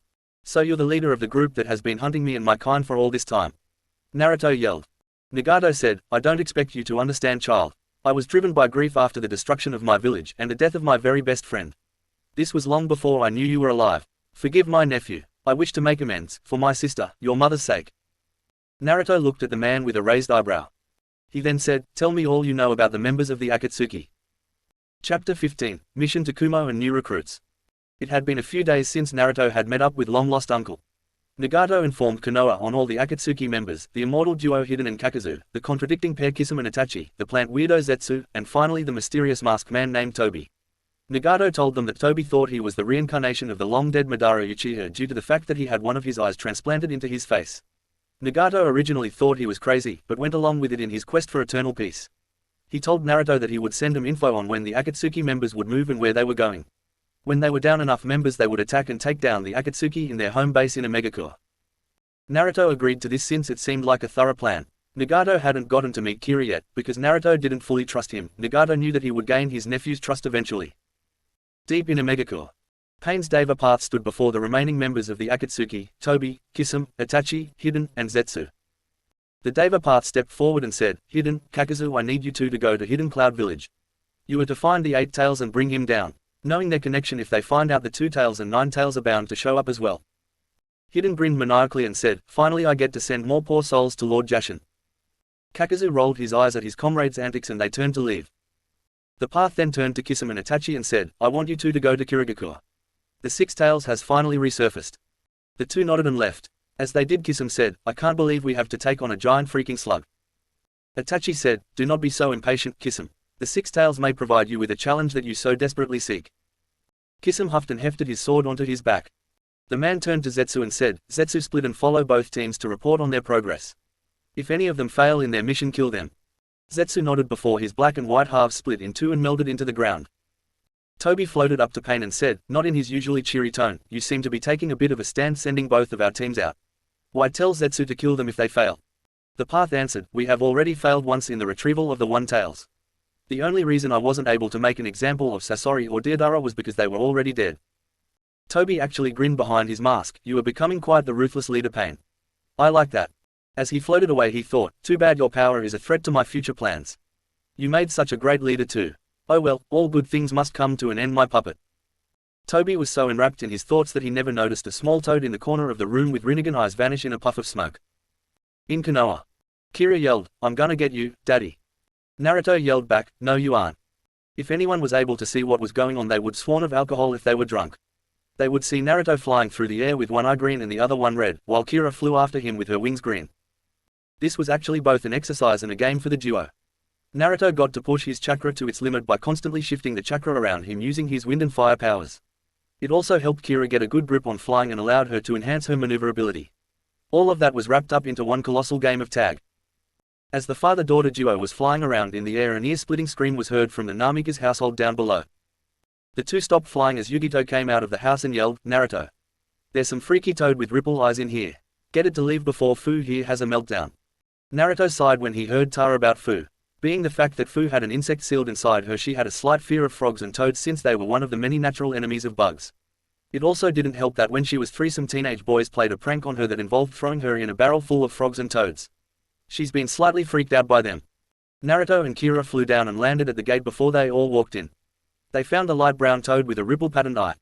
Looks like Nagato sent his contact, Naruto said. Fu said, just get it out. The green-haired babe was currently jumped up in a typical damsel in distress fashion in Tsume's arms, gripping her so tight that the dog-themed woman was starting to turn blue. What is it that Nagato needs to tell us? Naruto asked the amphibian. The toad opened its mouth and a recording of what was said was heard. Thanks, Naruto said. Tell Nagato that Yugito and I will go to Kumo to help out Kiribi. Also, can you tell him to send something small and fuzzy? Just don't send a cat or a dog on the fact that we have a dog and cat-themed women living with me. The last thing I need is for the house to get wrecked. Anyway, good luck with the plan. Say goodbye, Kira-chan. Kira ran up and said, by great Uncle Naga. By pretty paper lady. With that, the amphibian disappeared in a puff of smoke. When it did, Fu got off Tsume and she started rocking back and forth on the couch in a fetal position, muttering, slimy, warts, long tongues, icky. Naruto shook his head and said, Tsume-chan, when Fu gets out of her funk, could you go tell Tsunade where we went? The last thing I need is to be declared a missing nin by one of the people who still hates me. Tsume nodded as she rubbed Fu's head as she was still rocking back and forth. The duo ran out of the compound and Naruto summoned a dragon that flew up with them on their back and shot out in the direction of Kumo. Meanwhile, Itachi and Kisame were walking through a murky area in the land of water. Eventually they found who they were looking for. Sitting in a tree was a tall thin man with pale golden eyes and black hair that went down to his shoulders. His side parting let a large portion of his bangs cover the left side of his face. He wore a long, light blue kimono adorned with a small emblem of 3 bubbles on the back, and a pair of black pants underneath with an orange sash. The kimono hangs loose, exposing his chest. In it, he carries a bamboo jug filled with a soap solution and a pipe. The man looked towards them and said, oh, were you sent by Kiri? Well, I'll tell you what I told that pain in the neck Yagura, I'm not going back. Itachi said, not entirely. Our master has a need for you and I would prefer that you come peacefully. Kisame looked at his partner and said, oh come on, at least let me cut off his legs so he can't run away.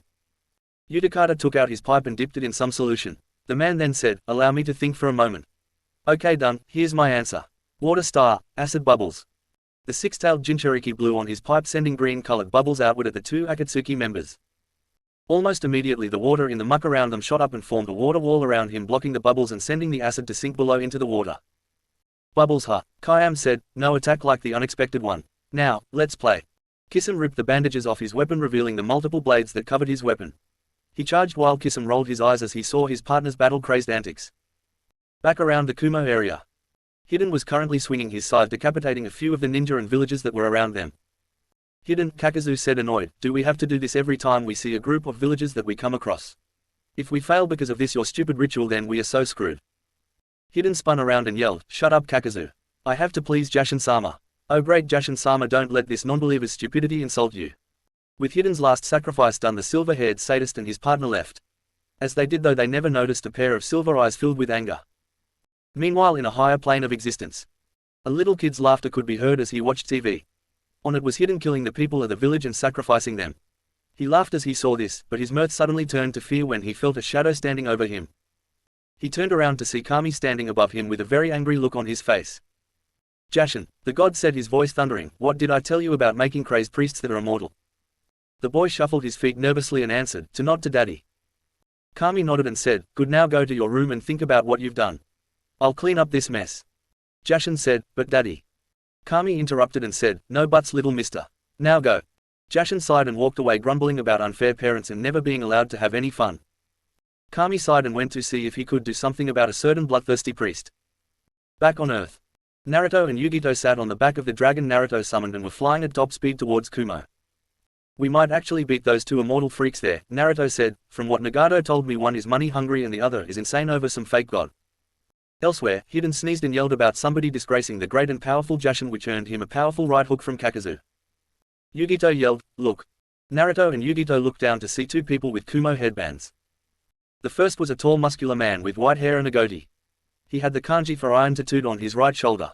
On his left cheek was the tattoo of a bull's horns. He wore some oval-shaped sunglasses, a white forehead protector, a white one-strap over one shoulder flak jacket, and a long red rope wrapped around his waist. He also had white hand guards and shin guards and had a total of 7 swords sheathed on his back. The second was a fairly tall dark-skinned man with shaggy white hair that covered his left eye. His nose was slightly larger than normal and he had a lazy look in his eyes. He wore a black high-collared sleeveless uniform with loose-fitting black pants, bandages around his arms, and a one-strap over one shoulder flak jacket. He had the kanji symbols for water and lightning tattooed on his left and right shoulders respectively, and he had a foldable cleaver-like sword on his back. The dragon roared, getting the duo's attention. The lazy look in the second man's eyes was gone as his eyes widened as he saw the massive reptile landed on the ground. The blonde duo jumped off the legendary monster and landed in front of the two Kumo shinobi. "Hey Darui-san, Kiribi-sensei," Yugito yelled, "remember me?" The large man with sunglasses said, "Hey Yugito. What you know, how you been doing over in Kono?" Yugito answered, "First of all, I've been doing good. Second of all, stop it with the rhyming." The attractive blonde then smashed the man over the head with her fist, making him faceplant. Kiribi then got up and rushed himself off like nothing happened. "Does he always have to talk like that?" Naruto asked. Darui said, "He does. It isn't dull when he does it through because the reactions of the other people around him are completely hilarious." Kiribi was currently writing down the rhyme he made earlier and was putting the book away when he looked at Naruto. "Hey," the Eight Tails said, "I can sense the Nine Tails chakra inside of the kid over there." Kiribi walked towards the blonde and said, "Hey, boyo. Eito can sense the power of the Nino." Naruto then smacked Kiribi over the head and said, "Enough with the rapping. Seriously, I've only heard you talk twice so far and I've already want to rip you a new one. Anyway, I used to be the Jinchuriki of Kurama. He passed on a few years ago." Kiribi Winston Gyuki, the Eight Tails, was raging about how it wasn't fair that he wouldn't get the chance to kick that stupid to the curb the next time he got to see him. Meanwhile inside Yugito Matadabi, the two-tailed cat, whined and said, "I miss my dear sweet Q-kun." Yugito sighed as when the two-tailed cat was sent into a deep wailing fit when she found out that Kyubi was died and was completely gone. The group was brought out of their discussion when two people arrived. Well, what do we have here?" Hidden said with a cruel smirk, "We have the two tails, the nine tails, and the eight tails all in one place. This is going to be easy." Kakazu nodded and said, "Yeah, where have I seen that other guy before?" The man took out a little book and said, "Oh hey yeah. Darui of the Black Lightning. We can turn you into one of the neighboring countries. I think they would pay a pretty price for those black lightning techniques of yours." Darui glared at the man before he unsheathed his massive cleaver sword, unfolded it, and had it at the ready. "Hey," Darui said, "Yugito, you want to join me in a rumble with the masked guy for old time's sake?" Kakazu cracked his knuckles and grinned as he thought of the money he was going to get for turning in Darui to one of the neighboring villages. "Well, Nino," Kiribi said, "looks you me against the crazy emo." "Ooh, that's a good one." The man took out a book and pencil and started to write down the latest rhyme. Naruto looked at the man strangely. Hidden snarled and yelled, "Don't ignore me, you freak." Hidden charged with his scythe pulled back and was prepared to decapitate Kiribi. The large man took his pencil and focused his lightning chakra into his pencil before he threw it forward. The small utensil being used as a weapon caught Hidden by surprise. The pencil pierced and came out the back of Hidden's shoulder and smashed into the ground behind him. Hidden clutched his limb in pain. Kiro took a deep breath and blasted a cloud of ink from his mouth. Hidden was hit by the cloud with got in his eyes, making him sting, and he screamed at the pain in his eyes. Naruto caught the idea before his eyes turned white. He drew back his arms and yelled, "Thunderclap." Naruto clapped his hands together and sent a wave of electricity at the man. Hidden was hit the lightning blast that went through the ink and blasted through his chest. Hidden stumbled back and roared in fury. "Look what you did to me," he yelled, "you will pay." Hidden went forward, shocking Kiribi and Darui. Yugito and Naruto weren't surprised though from the information that they got from Nagato and Konan. "Dori," Naruto said, "if you want to kill Kakazu you got to slice 5 or 6 times. Kiribi, let's wipe this freak off the face of the earth." Daru's bored expression was replaced with an interested one and he said, "Now this isn't dull. Let's rumble." Darui shot forward and swung his cleaver sword, slicing Kakazu's chest, but not enough to kill him the first time. Darui focused power into his hand and slammed his fist into Kakazu's jaw, knocking him backwards. Yugito followed after him. Naruto dodged a swing from Hidden's side and countered with a vicious uppercut. Hidden stumbled from the powerful impact and was then knocked down when Kiribi shot forward and slammed a powerful lightning chakra-enhanced fist into his face. Hidden jumped up and yelled, "Is that all you pansies got?" Naruto growled, "Oh, you did not just call me a pansy." Roar, Rutu.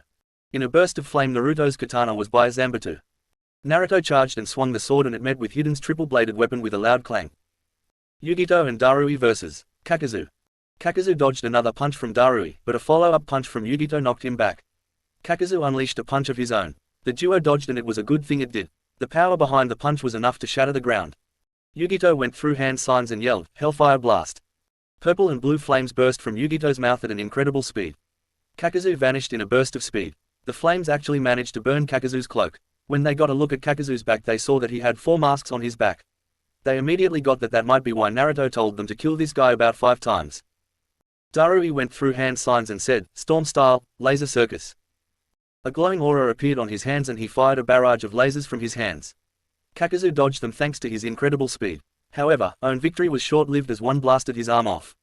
The two ninja were shocked when multiple black threads shot out of his severed elbow and reattached the severed part. Yugito got out of her shock first and focused her powers with Matadabi's chakra and she shot forward with speed that matched Kakazu. The duo grappled and jumped into the air and started trading blows DBZ style. Kakazu managed to slam his knee into Yugito's stomach making her double over. He was about to bring his elbow down when Yugito vanished in a blur of speed. Kakazu suddenly found himself stabbed in the back by Daru's sword making him scream out in pain.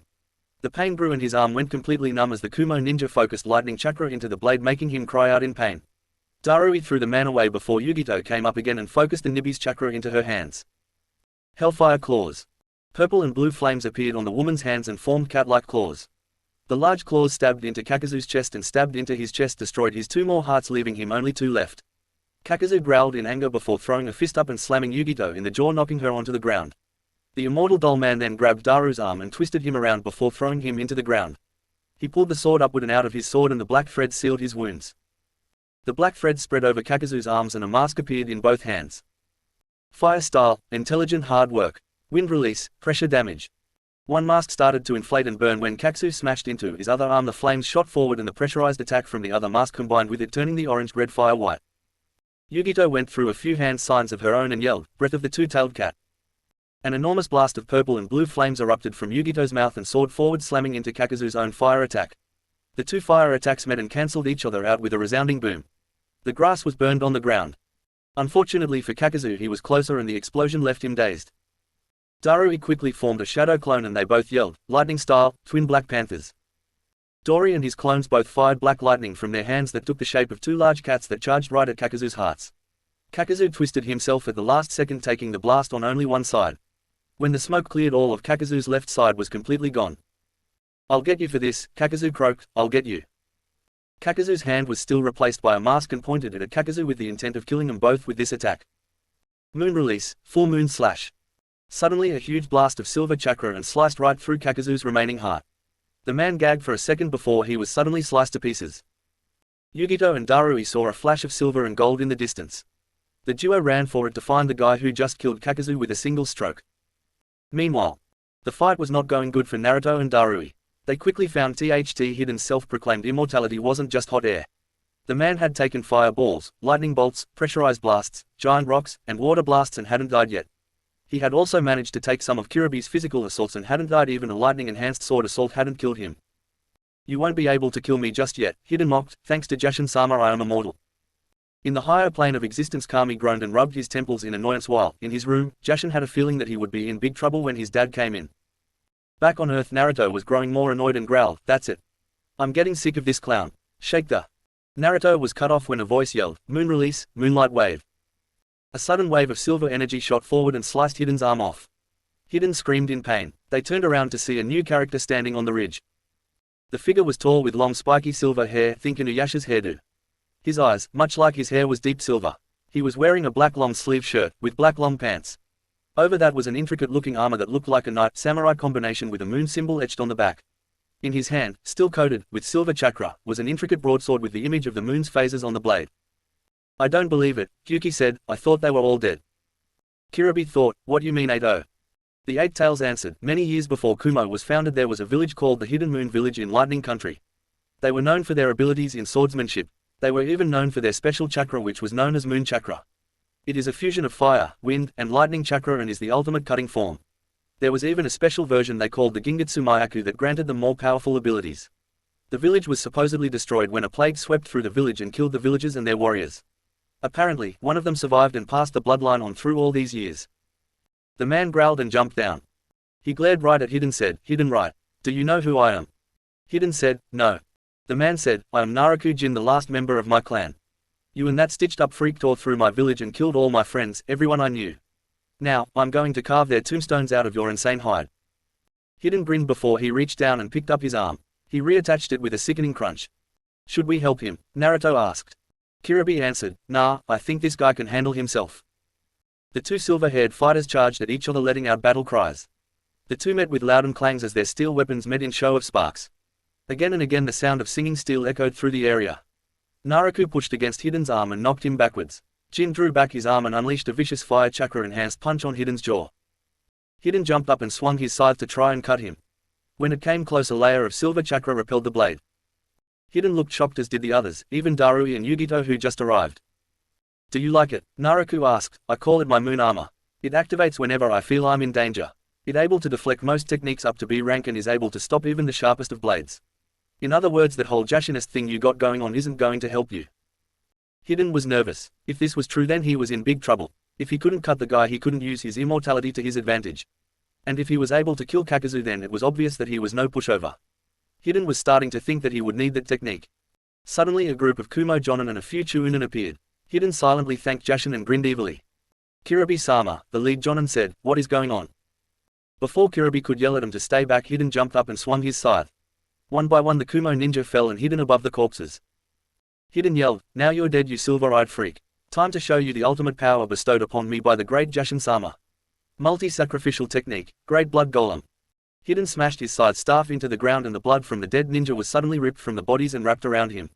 Not just the blood, but the flesh, skin, and bone marrow went up into the formation as well. Soon a massive golem wielding a massive scythe stood towering above the ninja.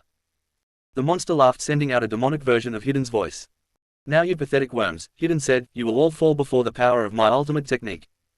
"Wow," Naruto said, "when did he learn to do that?" Nagato didn't say anything about it. Kiribi looked at the blonde and shrugged slightly. Naruto laughed out loud and said, "Is that all you got? Let me show you a real giant." Silver chakra covered the man with a shout, then he threw his head back with a powerful shout. Gengetsu Myaku transformation, Tsukuyomi the Moon Warrior. In an explosion of silver chakra, a golem just as big as the blood golem stood tall. It was tall and completely silver. It wore armor like the kind Naruto wore, but much more silver and a lot less gold. Its eyes flashed a dark blue and in his hands was a great sword that looked incredibly sharp. The Moon Warrior roared and pointed his sword at the blood golem. The two charged at each other and their weapons met with a loud clang and the ground cracked beneath a strain. The two met again and again with multiple clangs of metal as they struck each other again and again. "Hey Kiribi," Naruto said, "why is it we aren't joining this?" The eight-tailed Jinchuriki blinked behind his sunglasses and said, "I don't know. Let's join this party." Kiribi started to radiate red chakra. Suddenly a few chakra tentacles and some chakra ox horns appeared. After that his flesh and clothes burned and his body was covered in black and red muscle with an ox skeleton over him. Then in a burst of crimson chakra there was a giant ox-like creature made entirely out of what looked like muscle and the right horn was missing. Naruto held out his sword and yelled, "Shake the ground with your flames, burn my enemies to cinders, Belthan." There was a flash of black and Naruto stood on the back of a massive dragon. The dragon was huge. It was a huge humanoid-looking western dragon with 10 wings spread across his back. His scales were pitch black and the scales on his chest were red. He had large curved horns, 6 rows of dagger-like teeth, and 6 evil-looking eyes. "I was wondering when you would call me boy," Belthan growled. "It was getting awfully cramped inside that sword of yours. So you summoned me to fight a simple Jashinist. What a disappointment." Naruto said, "We also have the Moon Warrior over there. For all we know he might end up attacking us after this." The blood golem growled and said, "I don't care how big any of you clowns can get. I'll kill you all." The enhanced Kiribi charged and slammed his horns into the golem's chest, making him double over. The two giants grappled just in time for a blast of black flames to slam into the monster's side. A large tail smashed into its head and then it dropped on his back. The Moon Warrior picked the fallen golem up and then threw him like a rag doll and he hits the ground hard. The blood golem got up and then multiple iron spikes, made from the iron in the blood, shot out and nearly pierced the Moon Warrior's armor. Belthan growled, "No despair, mortal. Fear release, 6 demon eyes." All 6 of Belthan's open eyes and they flashed a sickening yellow color.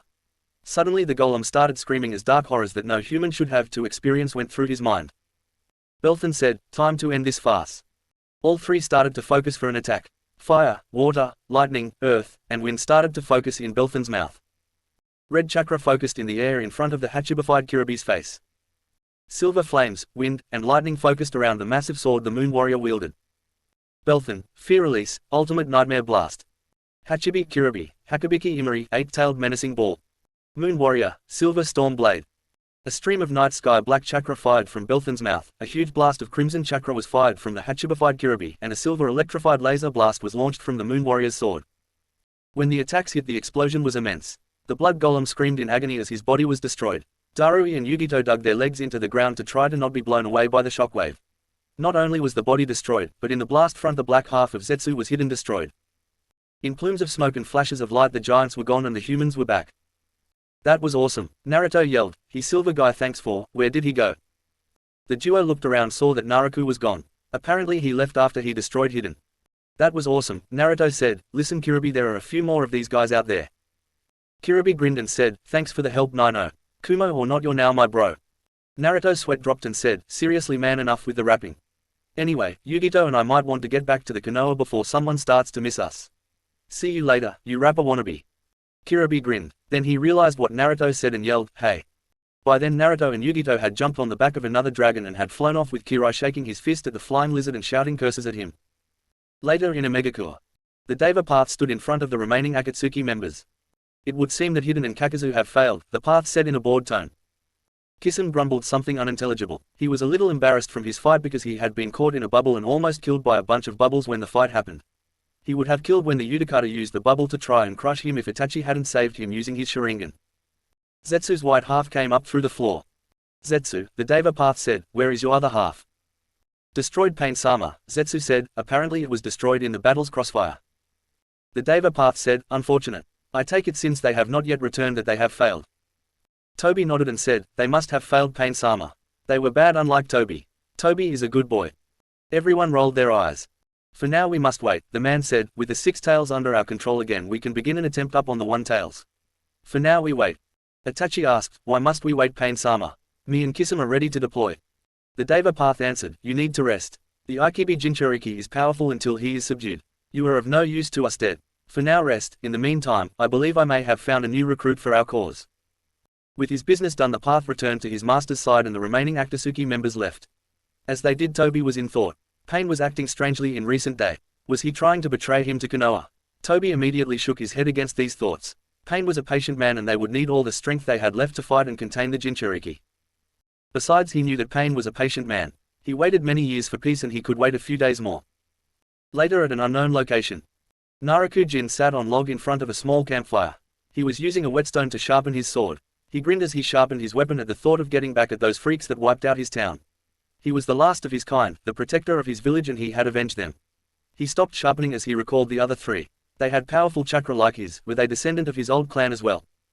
The sound of a snapping twig got his attention. He rose up and pointed his weapon at the direction of the noise and said, who's there? I know someone is out there, so come out. Out of the darkness Nagato slowly came. He was walking better since he practiced a lot on his new legs. He looked at the man. He was just how Naruto's summon had described him. He mentally thanked his nephew for telling him about this man as he may be of use. Calm yourself friend, Nagato said, I mean you no harm. Naruto lowered his weapon, but not his guard. What do you want? The silver-eyed man asked, his muscles tense. Nagato answered, I have a proposition for you. Chapter 17, The Calm Before the Storm.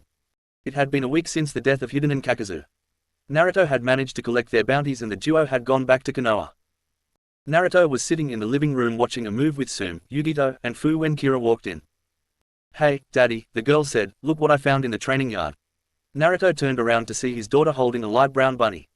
The girl immediately cooed and went over to rub the animal's soft fur. While this was happening Naruto noticed that the rabbit had purple and black ripples in its eyes. Hey girls, Naruto said, I'd hate to interrupt your kawaii moment, but I think that is a messenger summon from Nagato. The girls all sighed overdramatically and set the small animal down on the ground. The rabbit's eyes glowed before it fired a projection of Nagato forward. The projection said, Naruto, as you know, the only active members of the Akatsuki left are Toby, Itachi, Kisame and one half of the member called Zetsu. Recently I have added a new member named Naruto Jin. He will be a sleeper agent in my organization and shall be partnered with the last remaining half of Zetsu. Now I'm not sure if Toby is starting to catch on, but I saw him discussing something with Zetsu earlier today. If he is on to our plan then we need to strike fast. Bring Jiraiya and your friends to in exactly 3 days. Then we shall begin our attack. Also tell Kira that she can keep the bunny. Consider it a really late birthday present. Goodbye. As soon as the message was over Kira squealed and swept the small, fuzzy mammal up into her arms and started to cuddle it. Can I hold it? Yugito asked. No, he's my bunny, Kira said as she ran off. Oh come on, I want to pet him too. Yugito yelled in a childlike manner as she ran after Naruto and Fu's daughter. Tsume, Naruto, and Fu all burst out laughing as the duo ran around arguing over who got to hold Kira's new pet. Naruto said, well, I got to go tell Tsunade about my uncle's plan. See you all later, alright. Tsume said, okay, see you later Naruto-kun. With that Naruto left and headed straight for the Hokage Tower. The blonde entered the room to see that Tsunade was fast asleep on her desk with a few stacks of paperwork nearby. Naruto shook his head at the sight of the powerful yet lazy cage in front of him. Naruto walked over to the side of the room and pulled out a gong that Shizune had hidden there in case of such moment. Naruto drew back the stick and slammed it into the gong, making a loud noise that got the secretary's attention outside. Tsunade shot up with a scream as she clung to the roof using chakra, looking around like she was a scared cat. Naruto laughed like crazy at seeing the powerful Sannin digging her fingers into the roof. Naruto whipped out a camera and snapped a photo before he said, "Finally, I have a little future blackmail on you." Tsunade glared down at Naruto and got down from the ceiling. "What is it, Naruto?" Tsunade asked as she sat down. "I need to talk to you and Jiraiya about something regarding the Akatsuki." At that moment there was a scream of "pervert" from what sounded like Sakura. The sound of a loud impact, a body flying through the air, someone screaming, and finally a body dropped through the ceiling with a loud crash. The person was then revealed to be Jiraiya. The man had a huge fist-shaped indent in his face. "Let me guess," Naruto said, "he was trying to peep on some of the girls at the hot springs again." Tsunade nodded and said, "Yep. Good thing he ran into the former student of yours. It almost reminds me of how I would beat him when I found him peeping on me." Jiraiya jumped up and the indent on his face popped out. He dusted himself off and looked at the duo in front of him like nothing had happened. "Hey you two," Jiraiya said, "what did I miss?"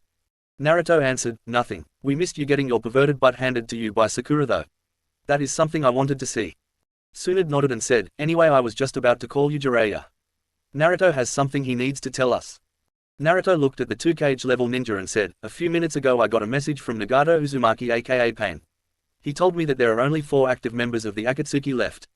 He told me that he allowed another member to join who shall act like a sleeper agent. He told me to meet him near Omegakure in at least 3 days." Jiraiya asked, "That sounds interesting. Who is this sleeper agent?" Naruto answered, "His name is Naruto Jin. Yugito and I encountered him on the mission to Kumo. He had an important hand in the battle with Kakazu and Hiden. He actually played a hand in both of their deaths." Jiraiya rubbed his chin and added, "Okay, we'll go. Until then, stock up, kiss your girlfriends and daughters goodbye. We'll set for Am tomorrow to make sure we get there in a decent amount of time." Naruto got up and nodded. The blonde then went out of the office. "Ito, go stock up." He went to the local Higurashi shop. He stocked up on some food pills, a few kunai, shuriken, senbon, a few explosive notes, flash bombs, and a couple of his old man's tri-pronged kunai. He also got a few feet of ninja wire, and some food and plasma pills, just in case. Naruto went home and told his girls about what was going to happen with Kira out of the room, of course. The girls were a little upset at first, but they relented and allowed Naruto to go. That night Naruto made everyone's favorites. Ramen for him, sushi for Yugito, a big hibachi-style steak for Sum, a big plate of dango and rice balls for Fu, and finally some fried chicken and shrimp for Kira. They all ate in silence. Later that night while Naruto was tucking Kira into bed, he noticed that she looked a little bit upset. "Is something wrong, my little butterfly?" Naruto asked as He looked at his daughter. "I heard you're going to be leaving again," Kira-chan said sadly. "I heard you talking to mommy and the others." Naruto said, "I've gone before, Kira-chan. I've always come back." Kira sniffed and said, "But you might not this time. I heard how dangerous they are from the Toa ninja around the village. I don't want you to leave daddy. I don't want you to die." Naruto looked down at his crying little girl and hugged her. "Listen to me, Kira-chan," Naruto said, "being in danger comes with the territory. If I didn't go, you, your mommy, Yugito, and Sum would all be in danger. That's the last thing that I want. If I don't come back, I want you to be strong for me. Be strong and take care of your mothers for me, especially Fluffy." Motions toward Kira's new rabbit. "Okay." Kira sniffed and said, "Okay, come back safe, daddy." The two hugged and Naruto kissed the girl on the forehead. Naruto then tucked her in and stepped out the door, silently closing it. Naruto then went back to his and his girl's room. When he opened the door, his jaw nearly hit the floor. His girls sat on the bed, all of them scantily clad, and looking at him with a come-to-me look in their eyes. Sum got up and walked over to him with a slight sway in her step. Sum grinned as she saw Naruto's eyes drink in her form. She ran her hands nimbly over Naruto's chest and said, "Since we might only have you for one more night, we might as well make the best of it." Sum then pulled the blonde into the room with a powerful yank and closed the door before she activated the silencing seal on the door. The next morning, Naruto was standing at the gate with his girls and his daughter around him. Jiraiya stood nearby with a smirk on his face as he saw the girls limping and how Naruto looked a little haggard after the whole thing. "One word, rasengan," Naruto said. "I'll feed you to one of my dragon summons and make sure that it hurts you badly before it feasts upon your insides." Kira said, "Yeah, rasengan." Jiraiya grumbled about disrespectful brats and not having any respect for their elders. Naruto said, "Well, be back in less than a week. If I'm not back by then, well, you can guess." Naruto then looked at Kira and said, "Be strong for me, honey." Kira hugged Fluffy closer to her chest and nodded. With that, Naruto and his perverted godfather left for Omegakure. 2 days later, a few miles away from Omegakure. Naruto and Jiraiya stood just outside of a Megakure. Naruto looked down at the village and said, "Where is he? He should have met us by now." At that moment Naruto and Jiraiya sensed a new presence behind him. Naruto spun around and threw a punch just to have it caught by a man with orange hair that had multiple piercings. Naruto would have attacked again if it wasn't for the fact that he noticed he had purple eyes with a lack ripple pattern. "Nagato?" Naruto asked. The man said, "Close. I am a part of one of his abilities for the Rinnegan called the Six Paths of Pain. I am what is called the Predator Path. The real Nagato sent me as a messenger. He told you that the attack will commence in 3 minutes. We're going to need something to draw Omegaku's forces away from center of the village where the Akatsuki meets." Naruto rubbed his chin and said, "I believe I know how. Tell him that the attack will commence in 5 minutes, maybe more." The path nodded before he vanished in a puff of smoke.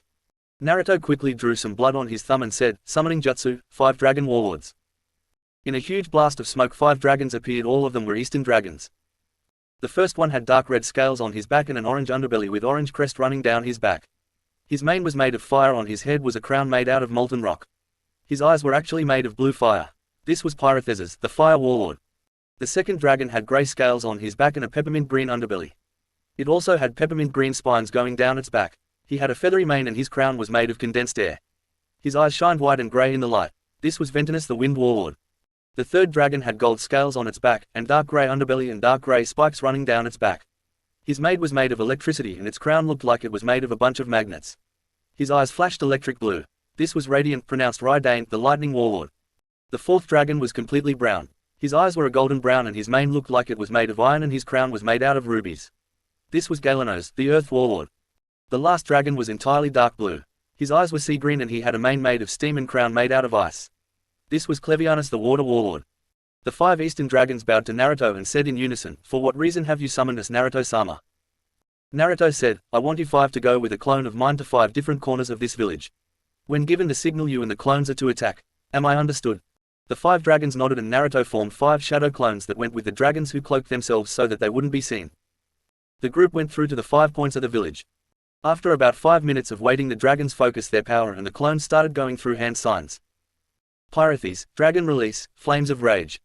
Clone 1, Fire Style, Ultimate Technique, Rage of the Dragon God. Ventinus, Dragon Release, Tempest Wind Rage. Clone 2, Wind Style, Ultimate Technique, Rage of the Wind God. Radiant, Dragon Release, White Lightning Circus. Clone 3, Lightning Style, Ultimate Technique, Thor's Hammer. Gaianos, Dragon Release, Great Beast Quake. Clone 4, Earth Style, Ultimate Technique, Wrath of Gaia. Clevianus, Dragon Release, Water Dragon Storm. Clone 5, Water Style, Ultimate Technique, Poseidon's Wrath. 2 huge blasts of pure white flames, 2 Category 5 hurricanes, 1 large blast of lightning, a swarm of lightning bolts, a huge earthquake, and an enormous flood hit the sides of a megakure. The village was immediately thrown into turmoil as the walls around the village crumbled and multiple buildings were flattened. The ninja of a megakure rushed towards the attack sites and were immediately attacked by the 5 warlords. The clones had dispersed as soon as they launched their jutsu. Naruto and Jiraiya shot into the city, running through the village to get to the center where the Akatsuki slept. Meanwhile, Naruto shot up as he heard the sound of explosions and screams of pain. He ran out of his room and immediately found that the others were running for the main chamber. He followed them and found Pain's Deva path waiting for them. Leader Sama, the white half of Zetsu, said, "What is going on?" The Deva path answered, "It is simple, Zetsu, your destruction."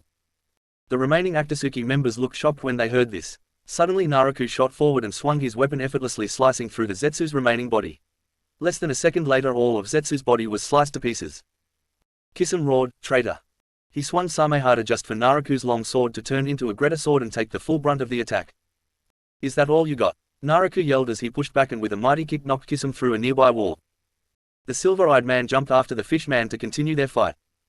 Toby glared at Pain and said, "How dare you betray me, Pain?" The rest of Thepets of Pain appeared and the real Nagato appeared. He was walking easily as he had finally gotten used to his new legs.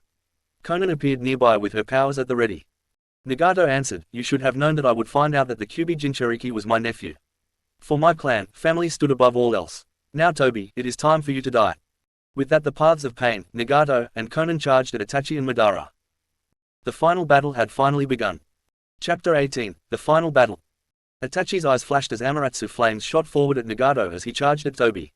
The redhead slammed his fist into the ground, causing a wall of flames to shoot up. The flames countered each other for a second. Thinking quickly, Nagato used his control over wind to increase the power of his own flames and then used some water he pulled from the air around them to blast the Amaterasu flames. "I was enough to weaken the flames. As this happened, the Asura path shot forward and transformed his arm into a chainsaw. Itachi dodged the attack just to be hit in the side by a flurry of paper. The paper wrapped around him and then pulled him into the next room. I gave you your eyes, Nagato, Toby said. How could you turn on me for all that I have given you? Nagato answered, I was only a means to an end for you. When the time came you would have turned on me. Toby snarled and said, too bad, you made a good leader. Now you shall fall along with the rest of your clan. With that, Toby and Nagato along with his 6 paths of pain charged at each other. Meanwhile, Itachi rolled across the ground and started right at Konan, who took a human form with a pair of large paper wings. You cannot beat me, the Uchiha killer said with his eyes activated. Konan said, we shall see, Itachi. The two stared at one another with equally emotionless gazes. Outside the tower, Kisame roared as he swung his sword with the intent of ripping Jin. Finally found out that his name was told in the old Japanese way, so I called him by his last name the whole time apart. Jin swung his great sword and the two weapons met with a loud clang. The opposing swordsmen grappled and wrestled against the other for supremacy. Kisame pushed Jin away and went through hand signs before he yelled, water style, water shark bullet. Kisame pushed his arms forward and out of the water on the ground and all over a shark form charging right at Jin. Jin went through some one-sided hand signs of his own and yelled, wind style, tornado blast. Jin clapped his hands together sending a tornado forward. The tornado dispersed the water the shark was made of and sent it flying at Kisame. Kisame was hit just to turn into a water clone. Kisame burst out of the ground nearby and brought Samehada down with the intent of shaving away the flesh of Jin's head. Jin dodged the attack and swung his sword. Kisame ducked and received a knee to the nose. Kisame dug his heels into the moist ground. Jin charged forward and swung his sword meeting Samehada with a loud clang. The two traded, blew their clangs just barely audible over the sound of the dragon warlords attacking around them. Kisame kicked Jin away before swinging a fist, slamming it in Jin's face, knocking him away. Kisame then went through a few hand signs and called out, water style, rainwater shark wave. Kisame slammed his hand on the ground sending multiple water droplets in the air. As the droplets fell they took the form of different sharks. Jin quickly went through hand signs and yelled, moon release, lunar shield. Jin held his sword out and a wall of lunar light formed in front of him deflecting the water attacks. Kisame growled in frustration and went through hand signs again. Water style, great shark bullet. Kisame pushed both his arms forward and an enormous shark made entirely out of water shot forward at Jin. Jin raised his sword and yelled, moon release, white moon splitting. Jin swung his sword down sending a wave of silver chakra forward that sliced right through Kisame's jutsu. The water spread out like a flood. Jin shot up and actually started flying. Kisame looked up in shock before he gained an enraged look. Kisame snarled at the man. That's it, the mad swordsman growled, I've had it with you. Kisame completely uncovered Samehada before he placed it against his chest. The spikes on the blade began to spread across Kisame's chest and then his whole body. The man grew a bit in height and his robe and shirt ripped, leaving him only in his pants. His body became slightly sleeker and a tail grew. He grew large fins on the backs of his arms and his face became distinctly more shark-like. Now, Kisame said with a dark scowl and a slightly deeper voice, I'll show you why they call me the tailless-tailed beast.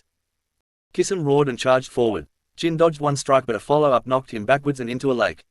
Kisame grinned and then shot forward tackling Jin into the water. Once underwater, Kisame started punching, doing his best to make Jin open his mouth so he could drown. Kisame sank his teeth into Jin's shoulder drawing blood and making Jin cry out in pain, making a gurgling noise and sending bubbles to the surface. Kisame grinned as he continued to gnaw on Jin's shoulder. Jin brought suddenly sent out a bolt of lightning chakra through his body making the shark man cry out in pain. As Kisame let go, Jin pulled back his fist and let loose a punch powered by wind chakra knocking him backwards and out of the water. Silver chakra covered him as he thought, Gengetsu Myaku transformation, Tsukuyomi the moon warrior. On the shore Kisame spat some blood and a tooth out of his mouth. He turned towards the water and yelled, come on, is that all you got? The water exploded and Jin, in his moon warrior form, rose up like a monolith out of the water. The giant raised his fist. Kisame looked up at the giant and said, oh, crud. Wham! Kisame was crushed under the giant fist. The giant unleashed a flurry of blows forming a massive crater where Kisame was. Pretty soon blood was seen on his massive fists. The man rose up and cracked his knuckles and in a flash reverted back to Jin. To be sure, Jin went through hand signs and fired a blast of fire forward and burned the body of Kisame. Jin rubbed his bleeding shoulder before he took out a plasma pill and ate it. Then he picked up Samehada and put it away in a special storage scroll. He knew that he could get a lot of money for returning it to Kirigakure. He glanced behind him to see Jiraiya and Naruto jumped over him and headed right for the tower. He grinned and was about to take his leave when he heard an explosion. Jin looked at the hole and ran forward and then he jumped into the hole that was formed. He was greeted with the sight of Itachi Uchiha being surrounded by a twister of paper. Jin saw the paper make complete mincemeat of a piece of furniture, meaning that the paper was actually very sharp. Despite being in a literal storm of blades, Itachi was completely calm. Itachi went through hand signs and said, fire style, Phoenix Sage Power Nail Crimson. Itachi threw some shuriken incredible fast and he fired a blast of fire chakra from his mouth, then fusing the two. The burning blades flew forward. The paper dispersed, avoiding the flames before some of the paper folded into shuriken firing forward. Itachi simply opened his eyes and the shuriken burst into black flames. More paper shuriken came from his back. These actually managed to pierce his skin. Itachi spun around and went through more hand signs. Fire style, Phoenix Fire Sage technique. Itachi fired a volley of small fireballs as the paper uses twister. The paper dispersed to avoid the flames. Jin jumped through the paper and swung his sword. Itachi dodged the attack and opened his eyes, intending on capturing Jin in a genjutsu. He was shocked when Jin didn't even stop. He dodged a few more attacks and then whipped out a kunai with lightning speed and stabbed it into Jin's chest.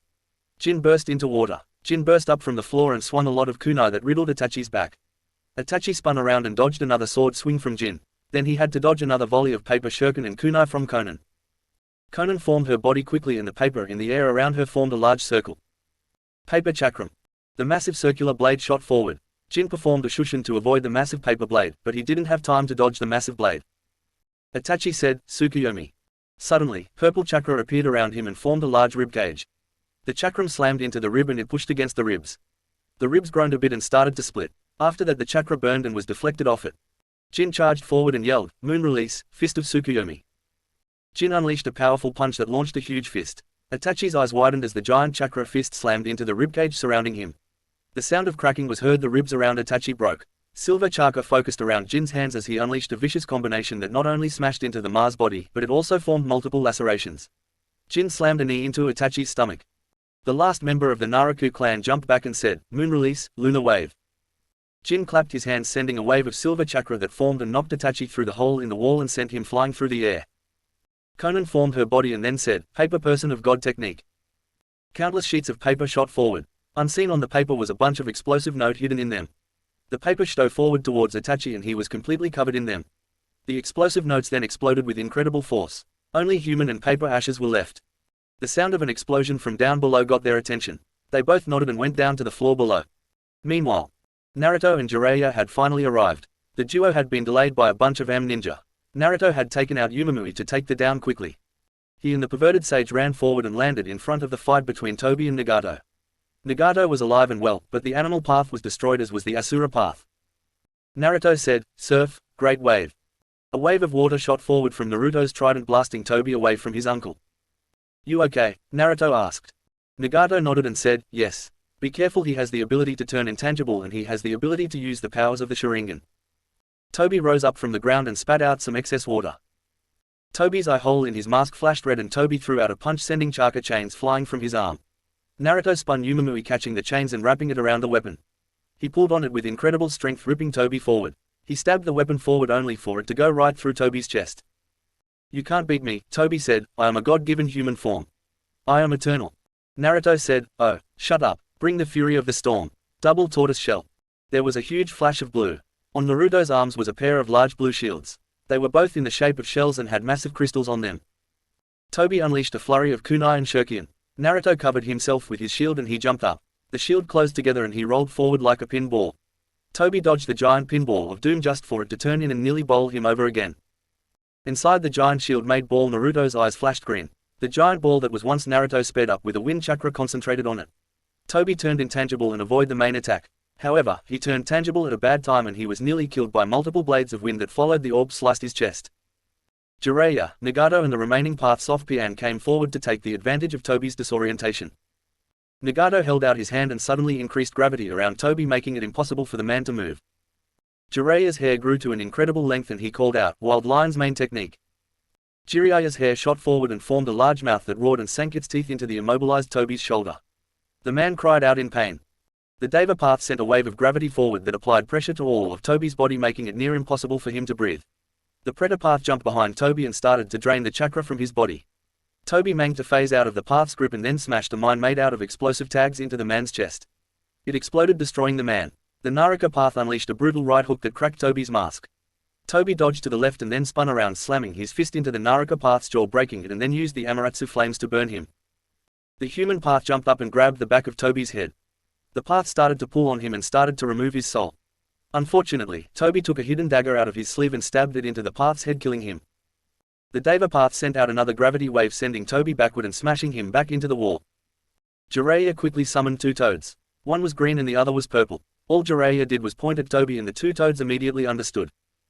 The two toads opened their mouths and their tongues shot forward like bullets. Their tongues pierced both of Toby's shoulders. The two toads then started whipping Toby's body with their tongues at incredible speed and with incredible strength for such small amphibians. "Way to go, pervy sage," Naruto said as his weapon turned back into a regular sword.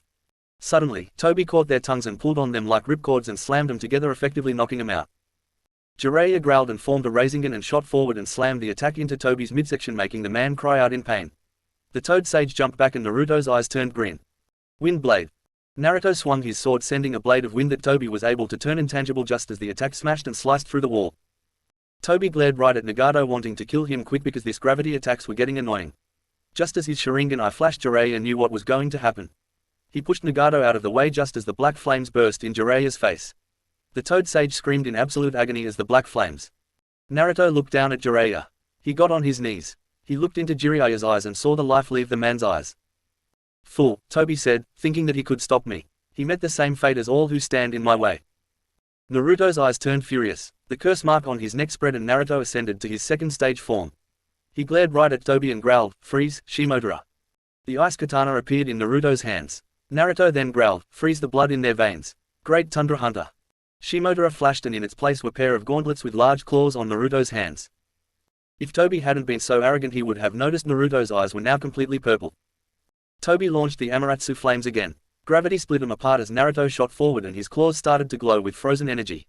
Naruto swung his claws, slicing Toby's chest. Ice spread from the wound, shocking Toby. Naruto continued to swing and claw at the insides of Toby. In a matter of seconds, Toby's body was completely covered in ice. Naruto jumped back and chakra spiraled around his arm. Chakra focused in his hand and an orb of fire, water, lightning, wind, and earth formed on his finger and a large orb formed in his palm. Naruto shot forward and yelled, "Five-pronged rasengan." The attack slammed right into Toby's frozen body. The ice cracked and it all shattered, destroying Toby's body. As Naruto walked away, he snapped his fingers and gravity increased around the icy remains of Toby were completely obliterated under the intense pressure. Naruto dropped to his knees and roared in a mix of rage and sorrow at the death of his godfather. Nagato walked forward and placed a hand on Naruto's shoulder.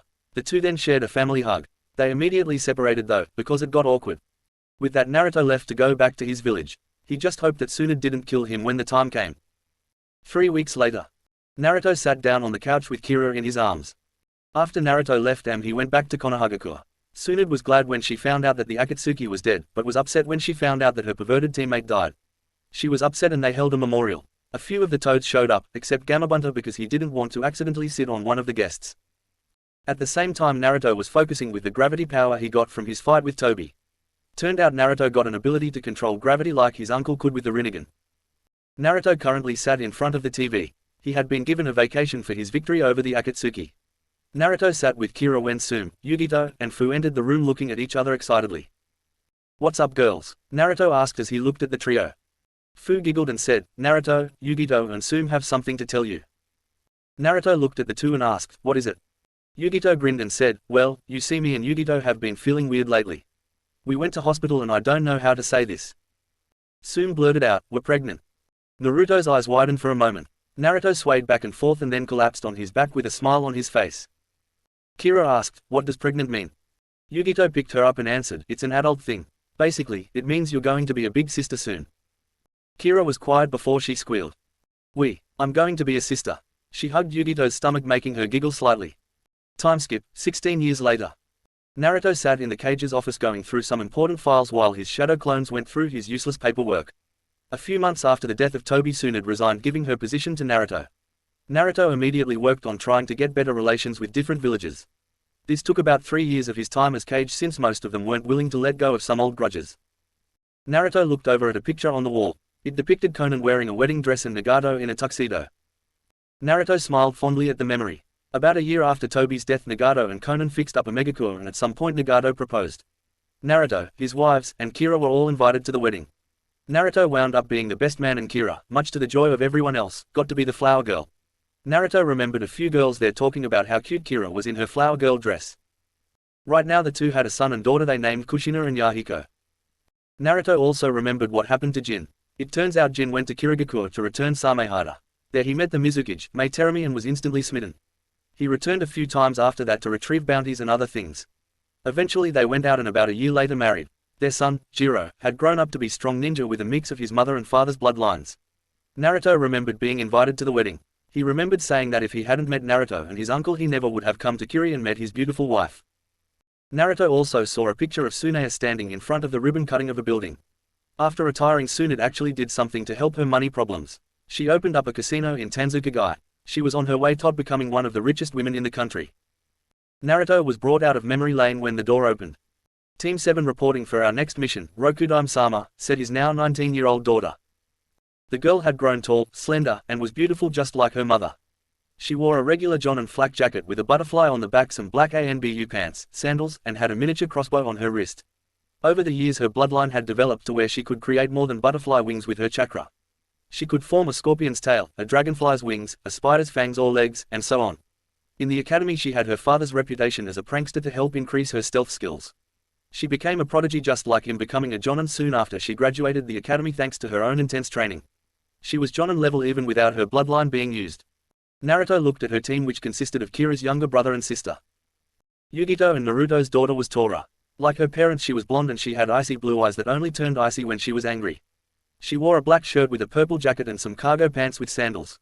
She also gained some cat-like whiskers on her cheeks. Her bloodline had been altered with the Nibi's chakra like Kira. While he couldn't form creature parts like Kira, she was able to control hellfire like Yugito. She was just graduated and she had graduated at the top of the class. Suman, Naruto's son, was Hanto, named after Sume's late ex-husband. Naruto wanted to name him Minato like his father, but he lost the coin toss. He had black hair and a pair of wolfish blue eyes. On his cheeks he had black fang tattoos. He wore a black shirt with a tan jacket and some short-width sandals with bandages around his ankles. At his feet was a black wolf pup named Fang. He had his father's bloodline as well. His didn't change due to demon chakra, but he found a way to merge it with Fang, giving him elemental control as well. They were coming up with their own moves to use. The final member was Asuma Satobi. Sometime after Tobi died, Kurenai and Asuma got married. After a while though, the man's smoking habit caught up with him and he contracted lung cancer. He died and Kurenai named her son after his dead father. The boy was growing into a miniature version of his father, minus the beard. He was about as tall as Hanto with dead features, short black hair, and red eyes like his mother. He had on a black shirt and short cargo pants and some sandals. Team 7, Naruto said, "Let's me see. Ah, here we go. This is a D rank mission. The Fire Daimyo's cat and her litter have managed to escape her again. Your mission is to find them without causing too much damage." Hanto said, "Dad, it's just a couple of cats. What the worst that they could do?" Naruto said, "Rule 1 of the ninja world. Never underestimate the enemy. Now go." The team ran out. Sume, Fu, and Yugito came in. "Let me guess, you gave them the Tora mission, didn't you?" Fu asked. Naruto said, "I'm considering this payback for when Hanto painted graffiti all over the Hokage monument and when he put hot sauce in my ramen broth." The girls laughed fondly at the memory. When the latter happened, Naruto ran around clutching his burning mouth, yelled, "Ramen! Why have you betrayed me?" The first time though, they had to save their Sochi from both Naruto and Tsunade's wrath. He painted the first Hokage with a nosebleed and wide eyes, he gave the second Hokage bug eye and a bowl cut, he made the Sandime look like a monkey, he drew whisker marks, fox eyes, and the word doofus on the fourth's face, he painted a bubble from Tsunade saying that she had implants, and had Naruto's head saying that ramen sucked. Despite his anger at his son, Naruto couldn't help but laugh at the memory. His laughter increased when he heard screams coming from the forest. "So," Sume said sultrily, "they aren't going to be back for a few hours, want to help us pass the time?" Naruto grinned before his eyes turned green. The door and windows shut and locked. The blinds shut and silencing seals were put up. "I love my life," Naruto said as three girls converged on him. Meanwhile, Hanto sat against a tree with Fang pinning Tora to the ground with his teeth. The kittens were caught and being cuddled by the girls of the team. He and Asuma were the only two covered in scars. Then out of nowhere all the cats escaped somehow and made a break for it. "Dad," Hanto growled, "I will get you for this. I swear by the prank god I shall get my revenge." Kira smacked Hanto over the head and said, "Shut up, puppy. We need to catch those cats again. Move out." Hanto rubbed the back of his head and grumbled at the nickname his mum had given him. He and his team ran off to face one of the greatest challenges of their genin careers, catching the demon cat. Cut. Okay, that's the end of that. Sorry if the ending sucked, let me know what you thought. See you all later. Bye.